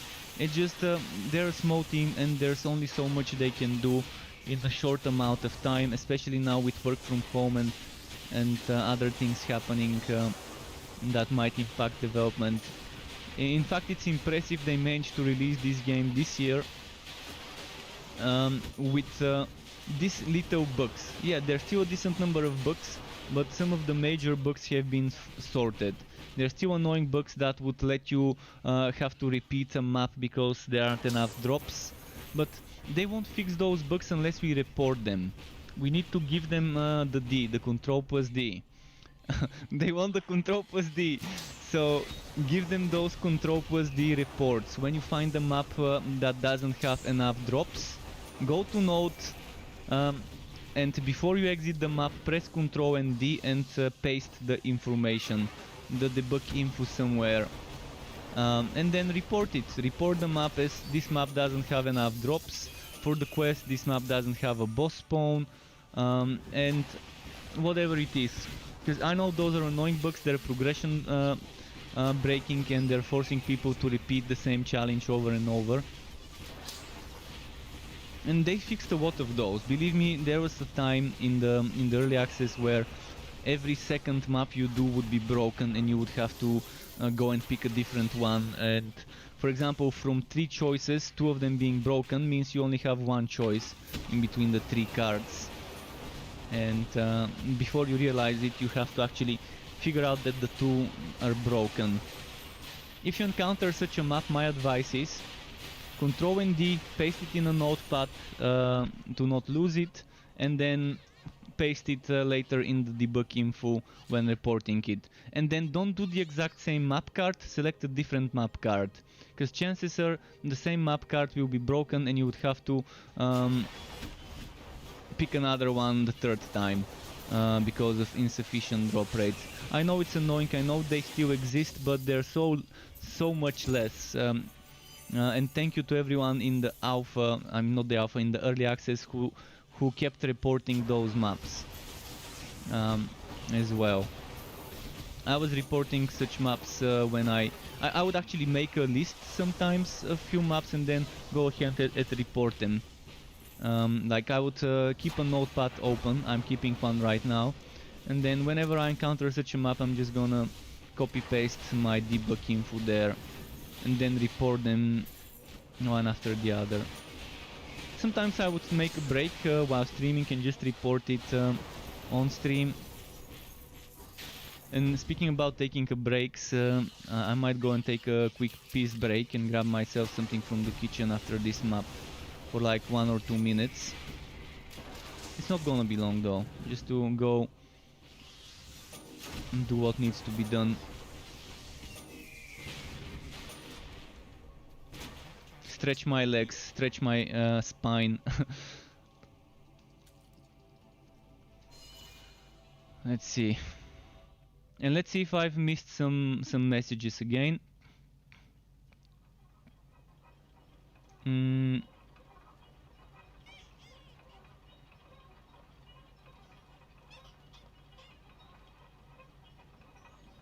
And yeah, Fun Horror, I agree, and he agrees with me. I agree with him agreeing with me. let's do the agreeception. So yeah, nice to see other people's agree with my idea of how dual wielding can be added with less of a headache into the game, where you drop them as a pair and the game considers them as two-handed weapons. So other comment underneath, just cleared 251, ridiculous. I thought it's infinite, so that's it. Yeah, it's not infinite, it's not endless dungeon. And I actually like it, and now you can just farm. You can stop worrying about pushing, and you can start farming maps with gearwork or uniques or whatever you think you need the most. Or you can try a new hero, or you can try doing the same on hardcore. Now that you've done it, I mean, it's not like the game is over when you beat it, but if you beat it on hardcore, on ridiculous, and reach the final stage, you can call yourself someone who has beaten the game. For now, until they add other types of endgame. But you can keep farming for new builds, you can keep respecting your current build and try it on a different build. I mean, what's all this build variety there for if we don't take advantage of it? You've got so many different skills and passives and subclass skills and subclass passives and different classes. I mean, try different things. Try and do it differently and just farm. Farm maybe other items for other builds.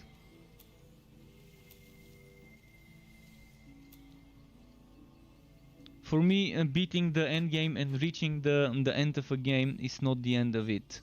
Normally that's where I actually start, where the fun starts, where you actually start experimenting with new things, and I guess everyone thinks differently, so my way of having fun might be vastly different from yours in a game. But I think beating it, yeah, it's something that you can say, okay, I've accomplished this, I enjoy accomplishing this. And if you're asking yourself what to do next, my suggestion is either try this on hardcore or try a new build, and try pushing the new build from let's say from stage 50 all the way to 151, or maybe from 100 to 251 with the new build. Just experiment. There's so much things to experiment with. Okay, what's next in the comments that I've missed? Dead Shield says, no, Sir Boof said at Dead Shields you can't get the set bonus from the Legendarium, so your goal is to put the 3 parts on. Yeah, your goal is to put the 3 parts on. That's exactly what I was asking, what I was telling you earlier. For example, if you want to put the chest in the Legendarium, you really need 3 pieces equipped. It's just not gonna work.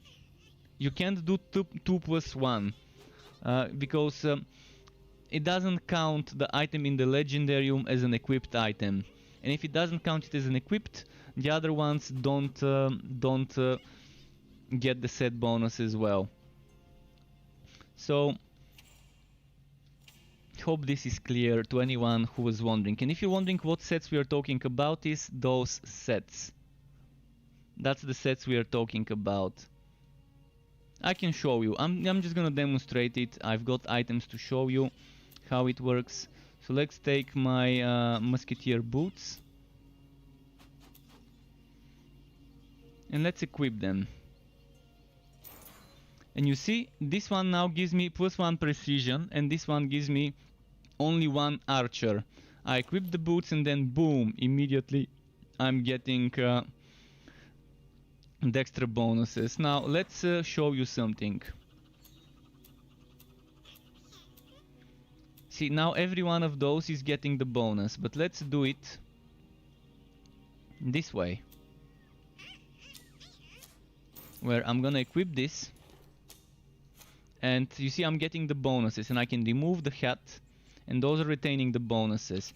And let's put the hat in my Legendarium, so I can demonstrate this to people who may not know about that mechanic.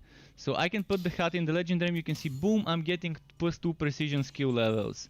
You can see my precision skill levels, this one is getting +2 bonus levels, which means I can remove 1 skill point and keep it at level 8. Level 10 is the maximum. Regardless how many +2, +3, +1 to a certain skill you've got, you can never take it more than level 10. So remove skill points to accommodate for the extra skill point bonuses you get. So you can see now it's working, but let's say I break the set and remove this. You can see right now it's +1 bonus level, +1 bonus level. And this one here, it says requires +1 more, but you don't get it, you don't get the item. So that's kind of how this works right now. I hope it's not that difficult to understand it. But yeah, interesting ways, interesting system. In fact, it didn't work like that, and we asked for it. We asked, hey, come on, let us get the set bonuses when we put an item in the Legendarium. Even if it's not 2 plus 1, but 3 plus 1. And then yeah,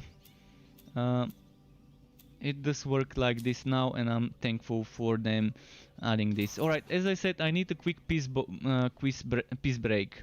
So I'm gonna put BRB screen, go take a leak, maybe grab myself something from the kitchen. Yeah, thanks in advance for waiting, and be right back. And if you're on Twitch, I can put some ads for you, let's say 2-minute ad break, so you don't watch this boring screen. But if you're on YouTube, the boring screen, it is for you, unfortunately. Alright, be right back.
Okay, I'm back. Thanks for waiting. So yeah, now let's see. Let's remove the screen first. And I've got some message on. Okay, I'm ready. That you is still here. Let's take the next map. Let's see. I've missed someone following me, or Dr. Beer 134. I probably forgot to thank you, but thank you, Dr. Beer 134, for the follow. Welcome to the Struck Club to you. And there's one comment I've missed. Action RPGs are in a good space again. I'm glad to hear you think so. There's so much variety about action RPGs. The only thing that's disappointing for me is there isn't enough sci-fi isometric action RPGs. We've got Inquisitor Martyr, which I'm really not a big fan, and anytime I return to it, I'm kind of getting disappointed. Maybe others don't think so, but to me it's been disappointment.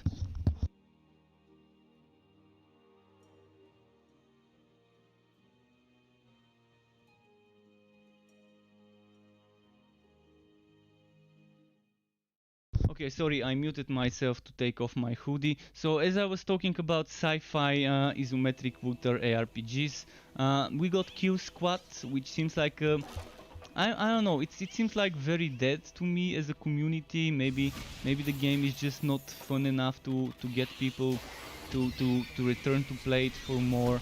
I'm gonna wait and see what happens with the development. I hope they manage to end up pulling out a decent game out of the bag of development. As long as they have funds to keep developing Kill Squad and they do good decisions, maybe it could be a good sci-fi action RPG to play as a looter, isometric looter. But yeah, for now we've got those two options. I think the major two options. And obviously most people would prefer Inquisitor Martyr. But I want something, I want more in that genre. I mean, I'm a big fan of fantasy, but I'm also a fan of sci-fi. And someone just subscribed to my channel. Thank you. Oh, I can't pronounce this name. That's in Chinese, Mandarin, or simplified. I can't even tell the difference myself, so apologies if I can't pronounce your name. If you're watching, thank you very much. For that, for following me, for subscribing to my YouTube channel.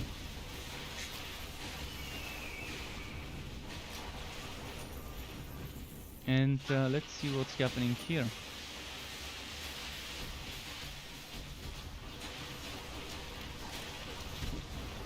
Are we gonna finally get that rope today? Or is it gonna take another day? It's 8:13 by the way. I've got like 2 hours and 15-20 minutes more left of streaming before I stop. It's not much, but it's a decent amount left, and I've been streaming for a while today. I decided to make it a streaming only day, so if someone was expecting me to upload some content, maybe there would be some tomorrow. I personally was hoping I would be done with the farming for this build yesterday and I would make the build video today. But no, let's keep farming and see how long it takes.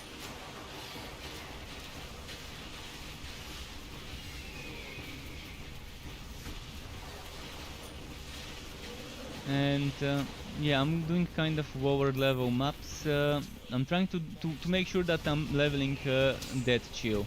So once he gets to be like level 50, I'm gonna have to do maps that are within his level. I'm just trying to do maps that are not gonna be that difficult for him to survive in.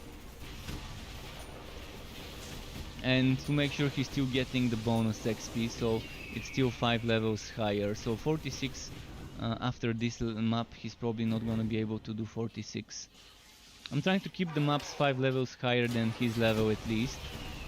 So he's getting that extra, a little bit of extra XP bonus, let's say.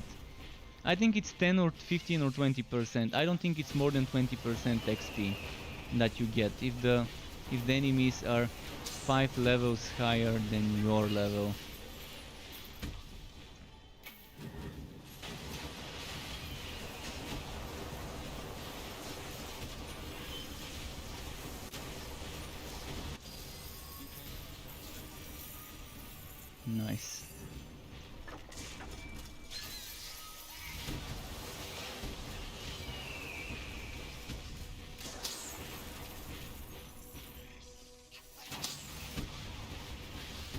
Wait, is it just me, or am I not seeing that chill next to me?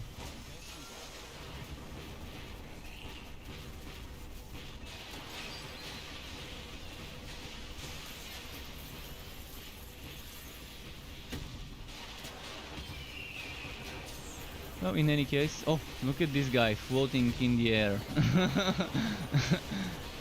He's a magical Vercanim brute who can airwalk. We've got Bob Burnquist here on the goblin side of things. The Bob Burnquist of goblins doing airwalks.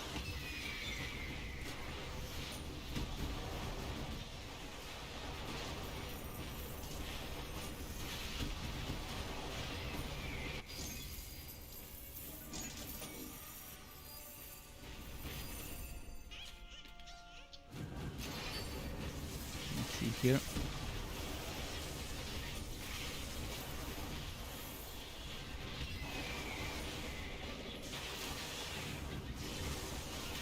I love maps where I'm fighting the Vercanim brutes and the big Nethering guys. Because the big Nethering guys, when they die, they have a very nice animation where they burst and just explode internally. And the Vercanim brutes also are big, nice, easy to hit targets. And things like this skill hit them multiple times. That's why I like it. They get hit multiple times easily with things like the Molten Reach entropy, the regular entropy, energy spike, and things like that. I actually can't wait until it's time to do my next Disc Mage. I'm probably gonna do my Disc Mage after my Realm Master. So after this I'm gonna do Realm Master, and after that I'm gonna do a Disc Mage. And I'm wondering what Disc Mage to do. I'm probably gonna do another Pyromancer and try to get Molten Reach this time to test the Pyromancer with Molten Reach. But who knows, maybe I can go for an Absolver Zealot 2.0 and test it with Holy Fury and see how that works, and maybe test Absolver Zealot with Radiant Blast spamming instead of Absolver, so could be maybe Radiant Zealot. We'll see. When the time comes, I'm gonna decide what my next Disc Mage will be, but first I want my Bane Train Realm Master after this one. And I wanna test a Slammer Bane and a Train Bane.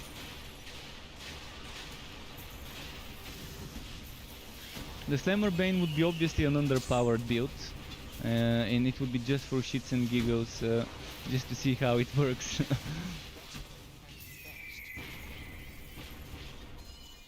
It could be with the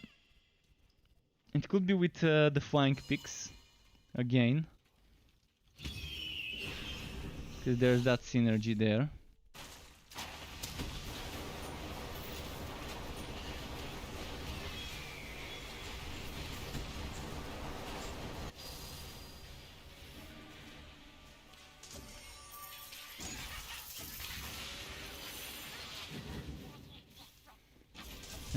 Let's see. Oh, wow. I'm gonna have to go and gamble my gold away soon.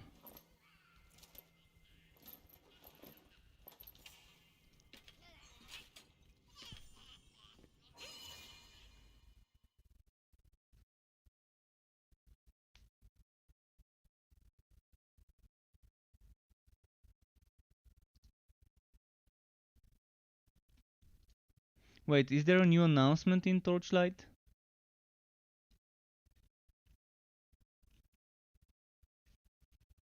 No, never mind. No, never mind.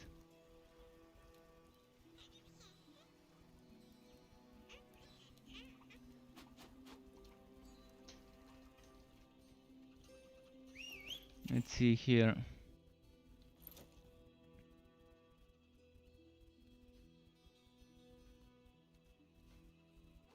Your pet has arrived.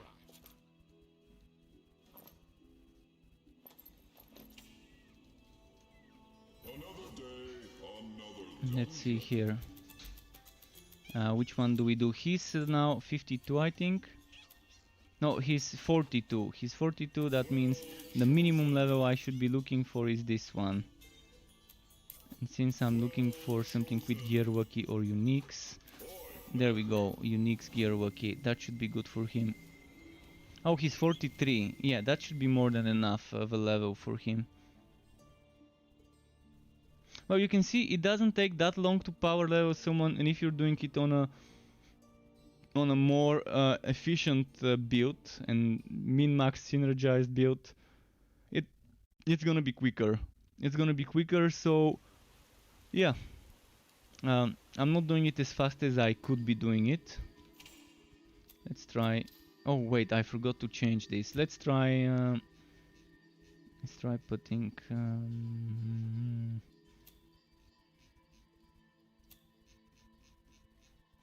let's do this now.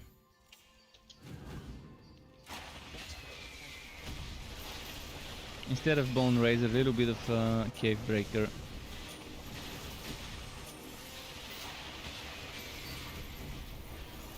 By the way, chance to knockback works well with Scout's Bones builds. It doesn't work well with Onslaught builds though, because Onslaught you want the enemies to stay in one place. But with Scout's Bones you want to be knocking them back so that they can get hit multiple times with the same projectile and the mini projectiles coming from it. So for a summoner I think it would be better to use tight grouping, because your summons here use tight grouping, and my guess is if you level up tight grouping, those archers would do more damage themselves when they're auto-casting tight grouping. They're not gonna auto-cast tight grouping with its tier 1 and 3 bonuses, but the damage bonus gets applied to other things when auto-casting them, and I don't see a reason why this wouldn't work that way too. And Decapitator, welcome back. He says, hey Struck, just a quick check by. Are there already any changes on legendary drop rate? Well, if you're playing on the zones, on the quest zones, there will be changes. Yeah, you will notice it's dropping a lot. In the Fazir's dungeon, compared to day 1, or compared to a couple of days before launch, it's better, but it's still not as good as I would want it to be. But we'll see. I mean, for this build, probably tight groupings would be the better choice of a skill for that build. Just because tight grouping leveled up would increase the damage this one does when they're shooting it.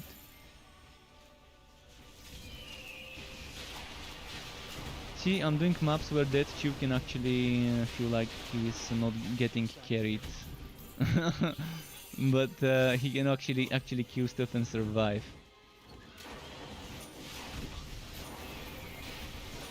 Let's see. What other messages did I meet? I guess I didn't. I didn't miss any other messages. Oh, you wanted to know about Fazir. Yeah, Fazir's feels a little bit better than day 1. A little bit better than day 1, but not by much. But I still think it's decent. I mean, see, the developers have said before, for them good drop rates are 1 legendary every 2.5 hours. For me, that's not very good when you don't have a system to reroll your stats on an item. But I think I get more than 2.5 hours per legendary. I mean, more legendaries than 1 per 2.5 hours. I think I get around 1.5 hours, up to, sometimes it goes down to 30 minutes before I can get a legendary. And that's not bad. If you get a legendary every 30 minutes up to 90 minutes, that's good enough. The problem is not that it's not dropping legendaries, it's the legendaries it's dropping repeats all the time. You're getting repeat legendaries, and there's no way to negate a certain legendary that you don't need to change it for another one. There is no transmute system, or whatever you want to call it.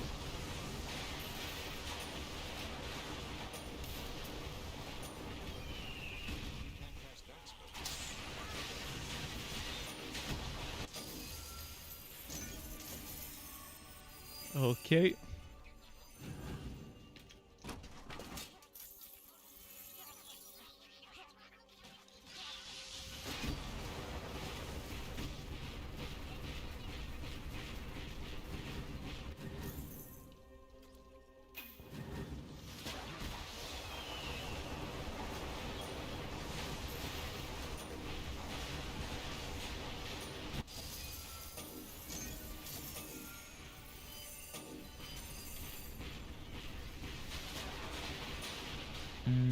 Did I miss any? I don't think I missed any.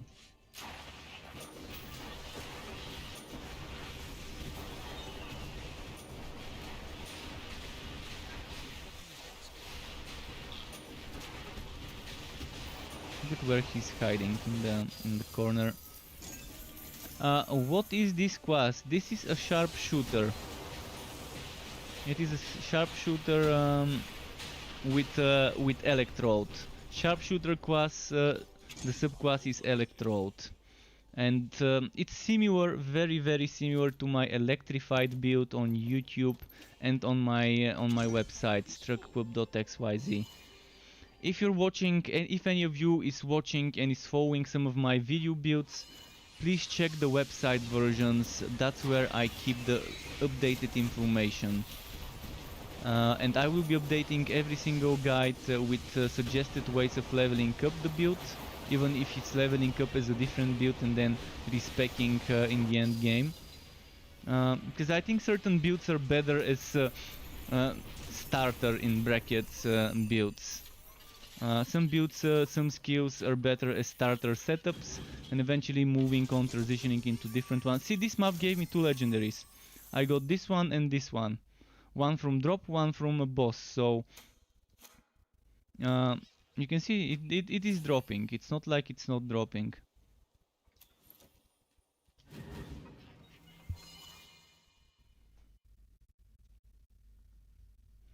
You still miss level. You're missing a level 60 version of the bomb walker. You and me, buddy. I think I'm using level 54 or 57 bomb walker. Yeah.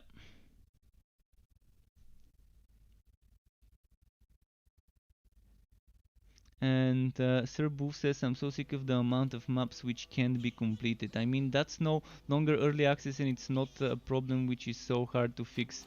The thing is, it's hard to fix if they don't know which those maps are. We have to report them. If you go into such a map and don't report it, don't expect it to get fixed.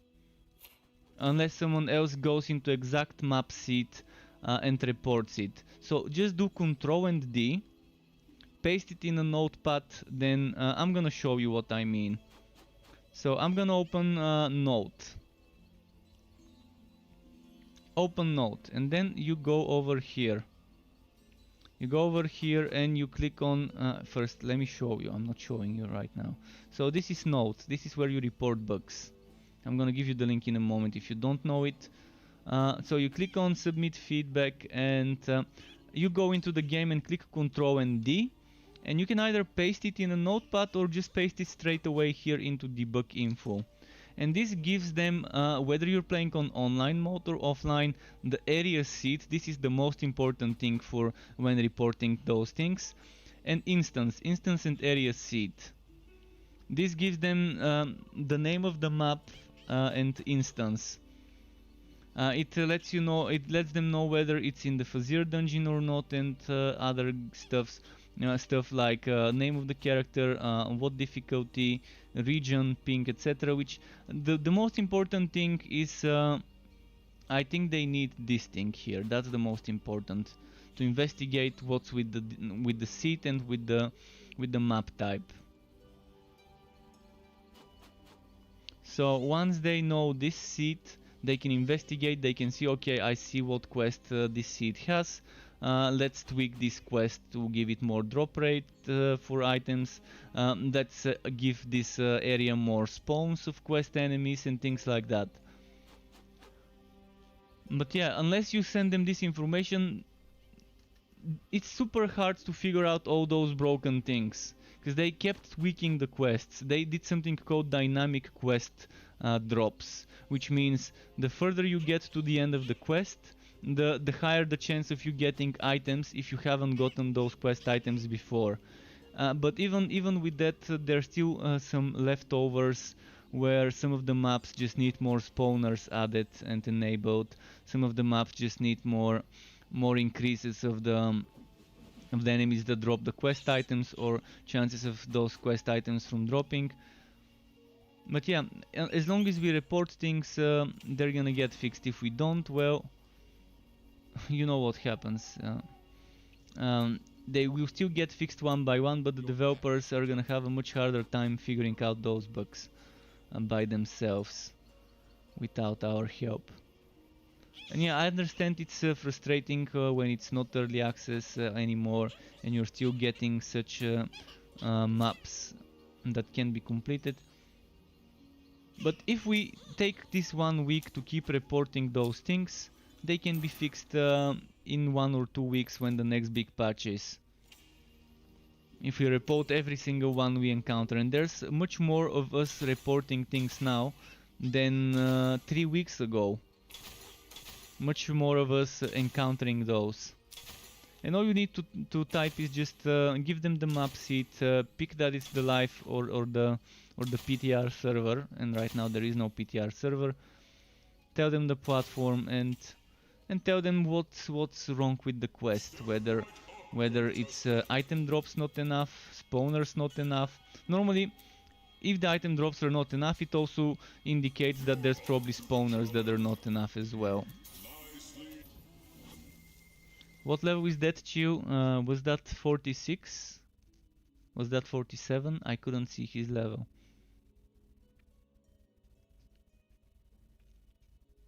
We can help them flatten out some of those annoying progression blocking bugs. This is a 53 map, he's 44. Okay, it should be a little bit difficult for him, but not that bad. Not if he has that damage reduction bubble. Let's see. Over here.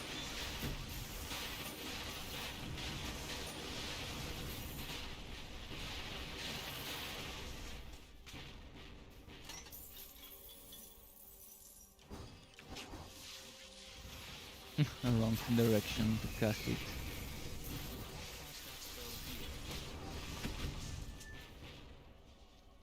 So let's see what other comments I've missed. Is this multiplayer endgame? Maybe. Yeah, this is endgame multiplayer Shrek RDN. This is endgame in co-op. I'm power leveling or boosting, but it's not real power leveling or boosting in its true form. But yeah, I'm helping one of my viewers level up while doing certain maps and trying to get certain items. What is this class? I already answered. Then the question that BPUG Games is saying, I'm trying to push through Act 3 today. I'm on ridiculous, but it's taking forever. I'm playing a Bane Sharpshooter. Well, okay, there's a few things you need to know that would make your life easier on a Bane Sharpshooter. I'm assuming you're going for a Summoner build. First of all, what level is your Shasta? And do you use Sacrifice to Goose? Very important things to keep in mind. You need on any Sharpshooter build, regardless whether it's Summon or not, Tier 2 Royal Shasta. Tier 2 Royal Shasta and Shasta taunting enemies as an active skill. So Shasta will taunt the enemies and it will make them take more damage, not just from Shasta, but from any type of source of damage.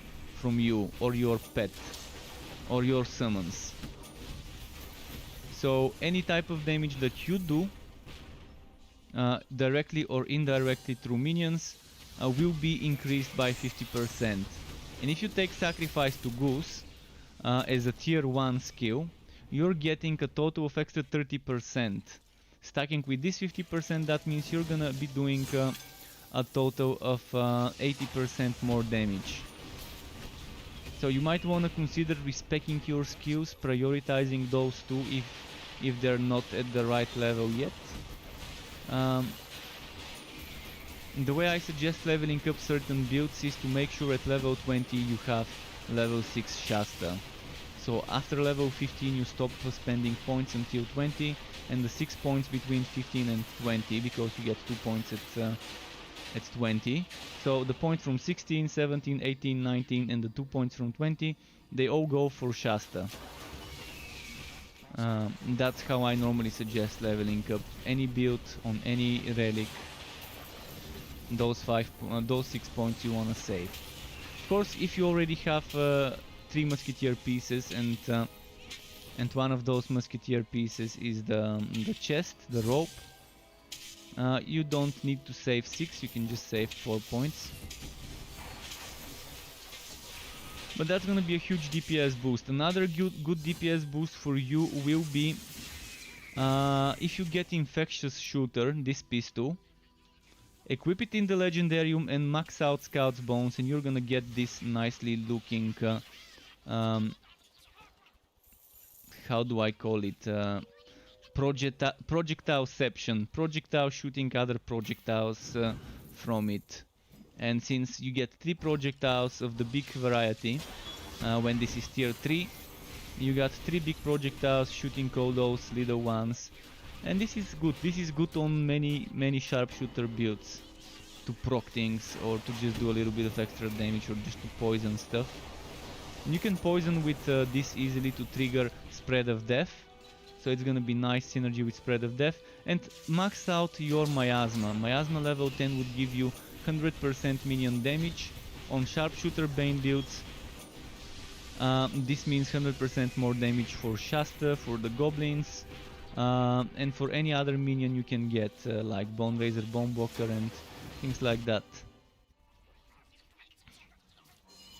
And Puppet Master is good, but it's not a must-have immediately. In fact, there are people who are doing just fine without getting Puppet Master on some Bane builds, but it's good to have it.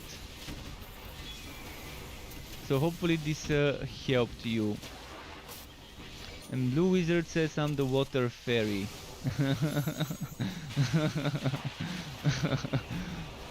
What's the difference between you and other fairies, one might wonder. What does the Water Fairy do? Make me hydrate? I'm gonna hydrate now.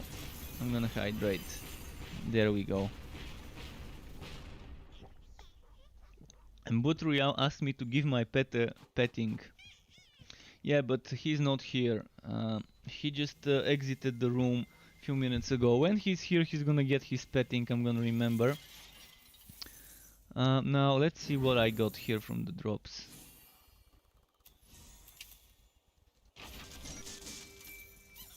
So max level is 60, yeah, max level is 60.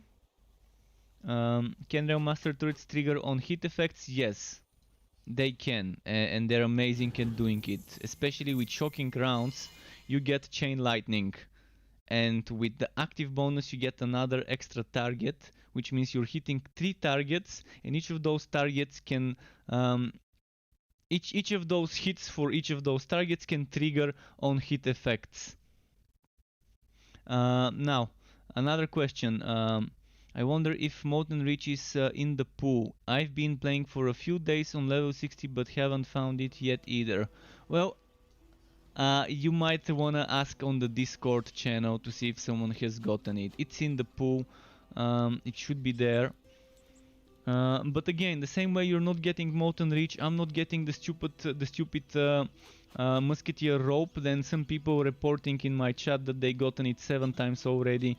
And yesterday I was playing with another person who showed me a video of them getting it at the very first stage of the Fazir at level 46, and then he later got it while in a team with me as a drop, and I could even see him getting it. So again, RNG can just sometimes it puts on the sandpaper strap on and shoves it very hard. That's how RNG is. That's why we need some sort of system that would provide some lubrication when the RNG decides to shaft us. So yeah, we need kind of a system, and I've already talked today a few times about my suggestion being able to transmute. Let's say I've got 2 hats of the Musketeer Cavalier hat. Let's say I don't want one of those hats and I wanna put that hat into the enchanting outer together with some essences, and then boom, it transforms into another Musketeer item. I mean, it may not be the rope, but as long as I do it a few times and waste some essences, eventually it might end up becoming a rope.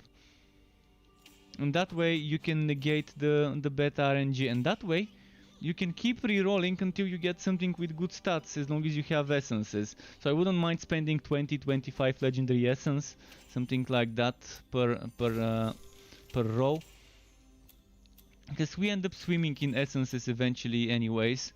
So see, I've got 200 essences. That would have let me, for example, if it cost 20 a legendary essence, to do it 10 times. So yeah, I've got ideas and I'm gonna put those ideas on note. I'm gonna make some maybe mock-up UIs to go along with them. Is there are there melee builds? Yes, Rage R7, there are melee builds. In fact, after hitting someone with melee, you get 50 or 70% damage reduction on any class. Of course, there's 2 classes that have melee skills, but every class can use melee basic attacks as long as they have a melee weapon equipped. And that's Staff, Sword, Greatsword, Mace, Railhammer. And am I missing something? I don't think I'm missing something. So those weapons all have basic attacks as melee. The Disc Mage has a Digitus, which is mid-range. So it's not melee, but it's not long range. Then there's bow, there's pistol and rifle. So you can make some basic attack builds, or you can make builds with spin to win. You can make builds with bunches of punches. Rage R7, I suggest go to my website and check the Forged and Railmaster builds. You can go to my website and you can check Forged builds and you can check Railmaster builds footage to see what it looks like playing a melee build.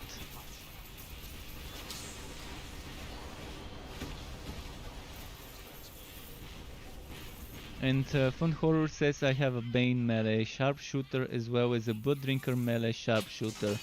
Yeah, those are fun, interesting synergies. They're definitely fun, but you don't have skills for melee attacks. So you're only using basic attacks, and you're only using the synergy from the relic. Electrode basic attack sharpshooter would also be very fun with melee, with a mace, especially with the new mace, with the lightning bower. And yeah, you get 50% damage reduction on Disc Mage and Sharpshooter, but you can get 70% with an upgrade on on Forged and Railmaster. But this damage reduction combined with maybe reducing the damage enemies do. For example, you have Curse of PP and Damnation. They can make the enemies do less damage, which is applied before they hit you, I guess, as a debuff to them. And then you can stack defenses and have some interesting melee sharpshooter Disc Mage builds with the skills they offer. And you can just use the relics to help you do certain things as well.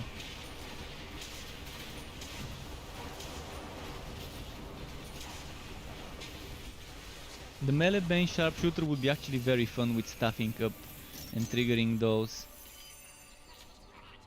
I'm assuming you're probably using a staff on the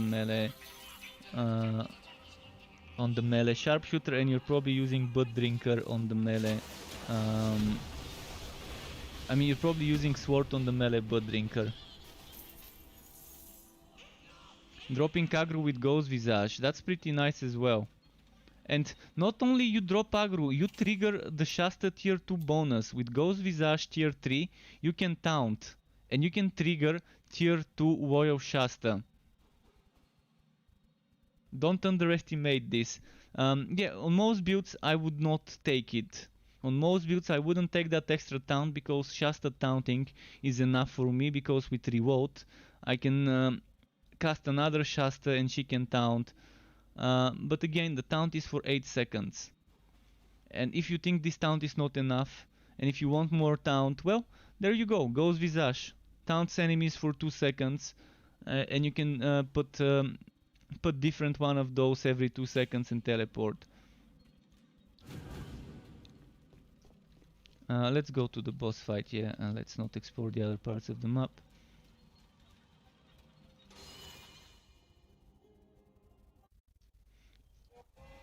But yeah, Rage R7, Realm Master and Forged are your obvious choices for melee builds, where you have a lot of melee skills, close range skills, and there's very good builds for those.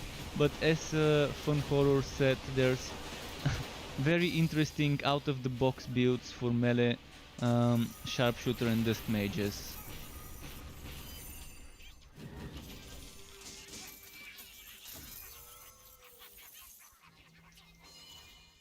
I only wish the dusk mage spirit well had taunting, like the tier 3 bonus where you get that big brute guy, the big Netherim. He should have been taunting like Shasta.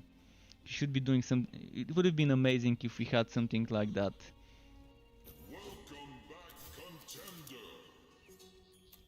It's just nice to have something to get the aggro off of you on a dusk mage. Oh, are you sure? Trying to do some maps close to his level. Oh, so tough. Any Gearwaki or unique? Gearwaki or unique? Or both? I just finished tightening up. Wait, what level is he? He's level 46.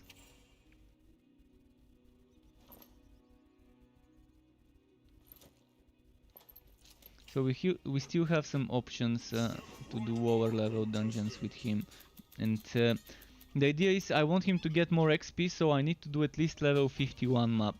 I wish I could see the level before I go in, so I'm gonna have to count 46, 47, 48, 49, 50, 51. So it's a level 51. Okay, so let's say we're moving on to those maps now. And need something better than this. Honestly, I think you could do better. Unique's Infamous, that should be good enough map to do with him. And yeah, what's the time now? 8:48 PM here. I'm gonna stream until 10:30 PM roughly. So we've got less than 2 hours. Still enough to maybe hopefully finally get the ropes.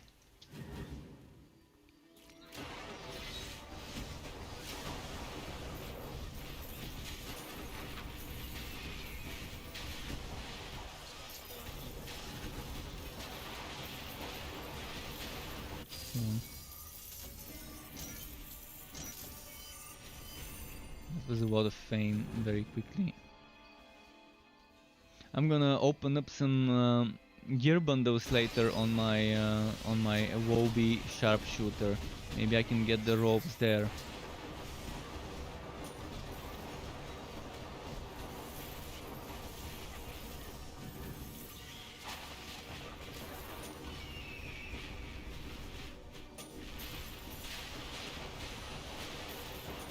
Oh, he got wrecked.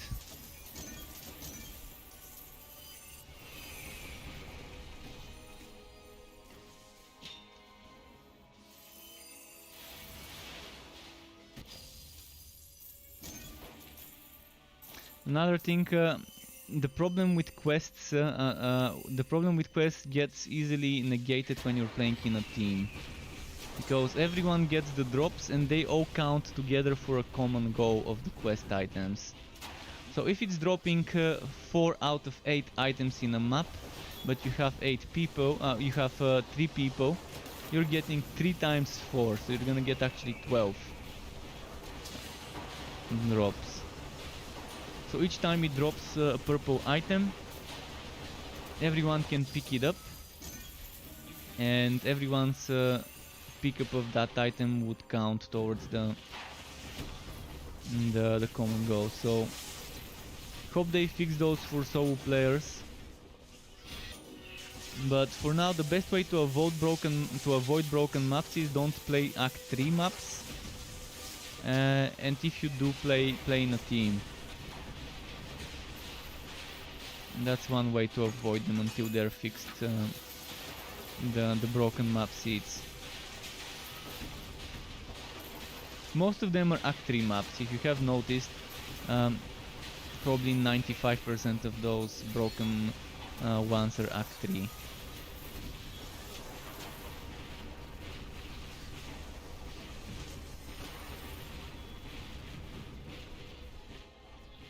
Can you tell me what is the point of the end game? Is there a water? Well, not yet, maybe later.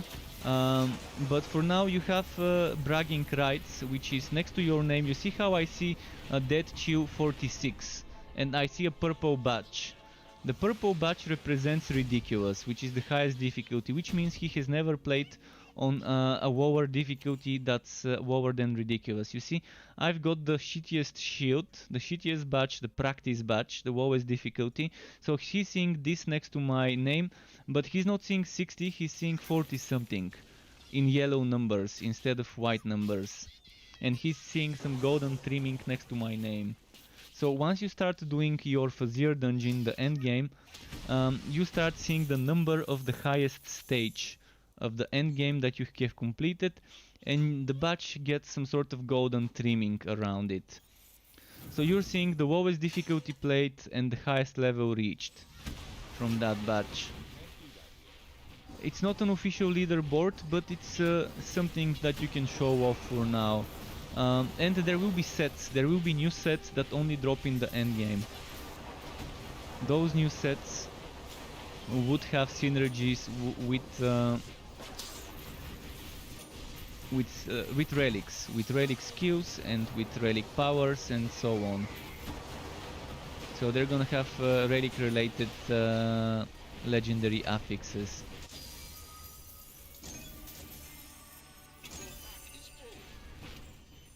This is really not enough for me to make me want to push further and reach the end.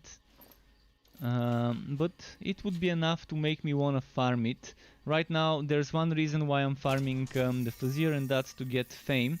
And with that fame I can get Mapworks portals, which is the content I actually enjoy doing. But since Mapworks are locked behind the fame wall, and you can't get fame quickly enough other than farming lobby zones or farming Fazir maps, I guess for me that's it. I can do a few maps for fame and then collect my rewards, get my contract scrolls and just do them.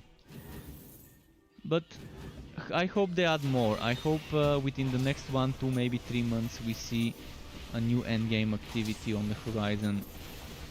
They're working on something, they're just not revealing it yet.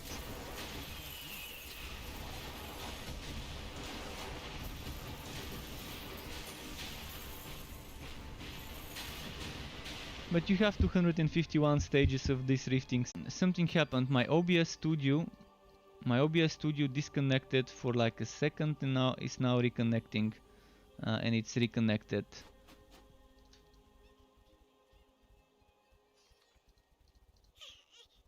Okay, it's fine. Yeah, OBS kind of for like a moment disconnected. No idea why and what. The internet remains, so it's not an internet drop. Must be something with OBS. Alright, I'm gonna send my pet to the town to sell stuff.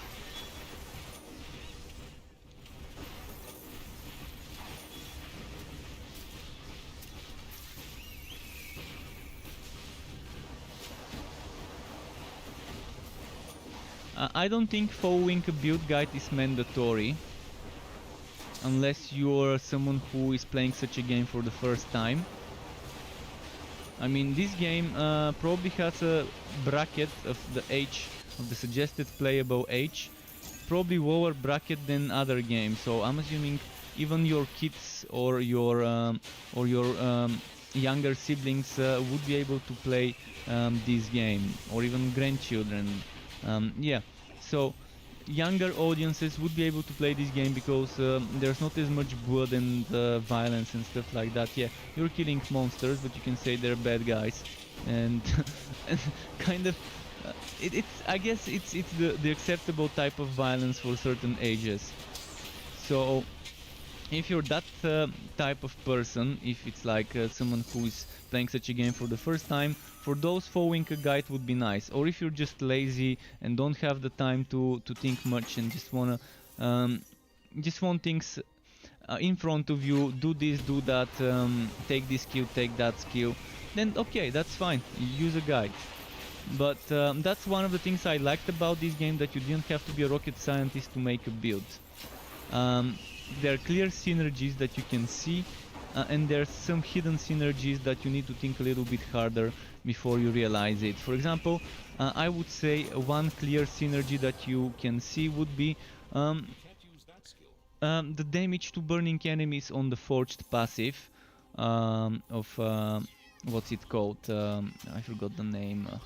Of Furnace Blast, of Coal Launch, not Furnace Blast, Coal Launch, and taking something that burns the enemies, so you can get that damage. I would say hidden synergy would be using Scout's Bones Tier 3, this one, with the Infectious Shooter, alongside with Lightning Strike, to use every single missile to trigger procs. This is something that you need to use your brain a little bit more to figure out such a synergy. It's not that hard to figure it out, but it's harder to figure out than damage to burning enemies and knowing, okay, I'm gonna get something that helps me burn so I can get that extra damage.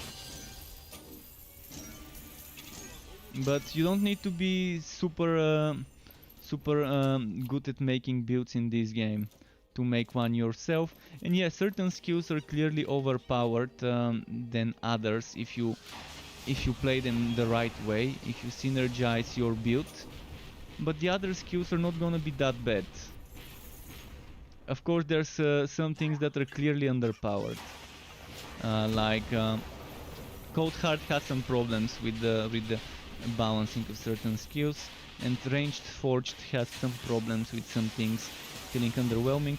But again, even if you have no build to follow and you just try to make something yourself, even if you mess up the skills, you're still gonna be fine. You're not gonna be clearing things as quickly, and you're probably gonna get your ass kicked in the Fazir once things start getting tough. But you should be able, with a shitty build, to do on ridiculous map works. That's the way I want the game to be. Person with a shitty build, not optimized but with good items, to be able to do map works on ridiculous, not Fazir, where you have to dodge and synergize things a little bit better, but at least regular map works, which is stripped down with from all the negative affixes and things. I think as long as you have good gear, you should be able to do it. And then when it comes to the end game with the Fazir, you should need to be better at making your build and better at using it.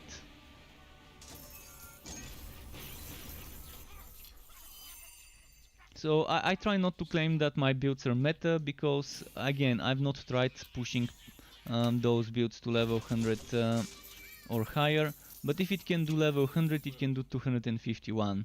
And someone has already done level 100 on my Electrified build, and I think someone has already done it on my Absolver Zealot build. For me, it's just time consuming and boring to push the Fazir on ridiculous. But it's fine, I think. It's not that bad. Let's look at some more comments and see what else can be said. Just quickly checking if my pet is in my room or not. I'm gonna close here. So yeah, let's see what comments I've missed. I wanna reply to those. How do you compare this game to Grim Dawn? This game is years away from Grim Dawn in regards to content updates. So I don't remember Grim Dawn on day one of launching, on week 1, week week 2 of launching. But I think if you want to compare this game to Grim Dawn, compare it to Vanilla 1.0 Grim Dawn. In regards to build variety and diversity, there is a lot of build variety and diversity. In regards to how difficult it is to make a build in this game, much more easier than Grim Dawn. That's how I would say. So this game has simplicity, but a lot of depth in spite of the simplicity. I'm not sure that makes sense because normally those are kind of mutually exclusive, I think, to have simplicity and that. But I don't think you need to have complicated systems to have depth. Something can be simple yet still have depth to it when done the right way. And I think this game has done the build variety and diversity amazingly well in this regard, to be simple yet powerful in the way you spend your skill points and synergize the build with items.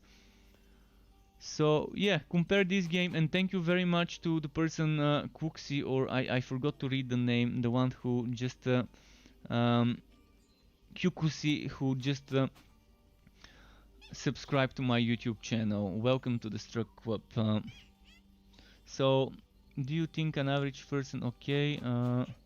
I haven't played through all the way yet. Do you ever get to craft gear? I'm getting recipes for an enchanting table, but I don't have it yet. See, enchanting is a level 47 or higher activity. After level 47 monsters, you start getting sockets in the items that drop from them. And this is the enchanting table. You get the recipes, and those recipes allow you to... for each item there are certain things that apply. So for one-handed you have certain recipes, for two-handed you have certain recipes, for pets you have other things. And yeah, you just pick the one thing you want, and you can disenchant it. I'm gonna try and show you with something. Let's take this one for example. See? I can select this and then enchant, and I'm paying essences. This needs to be fixed, by the way. This needs to be a little bit lower, or this needs to be higher. So that's a bug.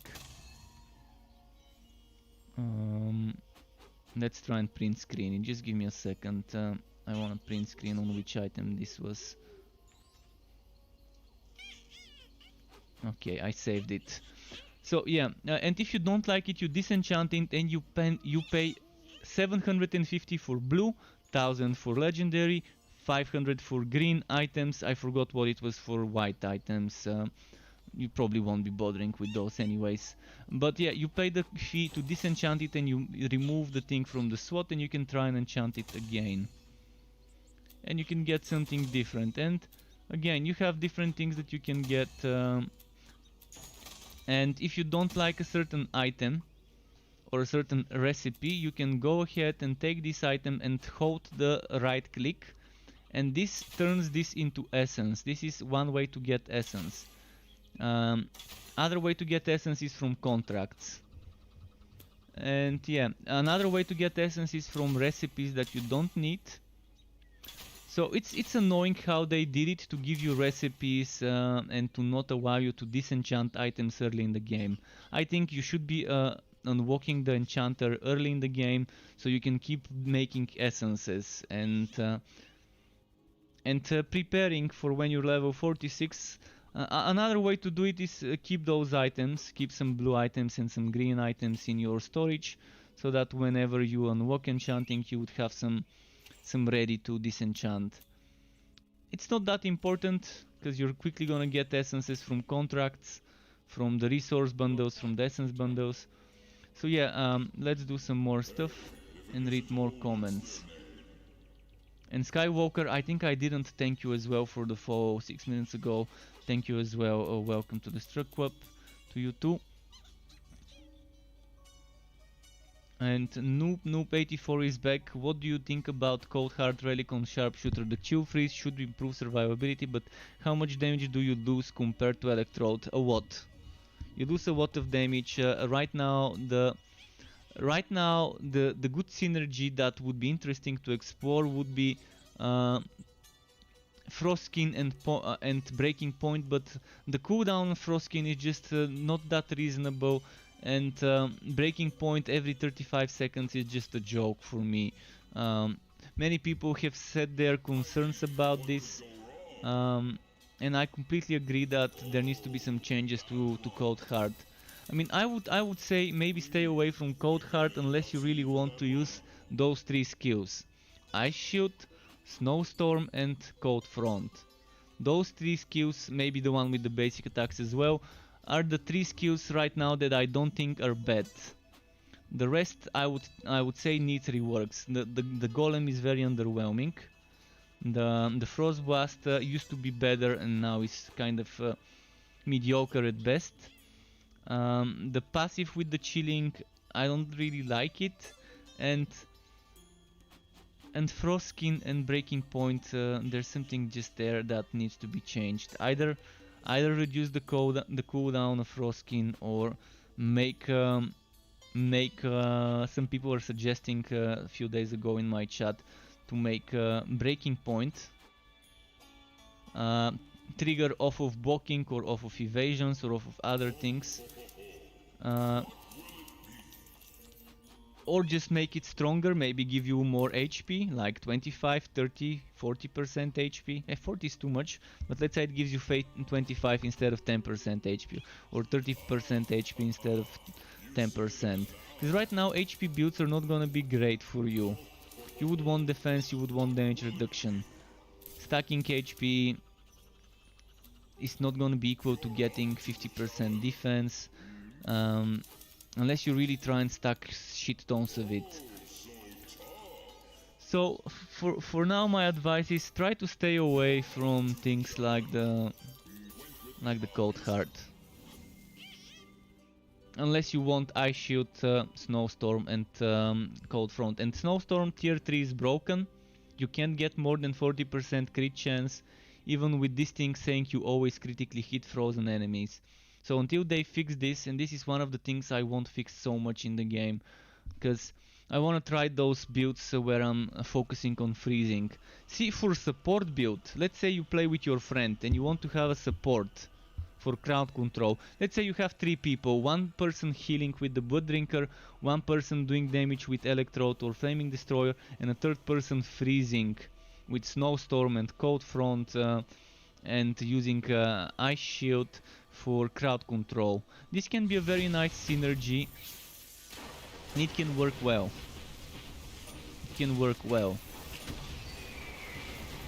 Even without the healer person. Someone told me that they're playing with 2 Dusk Mages, one Electrode, one Cold Heart, and said that they're quickly clearing the Fazir dungeon that way.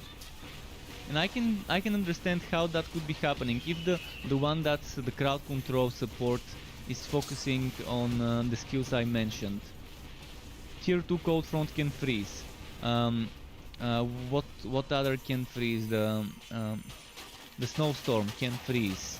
And you can maybe equip a weapon with chance to freeze, and maybe gauntlets with chance to freeze, and just stack freezing as much as you can to keep the enemies away from the damage dealer. And if something comes a little bit closer, you use max level Ice Shield, and it can work well. But for a solo build, maybe give it some time, let them rework some things there, rebalance some things there with the Cold Heart. It's such a fun relic as an idea, but some of the things really need some tweaking. Because in theory it might sound very strong, the way it is with Frostskin and Breaking Point, especially when you stack 40% evasion and 40% block chance. But in practice I've tested, and other people have tested it as well, and everyone I think reaches this conclusion that it could use some buffing, some tweaking there with the Cold Heart compared to the other relics. I mean, if you've never played other relics and Cold Heart is your first relic to try, there's 2 ways it can go. First way, you may not know that the others are strong and you would say, okay, this is boring. Another way, you would say, fuck, this feels terrible. And third way, you may not notice it feeling bad until you try a different relic and then realize how much worse it might be. And Skywalker, thank you very very much for the Prime, not Prime, for the Wait, is it you? Wait, what happened? Who did that? Oh, Pup in the Third. Pup in the Third. Interesting, interesting name. Pup in the Third. So Skywalker followed, but it was Pup in the Third who tipped, and it's 20 bucks. Thank you very much for the 20 bucks tip. Right in the fields. Repairing my wife support systems. Thank you very much, dude. I wish you could see my face, and soon enough, when I get all my equipment, you would be able to see. You would be able to see me. I've got my camera. I'm just waiting for the green screen and the other stuff to be here before I start using it. Especially the lights. I would consider streaming without my green screen, but yeah, I wish you could see my face. The smile on my face you just put there. Thank you very much again, right in the feels. But Cold Heart, yeah, it's such a fun relic, and I adore playing with Ice Shield, especially when I know that my pet and I are both walking icicles, the walking frozen orb. And we're both walking frozen orbs, and I love it, but oh boy, I almost died there. But apart from those 3 skills I mentioned, the rest is very underwhelming in that relic. So other questions I might have missed, I have some luck, but I can't enchant that. What? You have legendaries that you can't enchant? Do the items have sockets? You can't enchant items without sockets. And Blue Wizard asks me to hydrate. Oh, never mind. That was an old message that I scrolled down to. Still, I still hydrated. And Russian Reject followed me. Thank you, Russian Reject, for the follow. I know a little bit of Russian, but I would avoid trying to speak in Russian because it probably would sound very bad grammatically. I've only had a few years of Russian in school. It was not even high school, it was in elementary school. But thank you very much for the follow as well. So, what other comments did I miss? I'm trying to survive here, so pardon me if I'm not replying to comments immediately. It's been kind of intense here with some of the enemies. So One on Watt 77, I've been playing for the last couple of days of an evening, following your Electrode Sharpshooter guide. I've been playing on ridiculous. Should I carry on or lower? Some bosses are a grind. Well, see, the thing is, if you lower your difficulty, you're losing. Oh, we got an invulnerable monster. Man, we have to avoid this monster. Let's push this map. Run away from it. It's buggy. It can be killed. It can be killed. Let it stay there, and let's just avoid it. So you're losing your visual badge. The visual badge is basically a representation of the lowest difficulty you have played on. If you don't care about this visual thing, if you don't care about this visual change, yeah, keep running forward if you can. I'm gonna try and keep the enemies busy. If you can, push through to the boss room. If you die, I'm gonna rest you. But yeah, if you don't care about the visual EP kind of representation of the lowest difficulty you've played, you can lower the difficulty and switch it at any time later. It's just a visual. See my teammate. He has a purple badge. This is the best badge you can get from. That's the ridiculous badge, the difficulty badge you select. So if you don't mind people seeing a lower one, switch. If you want people to only see the ridiculous badge, don't switch. I personally don't mind every now and then when leveling switching to practice, especially on the big bosses at the end of every act. Act 1 final boss, Act 2 final boss, Act 3 final boss. Sometimes they might feel like bullet sponges if your build is not properly optimized, or if your gear is lagging behind 3, 4, 5 levels and it's not wife bound, the weapon especially. it might be a drag. So if it feels like it, if you don't care about it, change, then change back later when you want the challenge. So Russian reject says he doesn't know any Russian anymore. Okay, did they reject you and exile you from the country at an early age? Oh wow, I almost died here. Coach heals with those potions. Been meaning to find you streaming. Well, I'm glad you found me streaming, and I hope you are as well. Oh, fuck. I'm close to dying. Only 3 potions left. Need to be very careful with this boss.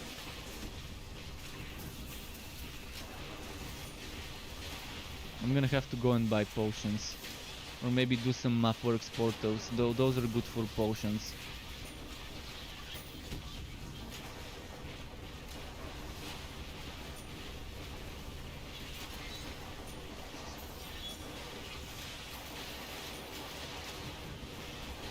Wow, this guy's taking a lot of damage. I'm trying to play safe and not die, rather than focus on my DPS. And other comments I might have missed. Where are you from, Struck? I'm from Bulgaria, which is in the southeastern Europe. To those who may not know. So, Vitoxin says, never found Cosmic Helm in 24 hours gameplay. I created a hero in hardcore and found one. Well, RNG, man.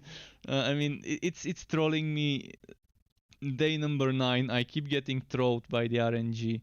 Still not a single, what's its name? Fuck, I forgot the name. Musketeer rope. Still no Musketeer rope. So, I'm doing my best to try and farm it. I've tried farming on different difficulties. I've tried farming on lower level maps, on higher level maps. Solo co-op. I've tried farming as a low level hero or helping others in low level zones. It just doesn't drop it, and that's it. So grats on finding this on a hardcore hero. But does the hardcore hero legendarium work for your non-hardcore heroes, or is it separate? I've not made a hardcore hero, so I probably need to make it soon to figure that one out.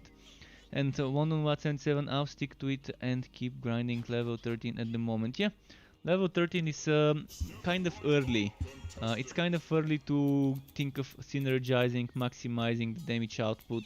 As long as you're following the new information with chaotic strikes, you shouldn't have a problem leveling a sharpshooter with chaotic strikes. Do you have a full-time streak for work, or do you have a job next to this? I don't have a job next to this. It's just streaming and making videos for YouTube. This is full-time. I'm dedicating my time on making videos and streaming. Sometimes I would be streaming only, like today. It's a stream-only day. But sometimes I would make a video or 2 videos, and then I would spend 8 or 9 hours just editing the content, and then I wouldn't have much time for streaming. So it's different. I mean, it's not just the editing. By the way, let's do a regular map, I guess, to get some potions. So yeah, sometimes it's quicker. Sometimes it takes a lot of time to export the video, depending on how long the video is, and then depending on how long YouTube would process it. Sometimes it's quicker, sometimes it's shorter, but it's technology. I'll do my best to keep updating my machine, upgrading my machine, and making my exporting and editing and all of that quicker, so I can have more time for streaming. Because I know people really enjoy asking me questions and finding information directly from me when I'm streaming.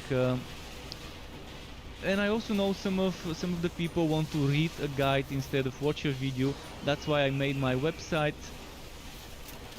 But yeah, thank you everyone for watching my content. This means a lot to me. When you're watching content on YouTube, I do benefit. I do benefit from monetization of my videos. So thanks anyone for watching me on Twitch and on YouTube. Um, that by itself means a lot to me.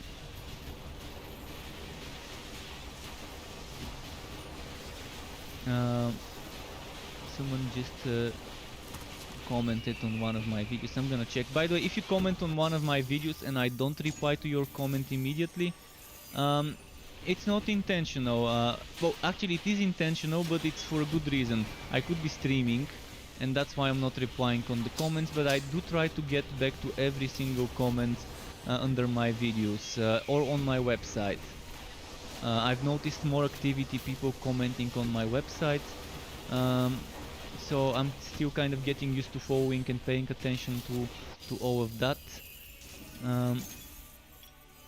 But yeah, I try to answer all the comments, all the questions whenever I'm not editing footage or streaming.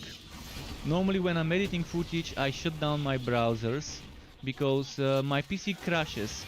Adobe Premiere Pro is very hungry for RAM memory, and I've only got 16 gigabytes, and I'm gonna upgrade it. As soon as I upgrade my video card, I will upgrade my RAM. So I've got things planned. Hopefully by Christmas I would have upgraded that thing, the video card with the 3070. First things first though.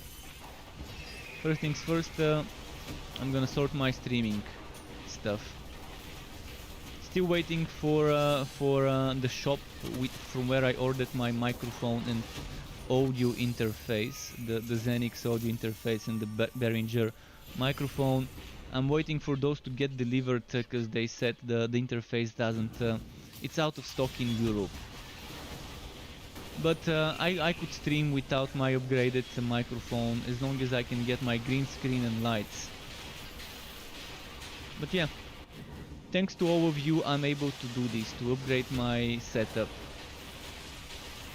Thank you Deadchills for the follow. So again, appreciate the support and watching my content.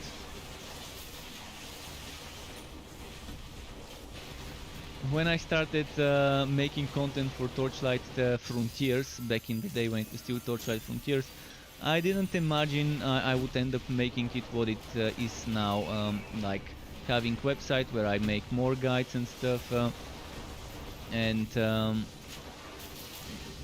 I didn't even know I would become YouTube partner. I didn't expect to become YouTube partner.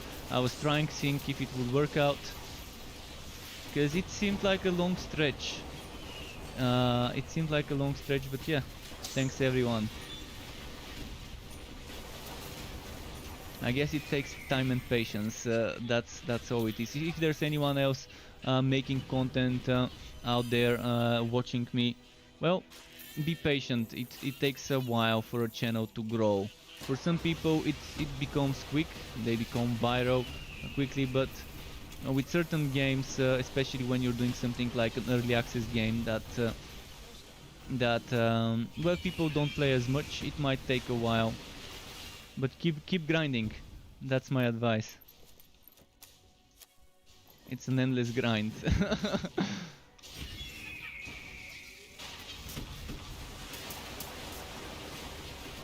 Come on, let's keep going. But Torchlight 3 for me is such a fun game. There are moments where I really feel bad when playing the game when it comes to drops, but I guess it's just because I'm an item whore and I like getting items and I like being able to make my builds within a reasonable amount of time spent playing and farming wood. And yeah, it could be discouraging sometimes, but hopefully they consider some of the ideas I'm gonna write tonight on Note. And Apple Mouse just tipped 35 43 bucks. Wow, dude, Thank you very much.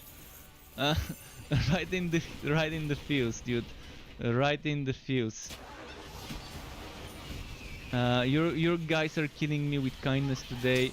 Um, I'm just speechless right now. And it means a lot hearing everyone who just wrote in the comment section and that they love my content and stuff like that. Thank you again. And Gawain still playing the sharpshooter. And just a moment, I'm gonna go back to all the comments I've missed. Comments I've missed. I'm trying to figure out this map, finish it first. But let's go up a bit.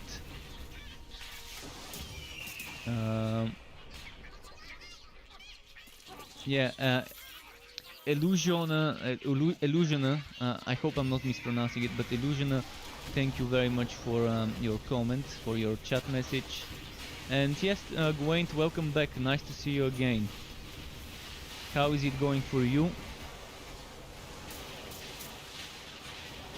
I really wanna play other relics, Gawain. I wanna play other relics. I wanna get my Musketeer rope and do this build, do the basic attack version of this build, and then move on to the Bane Train, and then move on to the Pyromancer Dusk Mage, and then move on to maybe something else, maybe a Forged, or maybe I would wait for the Forged to get reworked.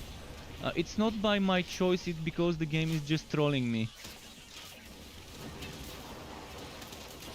You're saying it's bad not a single chest piece on one of your heroes? Well, yesterday I was in a team and my teammate got the Musketeer chest, and he also showed me how he's streaming on YouTube and getting this chest on the very first stage, the level 46 map. First Fazir dungeon he did while leveling up right after finishing the game.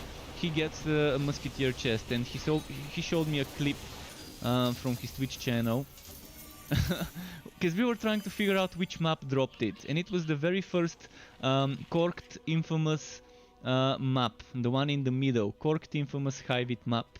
That was the one that dropped him the Musketeer rope. And he then started doing the Corked Infamous or other similar layout maps, and he was getting every map a legendary for like 5-6 maps.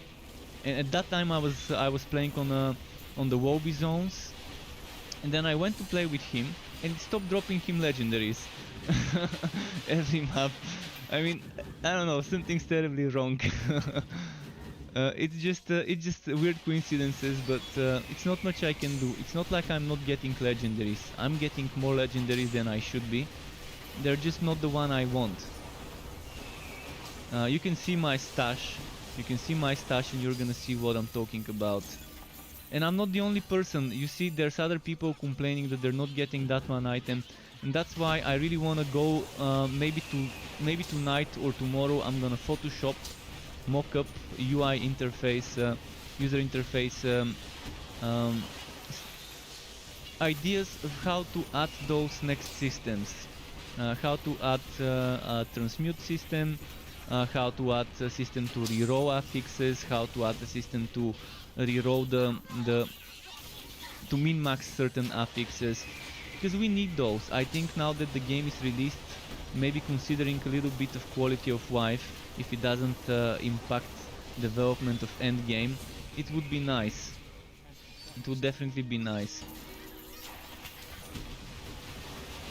I've got those ideas, and today I explained on stream what they are. Basically expanding the enchanting outer to have 2 more taps. So the same way we have taps here, we would need 3 taps in the enchanter: enchanting, transmute, or whatever you want to call it, and rerolling for affixes. And you're going to be rerolling for different affixes, and also rerolling the values on those affixes. For example, I have 1000 defense, 30 crit damage, and chance to burn, and I want to change the chance to burn to chance to shock, for example. And I want to change the 30 crit damage to 35 crit damage, and I want to change the 1000 defense to maybe 1050, 1100, try and squeeze more from it. So we need some sort of systems like this. But most of all we need transmutation, where we take one legendary set item, we take 20 essence or 10 essence or 5 essence of the same type, and then we transmute it into another legendary set item of the same set. If it's not a set item, for example, one pistol gets transformed into another, one sword gets transformed into another. Something like that would make so much more sense in a game where you just are left out in the open to deal with the RNG, and it's just you and the RNG. And if the RNG is not good to you, it's good. I mean, I'm gonna give them suggestions, I'm gonna write them down, and I'm gonna post them on Note, and I'm gonna go the extra mile and create a sample user interface, maybe layouts of how this can be done in the enchanting altar. I've done it before. I've done photoshopping mockups for the game back in the alpha, in the Perfect World forums, for itemization related systems. I don't mind doing it again. It's fun for me doing things like that. And if people like it and think it's a good idea, there's more people now using Note. There's more people playing the game, so there's gonna be more people voting up or down for those things, so the developers can know whether we want something like this or not in the game. But I think now after launch it's the perfect time to start pushing for more quality of life changes. Especially when it comes to the itemization. This game needs more in brackets crafting. We need more customization when it comes to the items, and I know people love it, I know I love it, and I hope the developers love the ideas. I mentioned one of those things in one of the Mayhem Mondays in chat. I mentioned the idea of rerolling affixes for essences, and I think Michael said, oh, that's actually an interesting idea, or something within those lines. Although we weren't talking about this, I just mentioned it as an off topic. So I'm gonna put it in Note and let's see. Let's have it officially there. But yeah, it's 9:34 p.m. I've got one more hour of streaming.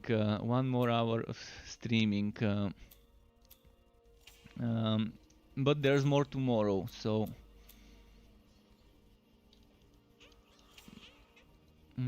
what is it? Oh, that Chew left my team. He's gonna be right back to smoke. Wait, I will enter the map. What? Oh, that was... Oh, that was from before.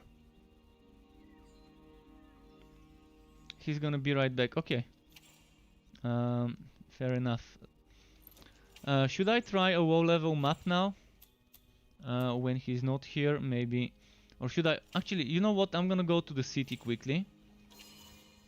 Do some gambling with the money I've got. Maybe get the chest, maybe not.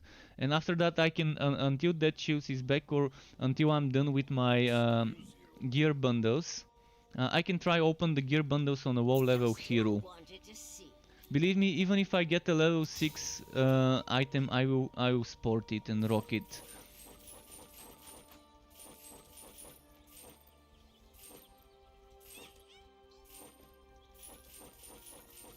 And that Choose is running. Okay, that Choose is not coming back, but thanks that Choose for playing with me and giving me that gear work bonus.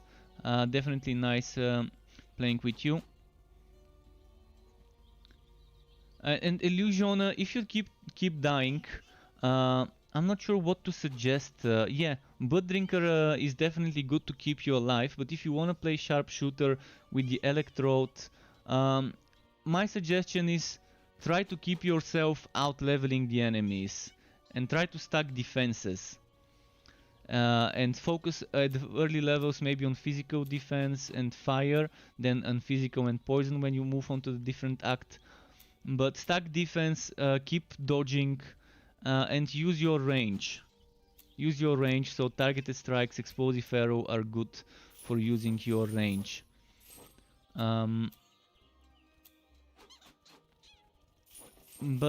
Yeah, try to make sure you're out leveling your content.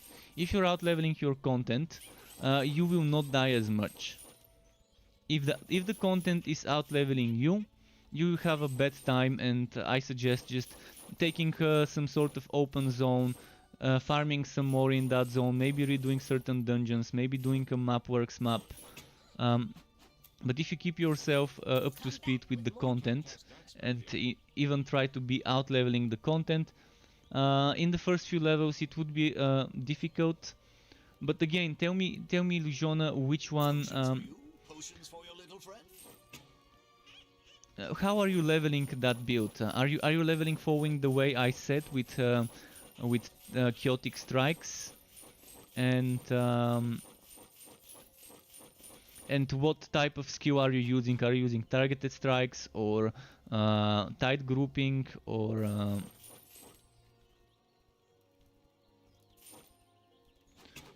are you using something like onslaught and scatter shot? I mean, targeted strikes is the easy mode of those things. It is the easy mode of those things. Let's try some gear bundles on the high level, actually. Just a few gear bundles, see my work. Oh yes, potions. I've got those. Oh, is that all?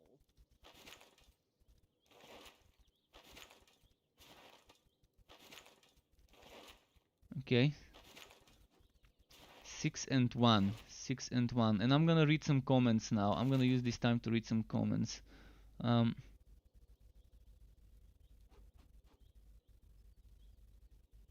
But yeah, at level 20 it does become good because you get Shasta, and Shasta starts taunting. So if you save the skill points from level 16, 17, 18, 19 and the 2 points from 20, you get 6 points for Shasta tier 2. Shasta taunting is a good bonus for your survivability, keeping the things away from you. Jack Zombie Killer says, hey Struck, I'm here.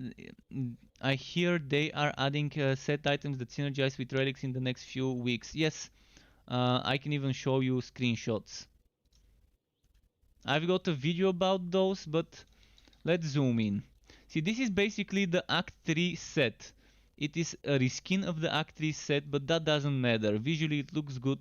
I don't mind them reskinning some sets with different paint jobs. As long as they give me good skills with them, and from what we've heard they're giving us very good skins.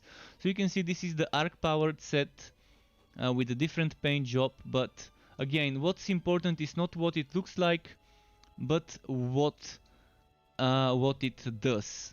This weapon, for example, is another thing that's coming, and this weapon is another thing that's coming. This greatsword would summon minions. Okay, not this one. This one. It would summon 9 or 10 skeletons, I can't tell. I can only count 9, but there might be a 10th one somewhere.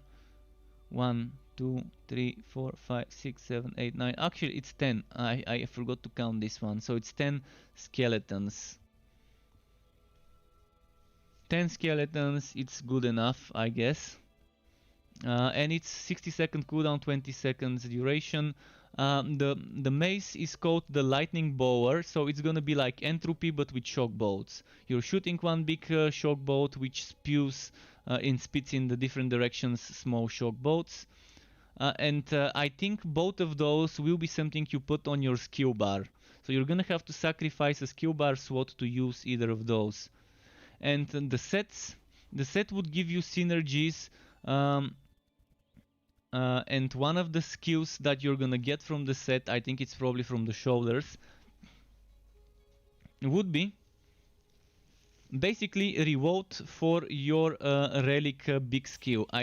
The way I understand it is this relic charge, where you have to spend 200 relic energy, will go straight to 200.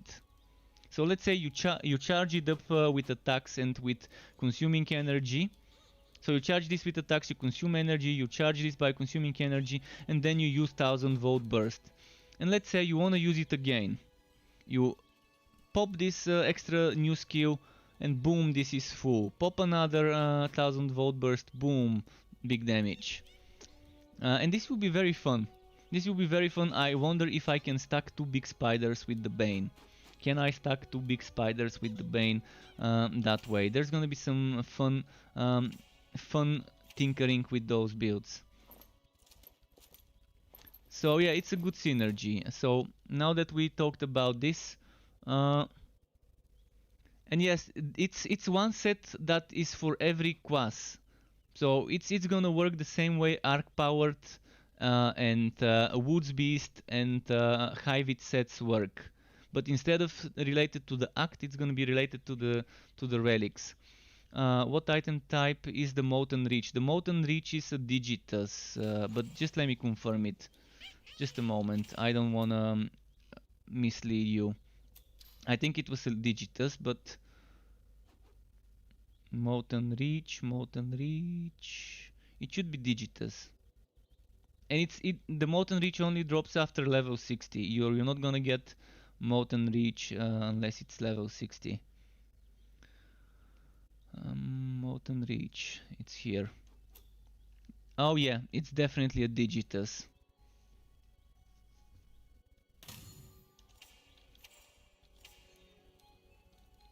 Okay, let me collect some of those. Other comments. Dank level 500 plus reward bundles. Here I am at level 120 so far. There's people who have probably done much more than that. I'm assuming someone who has reached level 251 probably has like 700-800 rewards to collect by the time they complete. No. Oh,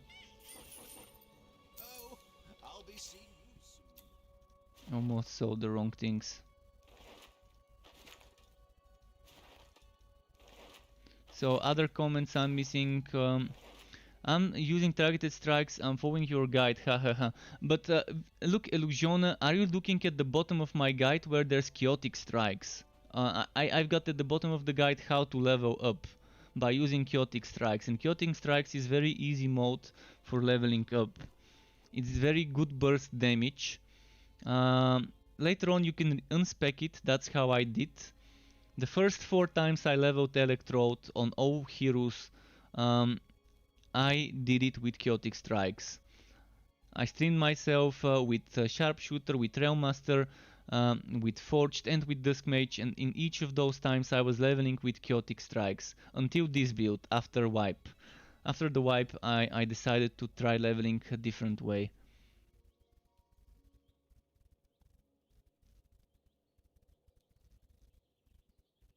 And Hello Broken. Yeah, some things could seem like Hello Broken. We'll see how they end up being. I mean, keep in mind, you're gonna put those skills in your skill bar slots. So you need skill bar slots. Every shoulder will be a skill bar slot. Arc powered shoulders, you would need to put it in your skill bar. Skittering shoulders, you would need to put it in the skill bar. The Woods Beast shoulder, you would need to put it in the skill bar. So that's how it will work. So right now I can get arc powered shoulders without using a skill bar slot. I will no longer be able to when they change this. Some builds would get a slight nerf, others would get a buff, but it is kind of the way it will be. So we're just gonna have to adapt and get used to it. And I'm definitely seeing less legendaries from those rewards on the high level hero. Yesterday for 200 contract level rewards I managed to get 7 legendaries on a level 6 sharpshooter. I just wanted to confirm it. So yeah, even those gear bundles are not giving you as much legendaries on high level heroes as they do on low level ones. Oh, accidentally opened the map. I'm gonna do that map now. Let's do a final sweep and then do that map and do the other maps. I needed those maps anyways, because I wanted to run some of those.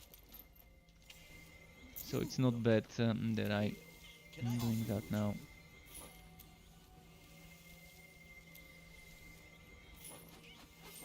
Oh, I'll be seeing you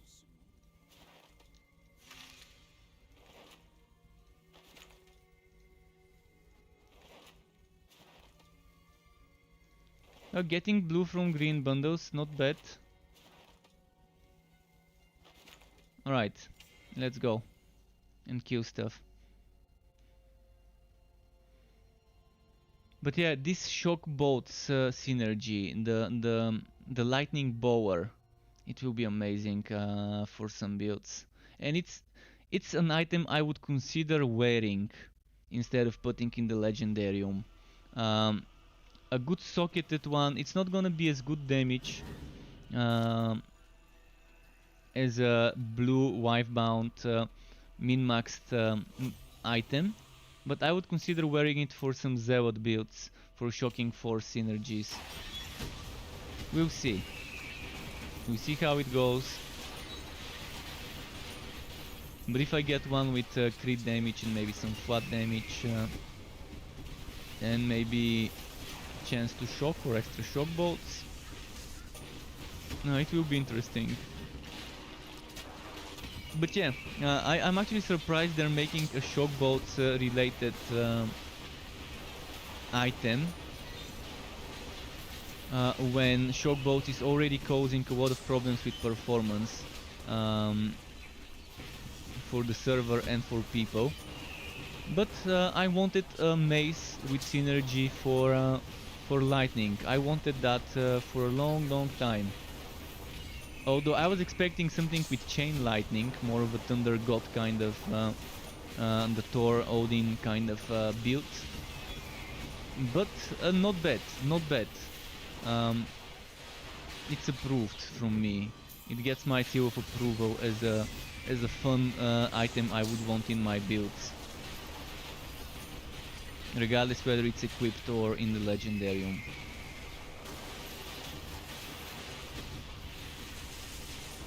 And Potkun, thank you very much for the follow on Twitch. I really appreciate it. Welcome to the Struck Club to you. Oh, when did my inventory fill up? I forgot to... Oh yeah, I forgot to get rid of those things.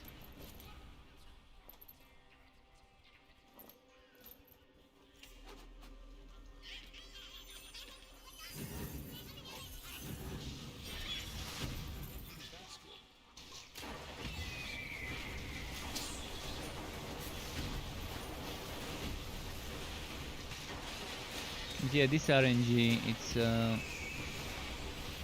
it's the biggest boss. The biggest boss of this game is the RNG of you not being able to get a specific item. There isn't a harder thing in the game right now than trying to get that one item that you need to finish the build. Especially when it's a helmet or a chest piece of the set, and you're just missing those skill points, and you really need those skill points. Because a build without those skill points would be a little bit weaker and feel incomplete. And G. Rossa says, hey, how do you like this game? Hello, what special are you using? Sorry guys, if I'm not replying immediately, keep in mind I'm trying to survive, but I will try and reply now. Apologies if you feel like I'm not replying quickly enough on the comments. So yeah, I really like this game, and believe me, I'm someone who has played this game for a long time, and I've seen this game change from something okay to something good. It's not great, but it's good. I can definitely say this game needs more improvements. It's not perfect. There are things that annoy me and piss me off, but there's a lot of things I like, and the build variety is one of the things that I really like. There's a lot of build variety in the game. There's a lot of depth that's not on the surface. You need to scratch a little bit. It's like a scratch card. You kind of have to do a little bit of inspection or whatever you want to call it. To you kind of need a little bit of time to figure out how certain things work. Let's say it like that. See, first of all, people might say, okay, there's 7 skills here. That's not much. And then they would see my other skill tree and they're gonna say there's 7 skills there. That's not much. Why only 14 skills?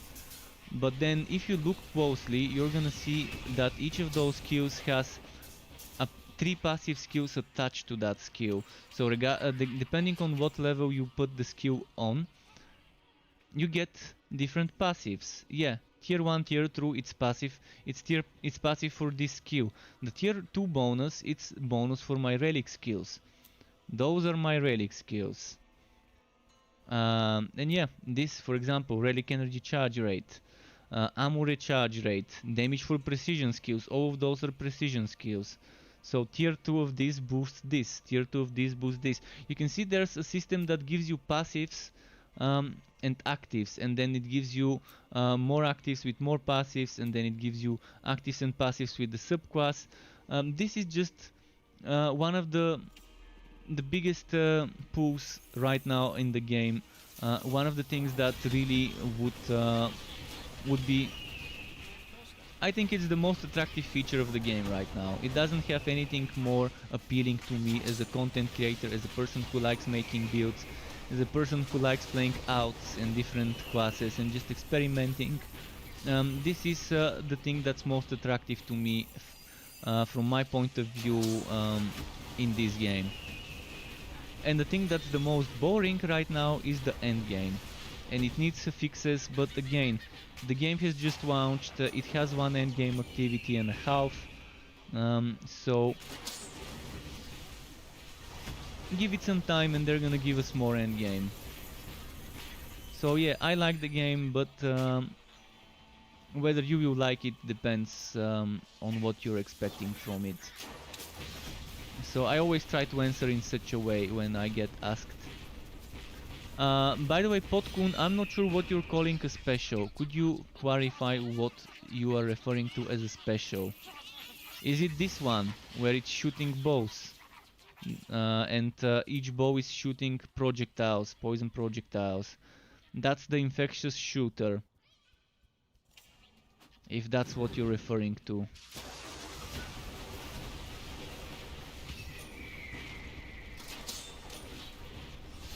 How come you're not grabbing the legendary blueprints for the legendary essences?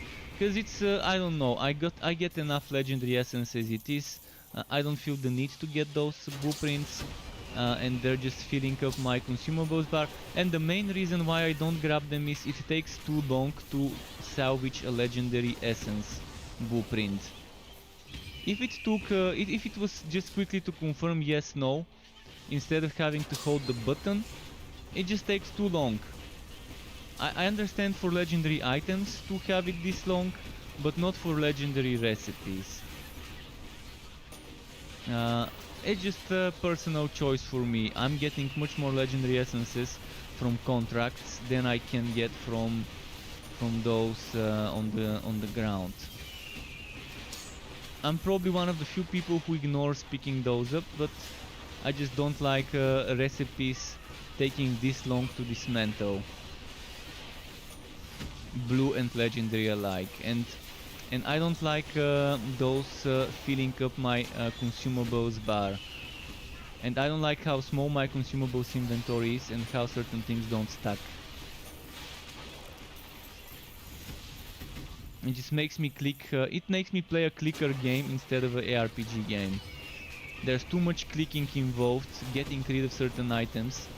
And I was talking about this earlier, about certain things that piss me off regarding the Fazier's dungeon, having to click on all the 3 maps to review them, to see what's underneath them, instead of those doing the animation themselves. And now with those green bundles, the green bundles, they don't stack, the resource bundles, they don't stack, the essence bundles that you collect from contracts, they don't stack, and they should. Because the game is forcing you to click so many times unnecessarily to clear out your inventory. It feels like playing a clicker mobile game sometimes when you're doing the inventory sorting mini game, because it turns into a mini game to sort out your inventory, to collect all the contract rewards. Collect 10, go to your inventory, clear it. Collect 10, go to the inventory, clear it. I would rather be able to collect all my contract rewards and them stacking, instead of forcing me to click so many times and reopen the interfaces. And since each interface has this animation, and I have to open it and I have to click here and then do this, and there's a delay, then I have to keep clicking, keep clicking, keep clicking, keep clicking, and then it gets filled up. That's one of the things that could piss someone off. So yeah, I can say a lot of good things in the game about the game, but I'm not gonna spare the negative stuff. I'm gonna write that as feedback as well. I'm gonna write that as feedback that there's a much better system. For example, this needs to stack, this needs to stack, those things here need to stack. Why do I have 6 green bundles on a separate slot? Those need to stack until like 20, 25, maybe even 30. Those need to stack until 20. Those need to stack until 20. And those as well. See, I'm not gonna sugarcoat things. Some things need changes. Hopefully we get them. I'm gonna go on Note and report this. But less clicking, more killing and looting. That's the way I like playing my games, right? I'm assuming there's other people who like it the same way. And this is something new with those green bundles. I understand it's something new. We used to get the old blue bundles being stackable. So as long as we give them the feedback and hope they fix it, that's fine. The gamble system could use a little bit of more specifics. For example, instead of re-rolling for one-handed, let me re-roll for pistol, or gamble for swords. Let me target that one specific one-handed, that one specific two-handed. Yeah, the gambling system is not perfect, but it's much better than no gambling system, so for now it's fine. But I would like to see more improvements as well. Yeah, I agree with you. That it may not be the best system. I wouldn't say it sucks, but I would say it just needs more quality of life. It needs a little bit of a sprinkle, quality of life sprinkle on it to make it more spicy.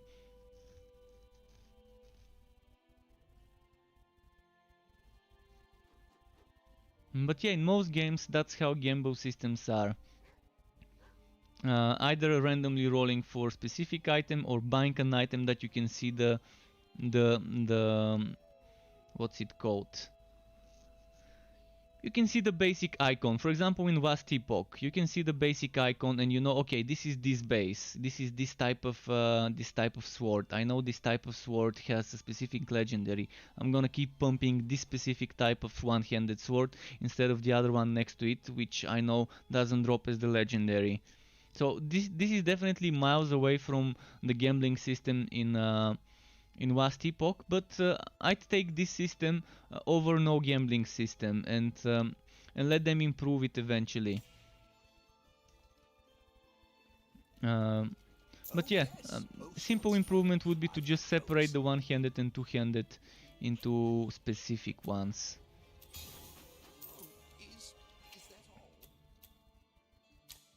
Okay, should we do more maps?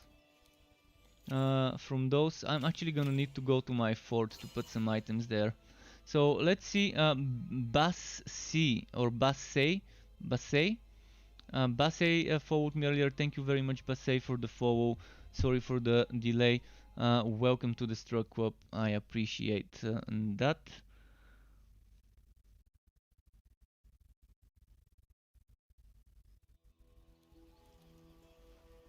And Potkun, I hope you enjoy the game. I hope you enjoy the game.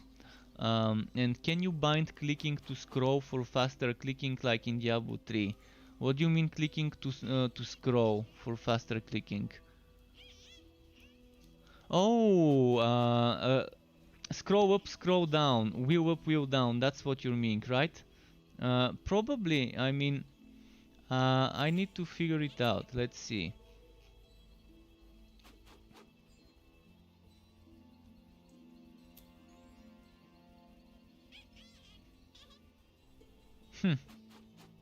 Most likely not.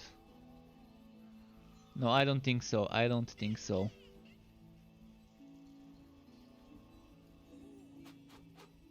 I don't think primary skill would change. Primary skill would change my hotkey, but not my mouse behaving during interfaces, during HUDs. You take it easy, Struck. Happy streaming and best of luck with getting the legendaries you actually need. It's just one legendary, but thank you very much, Russian Reject, for stopping by. Until next time, and enjoy your game. Then for the ones is saying force move on wheel and up and down. Is that how you do it? Force move on wheel and up and down. Okay, didn't know that that's how you do it. Oh, you can't. I tried. Okay, he tried it. For the ones tried it, you can't. Well, good to know that you can't in case someone else asks me later. You play on PS4. On Diablo it works. You can't do it here. Well, that's a good suggestion maybe for the Note. Although I would much rather see them focusing on some of the important things. And by the way, here is my collection of repeatable items. So you can see what means getting the same thing over and over.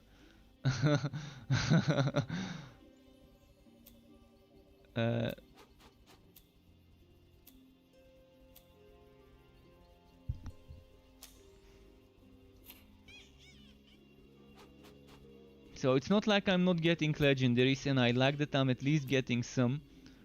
But again,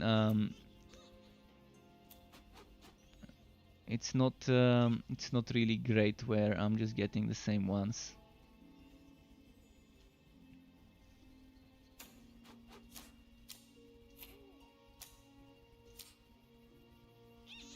And chronometer. Where's the other chronometer? Chronometer. So let's move the wingspan over there. Put one chronometer here. Get rid of this one. Get rid of this one. Why am I keeping two-handed without sockets?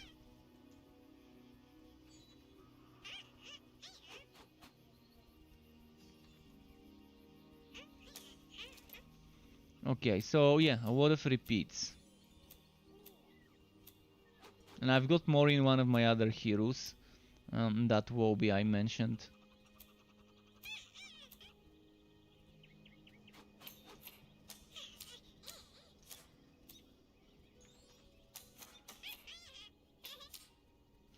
Okay, let's do some maps maybe. I'm gonna do some maps instead of Azir.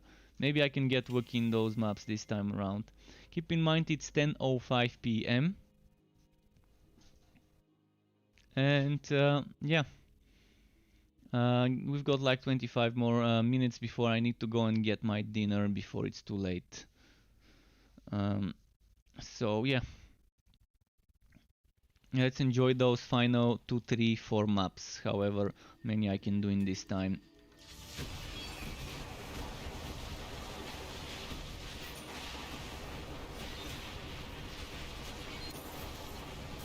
I mean, it's not like I can't make a build video for this the way it is right now, but I really want my skill points to be the way they would look like when someone has the chest and the helmet with another piece. That's why, I mean, I can Photoshop some screenshots, but someone might get confused and checking my skill points in the video and not seeing the end result there. Might be a little bit confusing.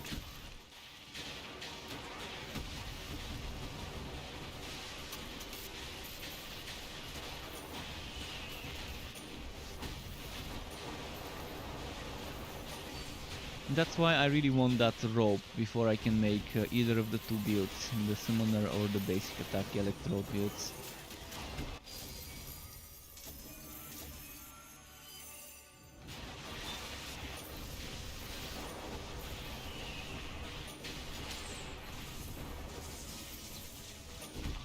There we go. Shrine for AoEs. Let's group them up. I'm gonna go ahead and run, get them all to spawn.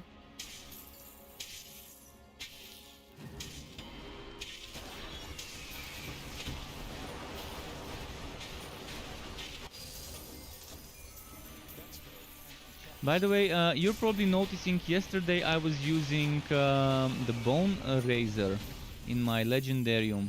Today I'm using the Wide Vault Cave Breaker.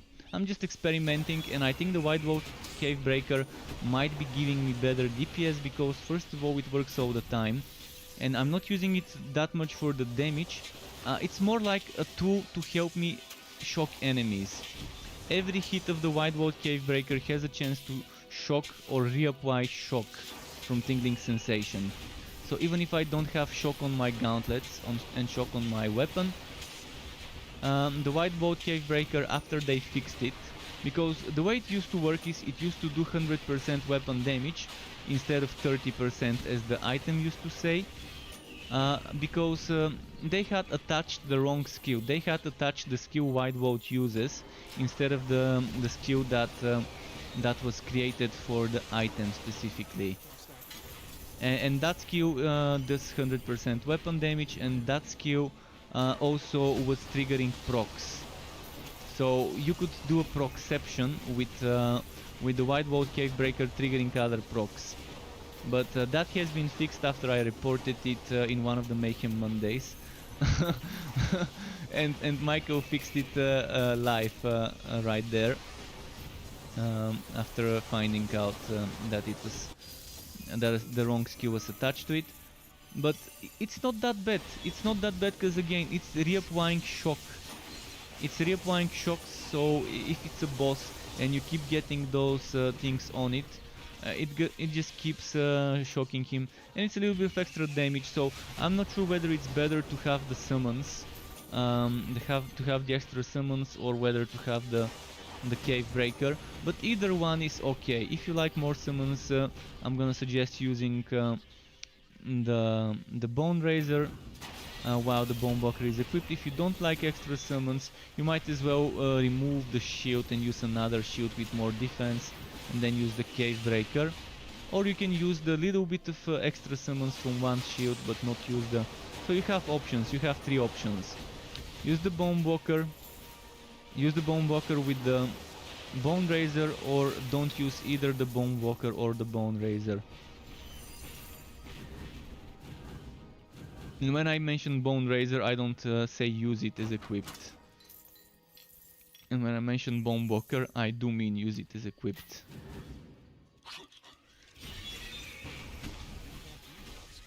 But yeah, there's other things you might want there instead of the Cave Breaker or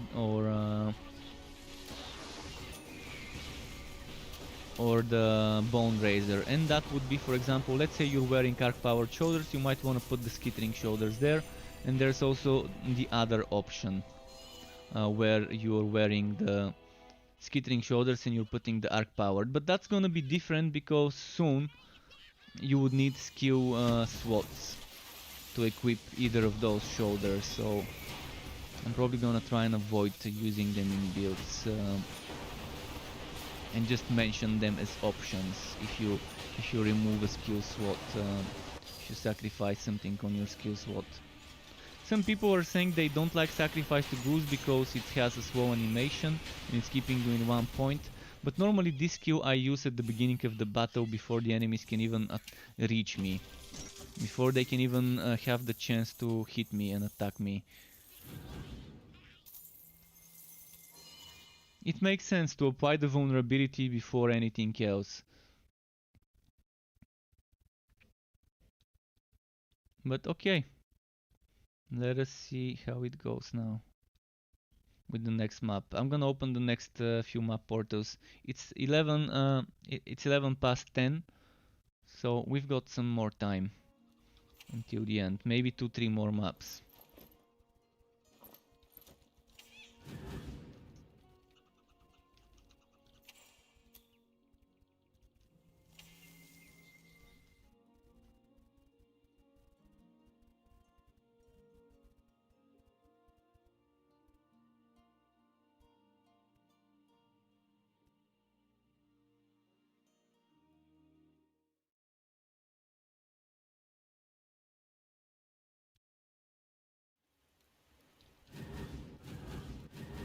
Let's see over here. See, by the way, this is a bug.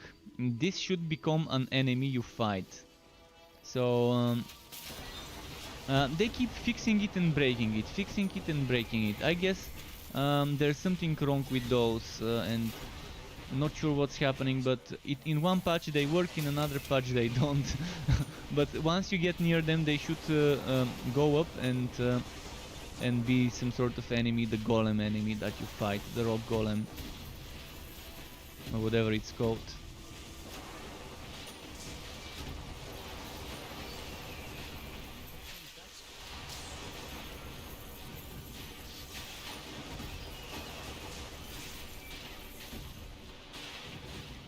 Now let's show you the other option, just so you can compare it yourself to see which one you might think is the better DPS. Again, you're not gonna see those skeletons until I use my big relic power. And they're probably very good for when you are surrounding a boss and just summon those skeletons right next to the boss, and they just all burst him and trigger shit tons of extra lightning strike procs.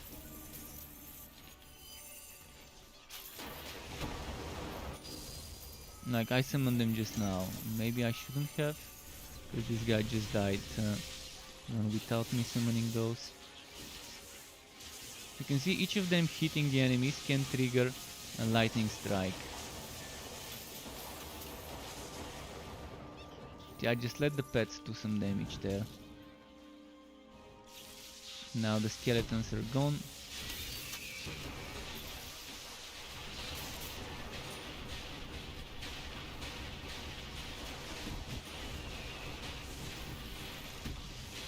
By the way, has anyone who is playing Bane seen the bug?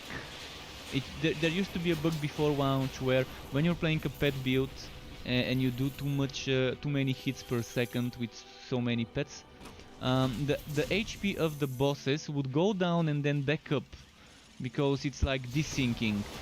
I'm wondering if they fixed this bug. So anyone who is playing on Bane and has spent enough time stacking many pets, to tell me whether they have seen this bug. If they haven't, then it's probably fixed. If someone has seen it, do let me know. I'm just trying to figure out to know if it's still there. It used to be a little bit annoying because you would see the enemy going down to 0 HP and then boom, 1 second later it's back to 50, because the game was just not syncing that properly.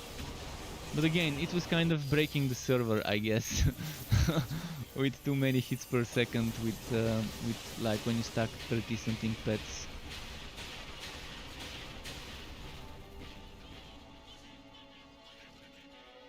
What did I replace with White Vault Cave Breaker? Bone Razor.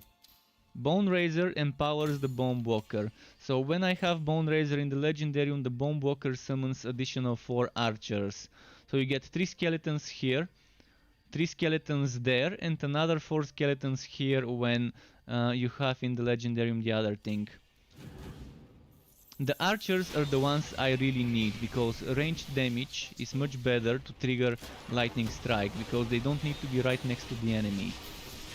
And if you stack that with the ranged goblins,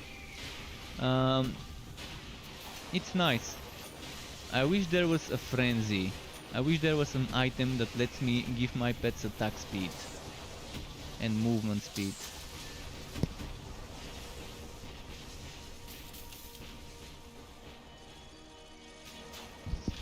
Alright, so yeah, one or two more maps. It's 16 past 10, 10:16 p.m. So a little bit more, but yeah, if there was some sort of a frenzy, some sort of item that would let us, or skill that would let us give our pets some frenzy for attack speed, like a bloodlust or whatever you want to call it, that would be nice. I think pet builds would become so much better if you can give them attack speed. And I'm not talking just the train pets, but the other pets around you, the little guys, netherlings, goblins, automaton, explode bots, and anything else like the archers, Shasta, the ancestral spirits. Yes, pet builds may not be super underwhelming, but I think they are still not as good as I'm gonna reconnect again.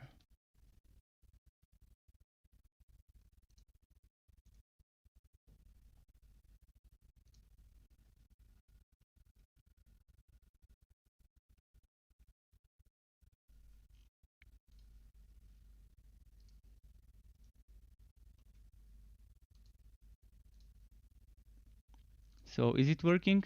Strukup, are you seeing me? Are you seeing me now? I mean, are you hearing me? Are you hearing me and are you seeing the game?